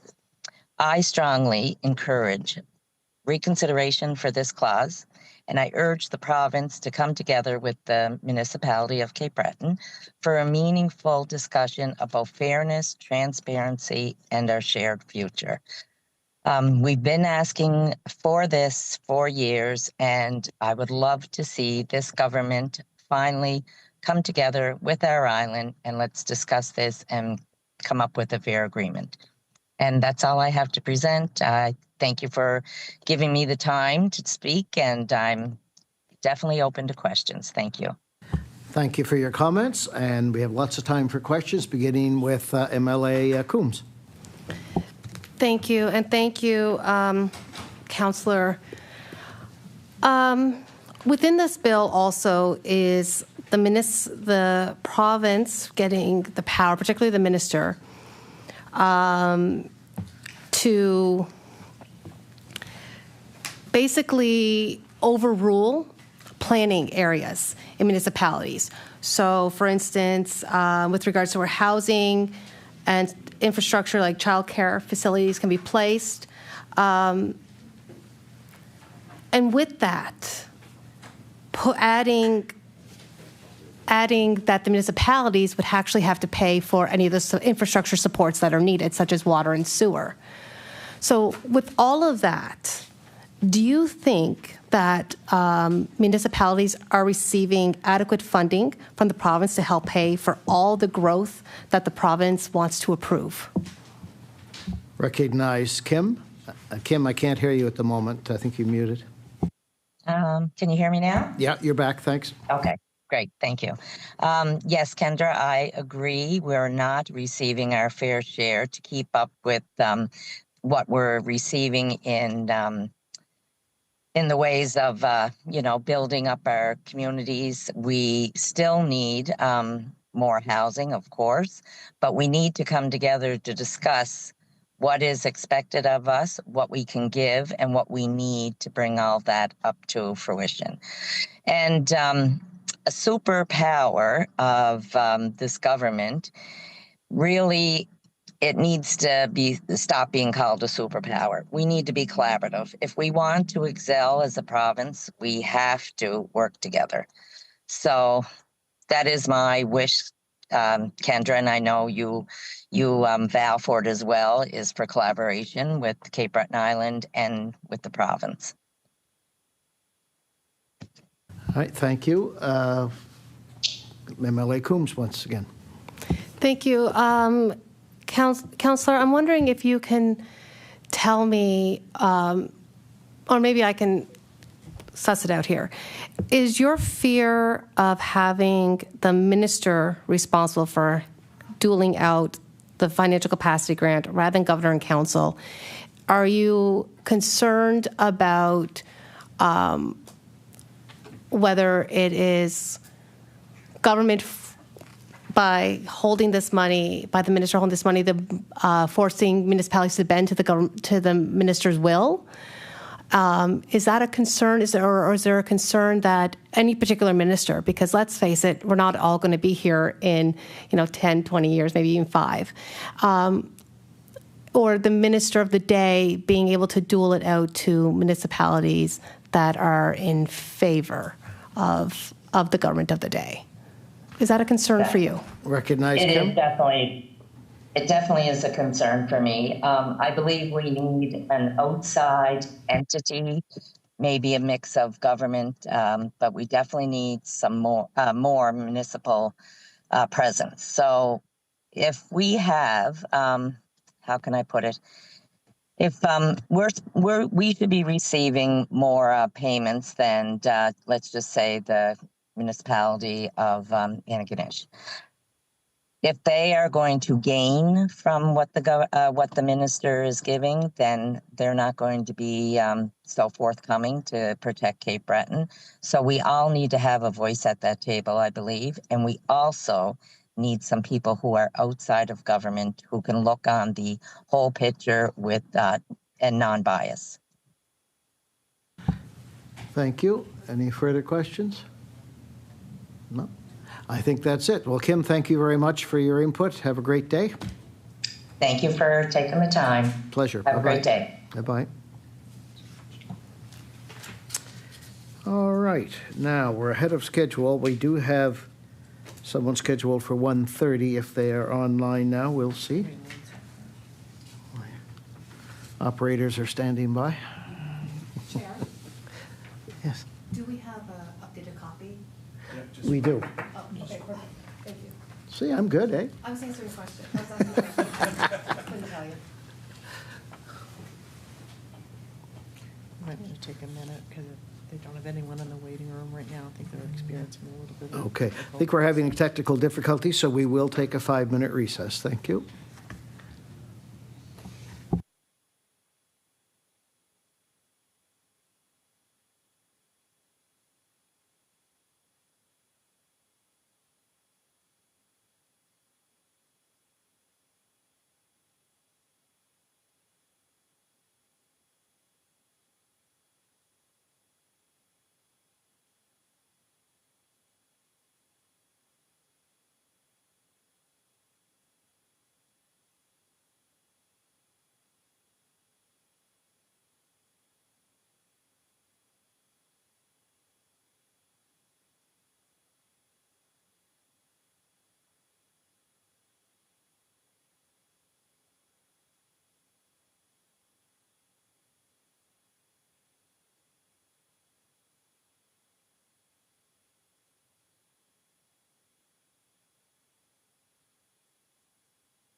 Okay, we are back. Thank you. And online, we have John MacArthur. Virtually, John, can you hear me?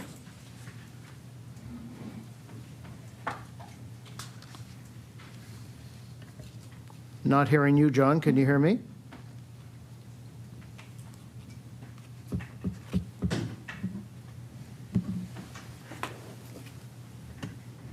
Okay, in the meantime, MLA Johns.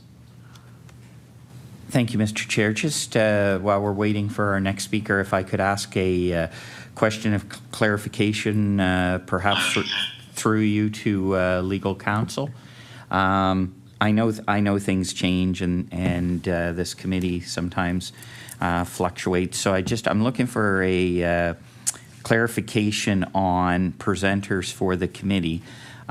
Is there a cutoff, or I'm noticing that we're having additional speakers being added to the list as we're going on. I was under the assumption that there was always a cutoff to speakers. I'm just looking for a clarification why we have the additionals. Recognize Gordon. There's no cutoff on any particular bill as to presenters, but we do have a cutoff on how late we can go today, which is 3 o'clock, roughly. But there is no, the committee hasn't given any cutoff on presenters, so we still take names until such time as that happens. MLA Johns? Yeah, thank you, Mr. Chair. So for my clarification, presenters can put in right up till any time up to 3 o'clock to be added to the list currently. Is that the current procedure? Yes. Okay. Now, we did make an exception. One of the bills had been reported back, but we made an exception. Correct. To allow that, and if we hadn't made that exception, we would not have entertained that person. But okay. I was just looking for clarification. Thank you very much. But there is a cutoff on time because we don't want to run into the House time and your any pre-House caucus. Okay. All right. Thank you both very much for clarification. John MacArthur. John, can you hear me? I can hear you. Wonderful. Can't see you, but I can hear you. How would you like to, well, introduce yourself. Let me know how you would like to be referred to by me and if you represent any group or not. Go ahead. No, I don't represent any group, but I John MacArthur, independent. All right. So now I can refer to you as John? Yes. All right. You have... we're still doing 10 minutes, I think, on this. Well, I only need a couple of minutes. All right, well, you go ahead, sir. The only comment against the fact that the power is being left in the hands of one person. Did you get that? Yeah, sorry, could you repeat? I was just against the fact that the power was being left in the hands of one person. So your concern is the power of the minister? Yes. All right. Did you have any further comments? No, that's basically all I'm saying is it just seems to be such a big pool of money to be left in the hands of one person. All right. Thank you for your comments. I'll see if anyone has any questions for you. Okay. MLA Coombs has a question for you. Hi, John. I've asked this question of pretty much everyone who spoke on Clause 30, which is what I believe you're speaking to, and that is the concern that the minister, whoever that person is, whether now or in the future, could treat municipalities unfairly when it comes to the financial capacity grant.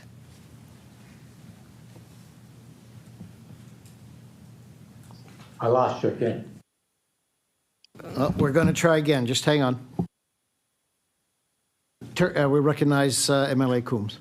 Yes. Is your concern that a minister now or in the future with this change could treat municipalities unfairly? Yes, indeed. Yes. Thank you. All right, then you're through? Yes. Thank you very much, John. All right. And any questions? No. I don't see any other questions, John, so thank you for your time. Have a good day. Okay, thank you for hearing me. My pleasure. Bye-bye. Bye-bye. All right, now we're going back to Bill 144, which is Workers' Compensation Act. We're a little ahead of schedule. Do we know if our virtual speaker is on?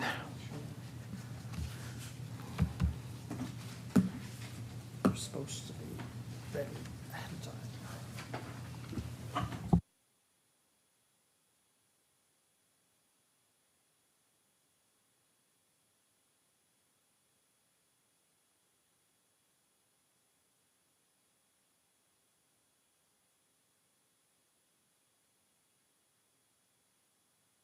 I think I see someone. Is that Rachel?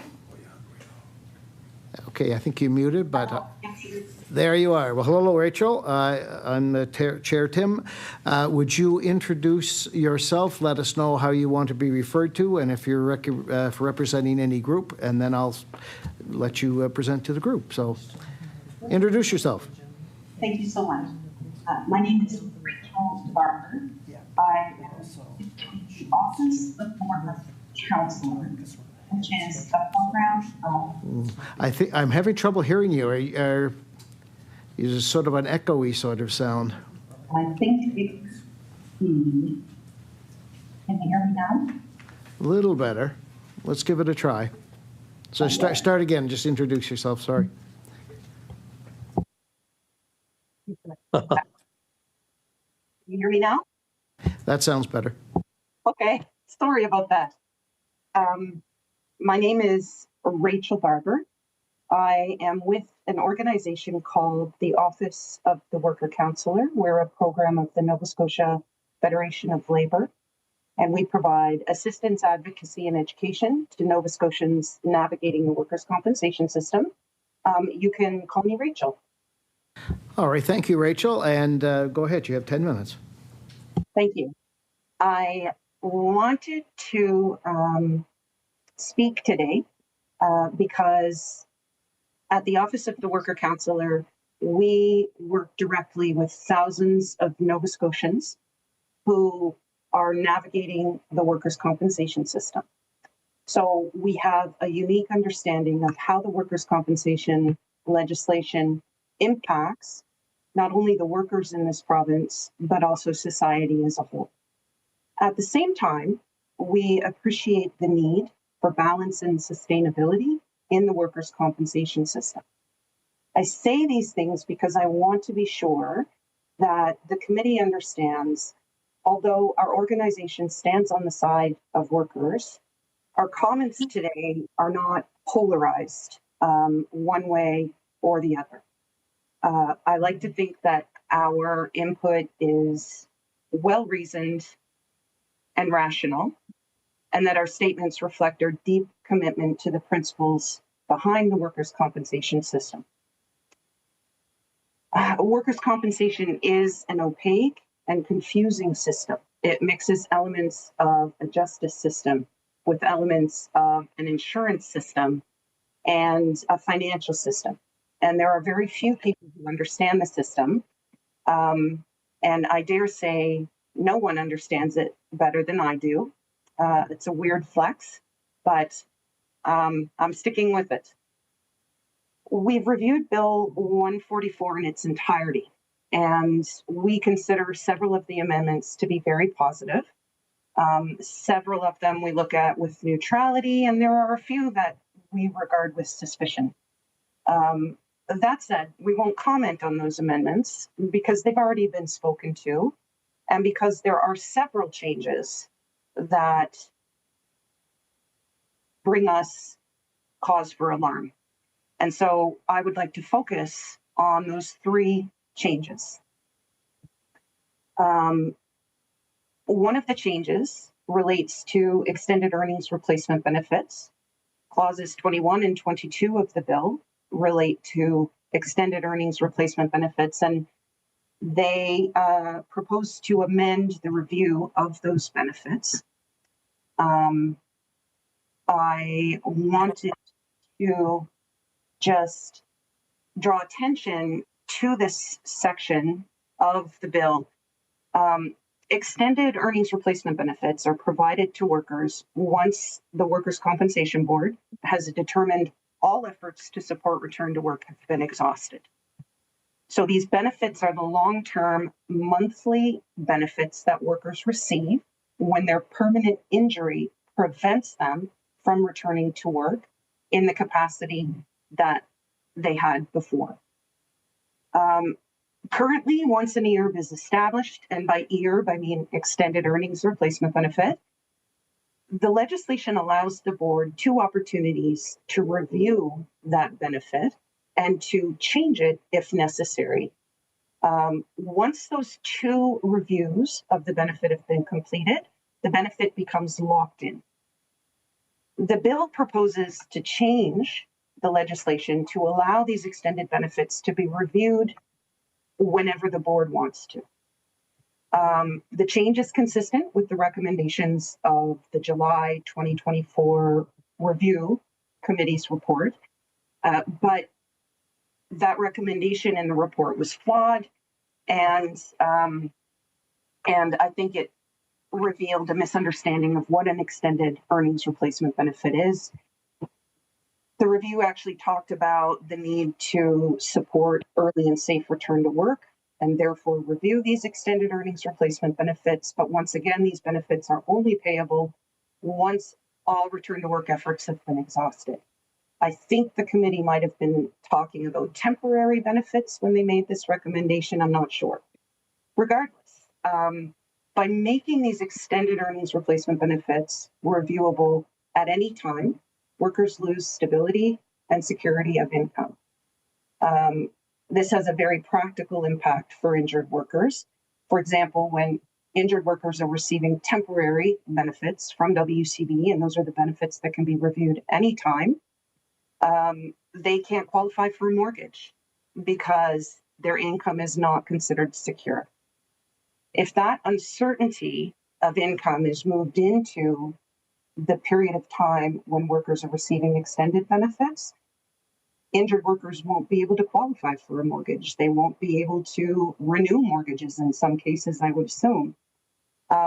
So this legislative change or the proposal is going to have very significant impacts on injured workers, and it alarms us. I wanted to touch briefly as well on clause 25 of the bill that speaks to privacy. It allows the board to disclose medical information to employers. And it does say that, the board gets to decide if that information is necessary to foster return to work. And that once it's disclosed, the worker would be advised that the information's been disclosed. But this clause brings a significant concern because medical information is among the most private and sensitive categories of personal information. The number of laws that we have in this country, the number of court decisions, tribunal decisions that have addressed privacy demonstrate a public interest and a strong desire in the public to preserve the dignity and privacy of medical information. There are already mechanisms for employers to obtain information that they need to allow a return to work. The board already provides functional information to employers every single day, and we're concerned that the bill will now allow the board to provide information as they see fit. And injured workers deserve the dignity and the respect of having their private information maintained secure and confidential. So we are concerned as well about that clause of the bill. I'm not sure how much time I have left, but before you have 3 minutes. Thank you. Thank you. Before I finish, I did want to speak strongly about clause 1B of the bill, and I'm not sure if anyone else has spoken on this today. Clause 1B amends the definition of employer to allow the provincial government to exclude itself from the operation of the workers' compensation system if they see fit. This impacts tens of thousands of workers in this province, tens of thousands of government employees. It gives an employer respectfully, no different than any other employer, the right to decide what parts of this law of the Workers' Compensation Act should apply to their employees and which parts shouldn't. I have no idea what the reasons for this amendment are, but I can't think of any reason that would justify it. Two of the foundational principles of workers' compensation are exclusive jurisdiction and independent administration.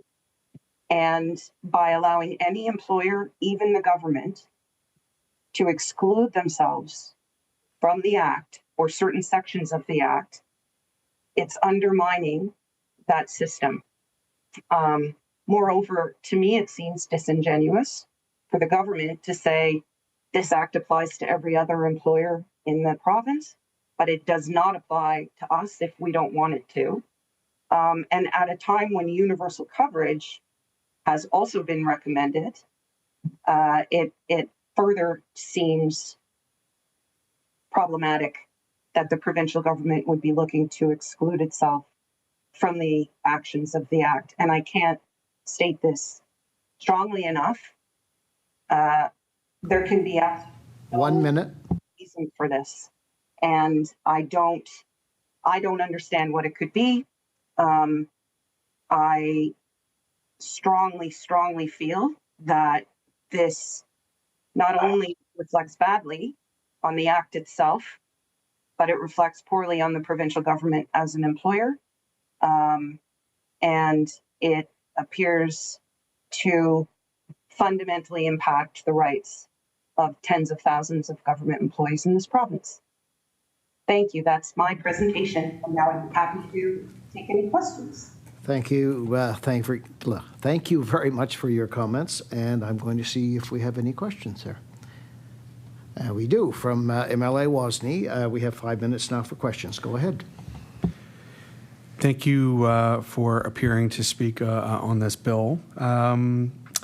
You raised some flags about Article 25 about the giving the board of the Workers' Compensation Program to disclose necessary medical information related to a worker, to the worker's employee. I wonder if that should read employer rather than employee, for the purpose of facilitating a return to work. You mentioned that there exist already a number of pathways for the employer to obtain medically necessary information to facilitate a return to work. I'm wondering if you can outline for the committee what those pathways are that might make this article perhaps overkill or sort of a tool that might be redundant or unnecessary. Recognize Rachel. Please go ahead. Thank you. The primary pathway that I would speak to is the employer's general right to obtain medical information from their employee when that employee is requesting an accommodation in the workplace. So that exists under human rights legislation, and it exists in the common law. Speaking more specifically about workers' compensation, when an injured worker sees a physiotherapist or another allied health professional, they are asked to sign a document that gives permission for them to share functional information with the employer. If a worker refuses to sign that document, then they can be considered non-compliant under the Act, and their benefits can be suspended. So those are the primary mechanisms I would see as how functional information is already shared with employers. The common law allows it, and the Workers' Compensation Board has the right to require workers to provide permission to share functional information. That is informed consent. Workers are being told up front, this is what we're going to share and who we're going to share it with. And they have to sign a document saying that they are okay with that. They can choose not to sign that document if they don't want to, and there would be consequences for their benefits, but it remains within the power of the individual worker to decide if they want to share that or not. So those would be the primary mechanisms I would refer to. Thank you for your comments. Any further questions? Councillor MLA Wozni. MLA's job enough for me. I don't need two titles, Chair. Thank you for that outline and that, sort of that perspective about the rigorous pathways that already exist for employers to access medically necessary information to support return to work outside of the amendment. I want to come back to your concern about Article 1B, about the government writing into law the power to exclude itself from the definition of employer. I'm wondering, I very much take to heart your comment about, there's an effort to expand universal or make coverage universal. I am aware that there are, I guess, bargaining units or groups of employees to whom WCB does not apply because they've negotiated articles in their collective agreement that's a replacement benefit. Do you have any sense of whether or not that language exists to allow the government to continue to offer perhaps like injury on duty or similar articles in collective agreements rather than have to force employees who have those articles onto WCB? Is that a potential explanation? I recognize Rachel with 30 seconds. I don't think that's long enough to answer that question. 31 seconds. Thank you. Certain workplaces and groups are excluded from the operation of the Act through the regulation, but that exclusion occurred after it was demonstrated that there was an equivalent coverage being offered. So in this case, the government is requesting a certain exclusion, and we don't know the reasons why. They're not guaranteeing that there would be any equivalent coverage. And certainly that to me is problematic. I think those groups who are currently excluded, those arrangements have existed for decades and decades and decades, and they were come to through a great deal of negotiation and bargaining. They were not entered into lightly.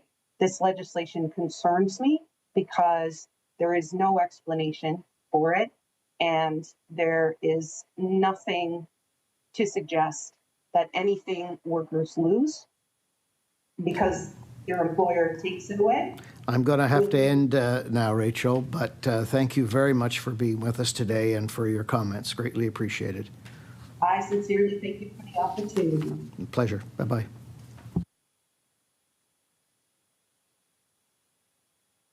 Oh. MLA Stoilov. It's been a while. I've been in the chair too long. Stoilov, go ahead, sir. I've been in the chair too long. I would like to move that the presentations on Bill 144 Workers' Compensation Act now be concluded. Thank you for the motion. All those in favor, aye. Aye. Contrary-minded, nay. That is passed, and thank you. And continue. And I'd like to move that... Nope, just wait for the mic. There you go. I'd like to move that Bill number 144 Workers' Compensation Act be reported back to the House. Thank you for the motion. All those in favor, aye. Aye. Contrary-minded, nay. That has passed. Thank you, sir. All right. Now we have... We don't have the next presenter yet. We don't have the next presenter yet. There's two more, is there? Jason and Doug? So there is, but I've also just got a message that... Oh.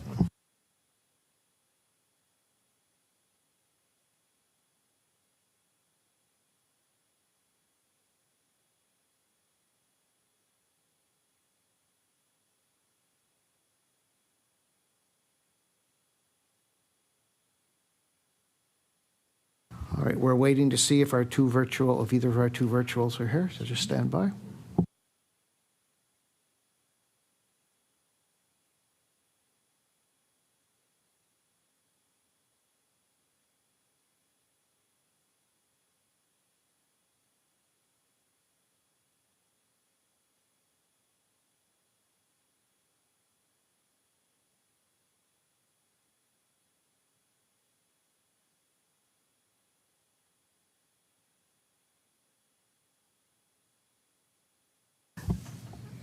MLA Waston, you have a question?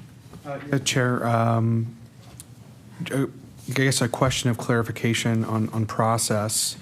The previous speaker, asked sort of for perhaps a legal rationale on a particular article of the legislation. Obviously, there's nobody here representing the government from necessarily a legal perspective about why the change is put forward. Do committee members have the ability to query legal representation for government as to the justification for an article as part of the work of the committee? All right, thank you. Gordon, you want to address that? I'm going to ask our legal counsel. Up to the committee. I mean, if the committee wanted to have someone come, they would be free to invite that, but that would be a decision for the committee to make.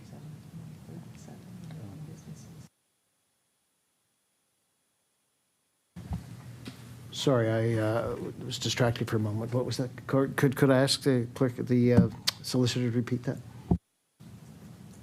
They say it's up to the committee who appears before the committee. The committee is free to invite anybody they, with a few exceptions, like the king and so on, but anybody that's in the province, they're free to invite. Generally speaking, we're here to hear from the public, though, and then we take those concerns back to the government, right? To that. I'll recognize Gordon, please.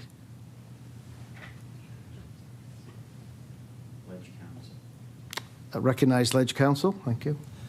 The chair is quite correct, but it has, well, I've been here a long time. It has happened in the distant past, but it certainly would not be common to do that.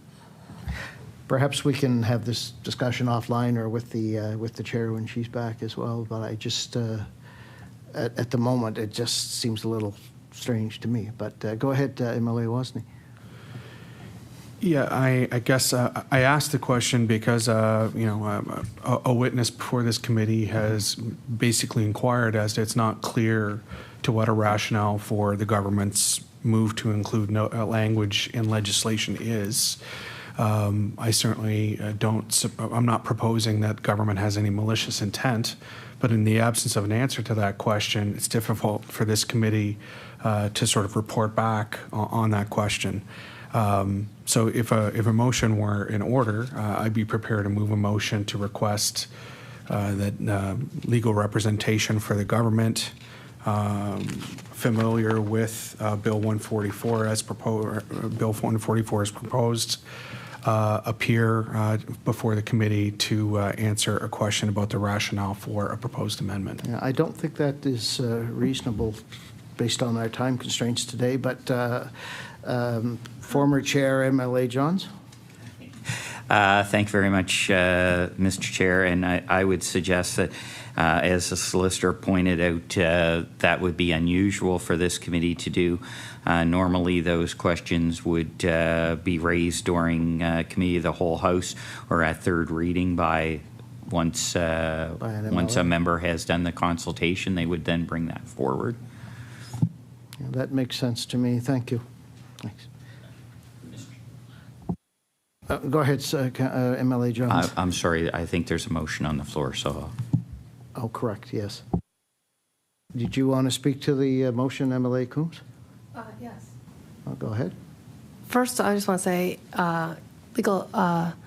Legislative Council said it was not in the distant past it has occurred, and it has occurred.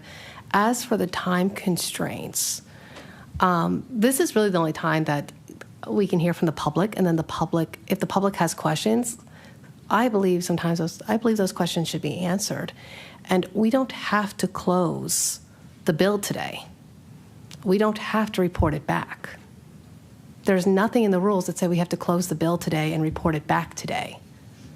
So if people really want to hear reasoning, then we could just keep the bill open and have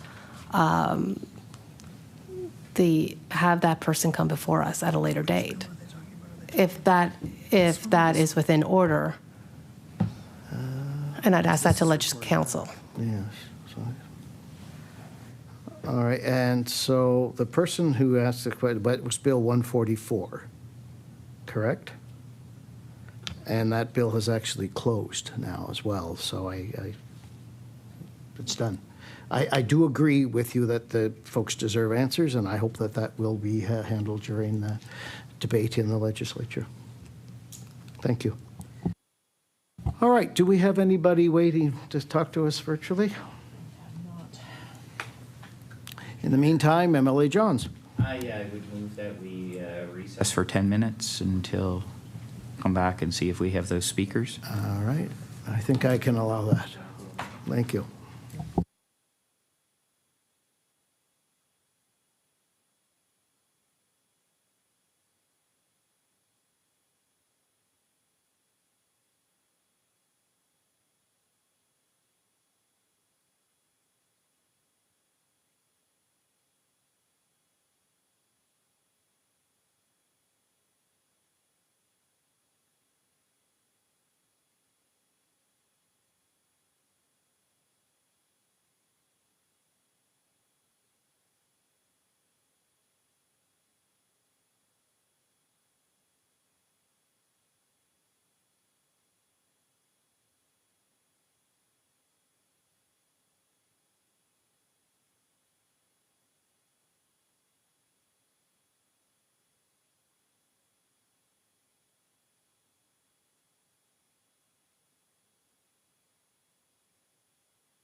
All right, we're going to go back online. Thank you. Thank you for waiting. And online, we have Jason McDonald. Jason, if you can hear me, let me know.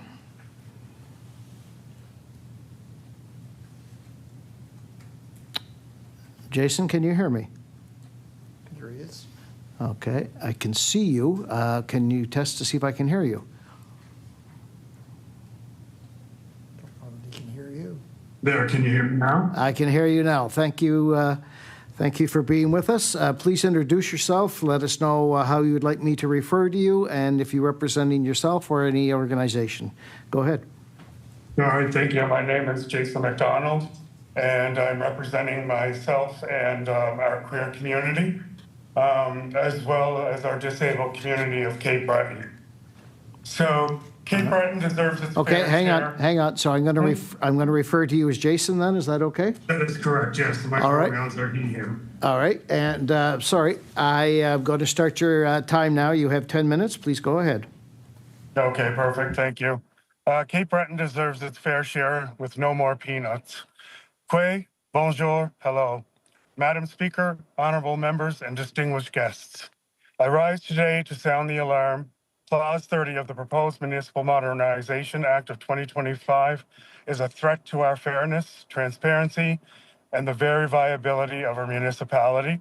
It is hand-sweepingly discretion to the minister, giving government unilateral power to decide how much our municipality gets under the Municipal Financial Capacity Grant, often called equalization, with no guarantee of accountability or logic.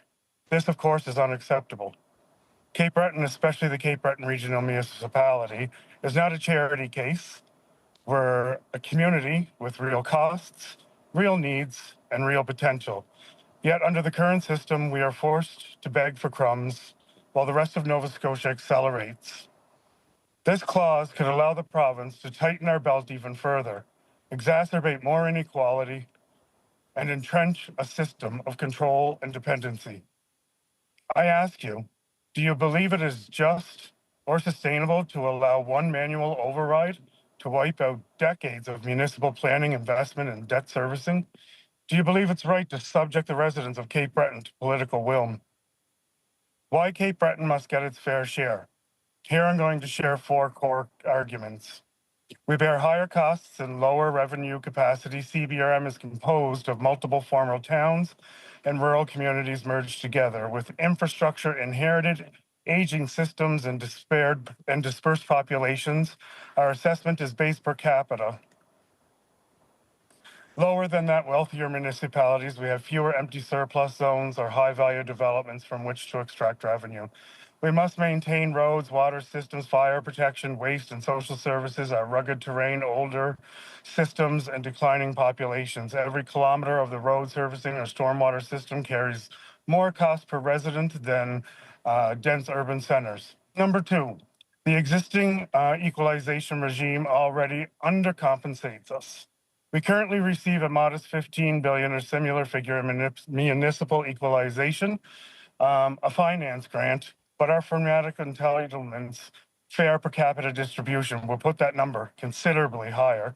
Some citizen groups have projected that CBRM should receive 239 million in funds, or sorry, 239 million if funds were distributed by population share of federal equalization of Nova Scotia's equalization program is opaque. The provincial government holds 3.465 billion in equalization funds, but refuses meaningful public disclosure, no transparency on how they are allocated or adjusted. Clause 30 would deepen that secrecy. The province already retains large discretion under the Municipal Grants Act to set actual total amounts each year. Cape Breton has repeatedly requested clarity from the provincial government and has been ignored. No more being ignored. This raises serious accountability concerns. Clause 30 concentrates power and eliminates safeguards. Under Clause 30, there is no floor, no guarantee, no independent review. The minister alone determines the total amount of municipal financial capacity grants payable to municipalities for a fiscal year. That removes any legislative accountability, removes predictability for municipal budgeting, and also undermines the trust of your constituents. Municipalities would have no recourse if the minister arbitrarily reduces our slice to zero or near zero without justification. In effect, the budget becomes a hostage to political favor or prejudice. Number 4, it's unfair to punish municipalities that are already doing their best. Cape Breton is not shrinking responsibility, let me tell you there. We struggle under the burden of debt, servicing, aging infrastructure, and demographic decline. Instead of pushing us further into that debt, the province should reward efficiency, collaboration, and sound asset management, not penalize municipalities for the context. What we demand, what you should do, remove Clause 30 or substantially amend it so that the minister cannot unilaterally set a total. Instead, baked-in safeguards, formulaic minimums, and transparent criteria must govern any grant adjustments. Mandate full disclosure. The province must publish the calculations, allocations, and adjustments for every grant. Every municipality must be able to audit how much they deserve and how much they receive and why. Guaranteed stability, multi-year commitments, floors should be built in so municipalities can plan, invest, and borrow with confidence. Respect, proportional fairness, distribute equalization capacity grants in part according to objective metrics, population, service burden, per capita costs, rather than entirely at a ministerial whim. Allow appeals for oversight. Provide municipalities with ability to appeal and challenge the grant decisions through an independent tribunal or auditorial review. So, in closing, Cape Breton is not a begging bowl. We are a partner in this province. We seek fair treatment, transparency, and respect, not arbitrarily power. This Clause 30 threatens to deepen existing inequalities, destabilize our municipal planning, and erode trust of our municipalities. If you vote to pass this clause, you will be voting to centralize power, silence local voices, and further impoverish communities that already struggle, especially in this political climate with trade tariffs. If you amend it or delete it, you will signal that Nova Scotia respects its municipalities, values fairness, and protects local democracy. I call on you to do the right thing. Let us shape this province where all of our communities share in dignity, opportunity, respect, and growth, including Cape Breton. Walalan, merci, thank you. Thank you for your comments, Jason. We now have up to 5 minutes to allow for questions, beginning with MLA Coombs. Hi, Jason. Hi, Kendra. You brought forward a few things, and you also talked about our infrastructure. So let me ask this question. I got a couple here, but do you feel, one, the legislation interferes too broadly with the municipal jurisdictions? Absolutely, it does. Are you? Yeah, just wait till she finishes her questions, then I'll recognize you. Thanks. And let me know if I go too fast. Are you? The biggest issue I know we have in the CBRM is that there has been so much growth, and we have infrastructure unable to keep up with that growth. Are you concerned with the fact that the minister has this much power to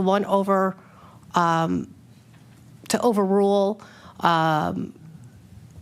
municipal planning strategies, et cetera, to allow for such infrastructure to be built in the CBRM where it may not be able to facilitate it?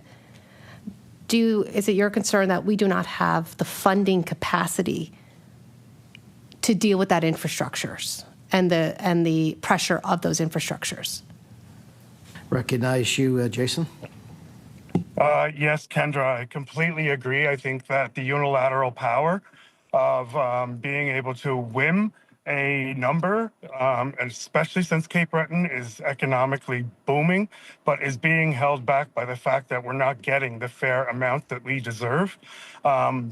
As well, that pot is definitely getting the amount that we deserve, and the infrastructure that we have, some of it aging, some of it new, but we need the funding to be able to build and grow and be what Cape Breton can be. And by having that clause in there, that's just putting a basically you're putting a muzzle on your municipalities and you're taking away their opportunity for more growth and sustainability, especially when we look at the housing situation. We have more people than we have houses, and we need more housing, and that's across Canada, but especially in Cape Breton, where we have university students and infrastructure for that to grow. And, there's lots of infrastructure that could be built here for, around the ports and around tourism and around healthcare, especially. There's lots of places that infrastructure can be done, but without those true numbers and that true calculation, Cape Breton's not going to get there, but we deserve to be there. MLA Coombs with 2 minutes.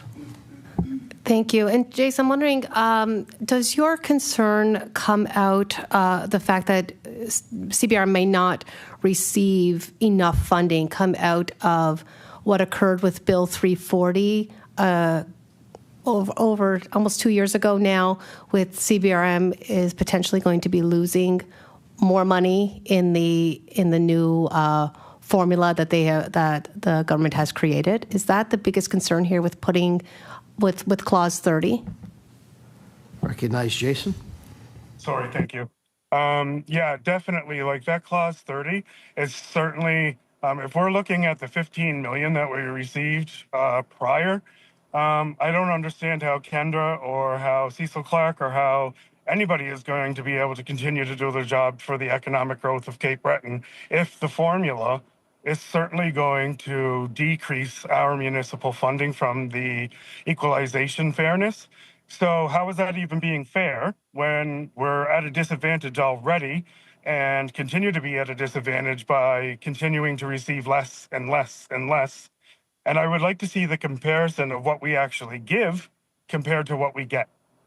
That would be interesting to see, and why we're continuously stuck looking like we're a begging bowl when really we're not. 30 seconds left. Any further questions? MLA Coombs. I just want to make a comment and say thank you for coming before Public Bills. No, you're very welcome, Kendra. I'll send my thank yous as well. Jason, have a great day. Thanks for chatting with us. Thank you so much. Have a great day. Bye for now.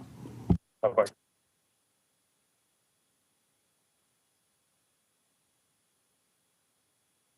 We're working on getting our next speaker. Is that the final now for? This next guy. No, there is one more for 141. My apologies. Oh, he's no longer interested in presenting, so. No longer interested. Okay. Then I guess I am ready to receive a couple of motions. One to stop to close discussion of 141. Pardon me? So he's not appearing. He's not appearing. So then we can put a motion on the floor here. MLA Federe. I had a mental block there. Good afternoon, everyone. I just want to move that presentation on Bill 141, Municipality Modernization Act, now be concluded. Thank you for the motion. All those in favor, aye. Aye. Any contrary, nay?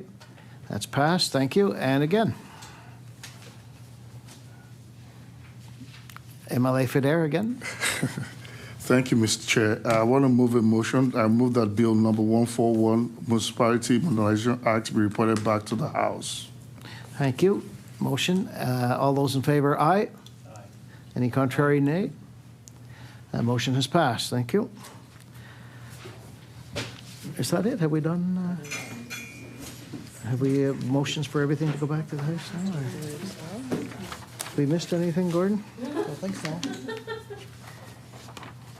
Okay. Just making sure we haven't missed any, Bill. We had quite a few of them today. We'll just off and on. I think we're okay. We're okay. All right. Thank you. Meeting is adjourned.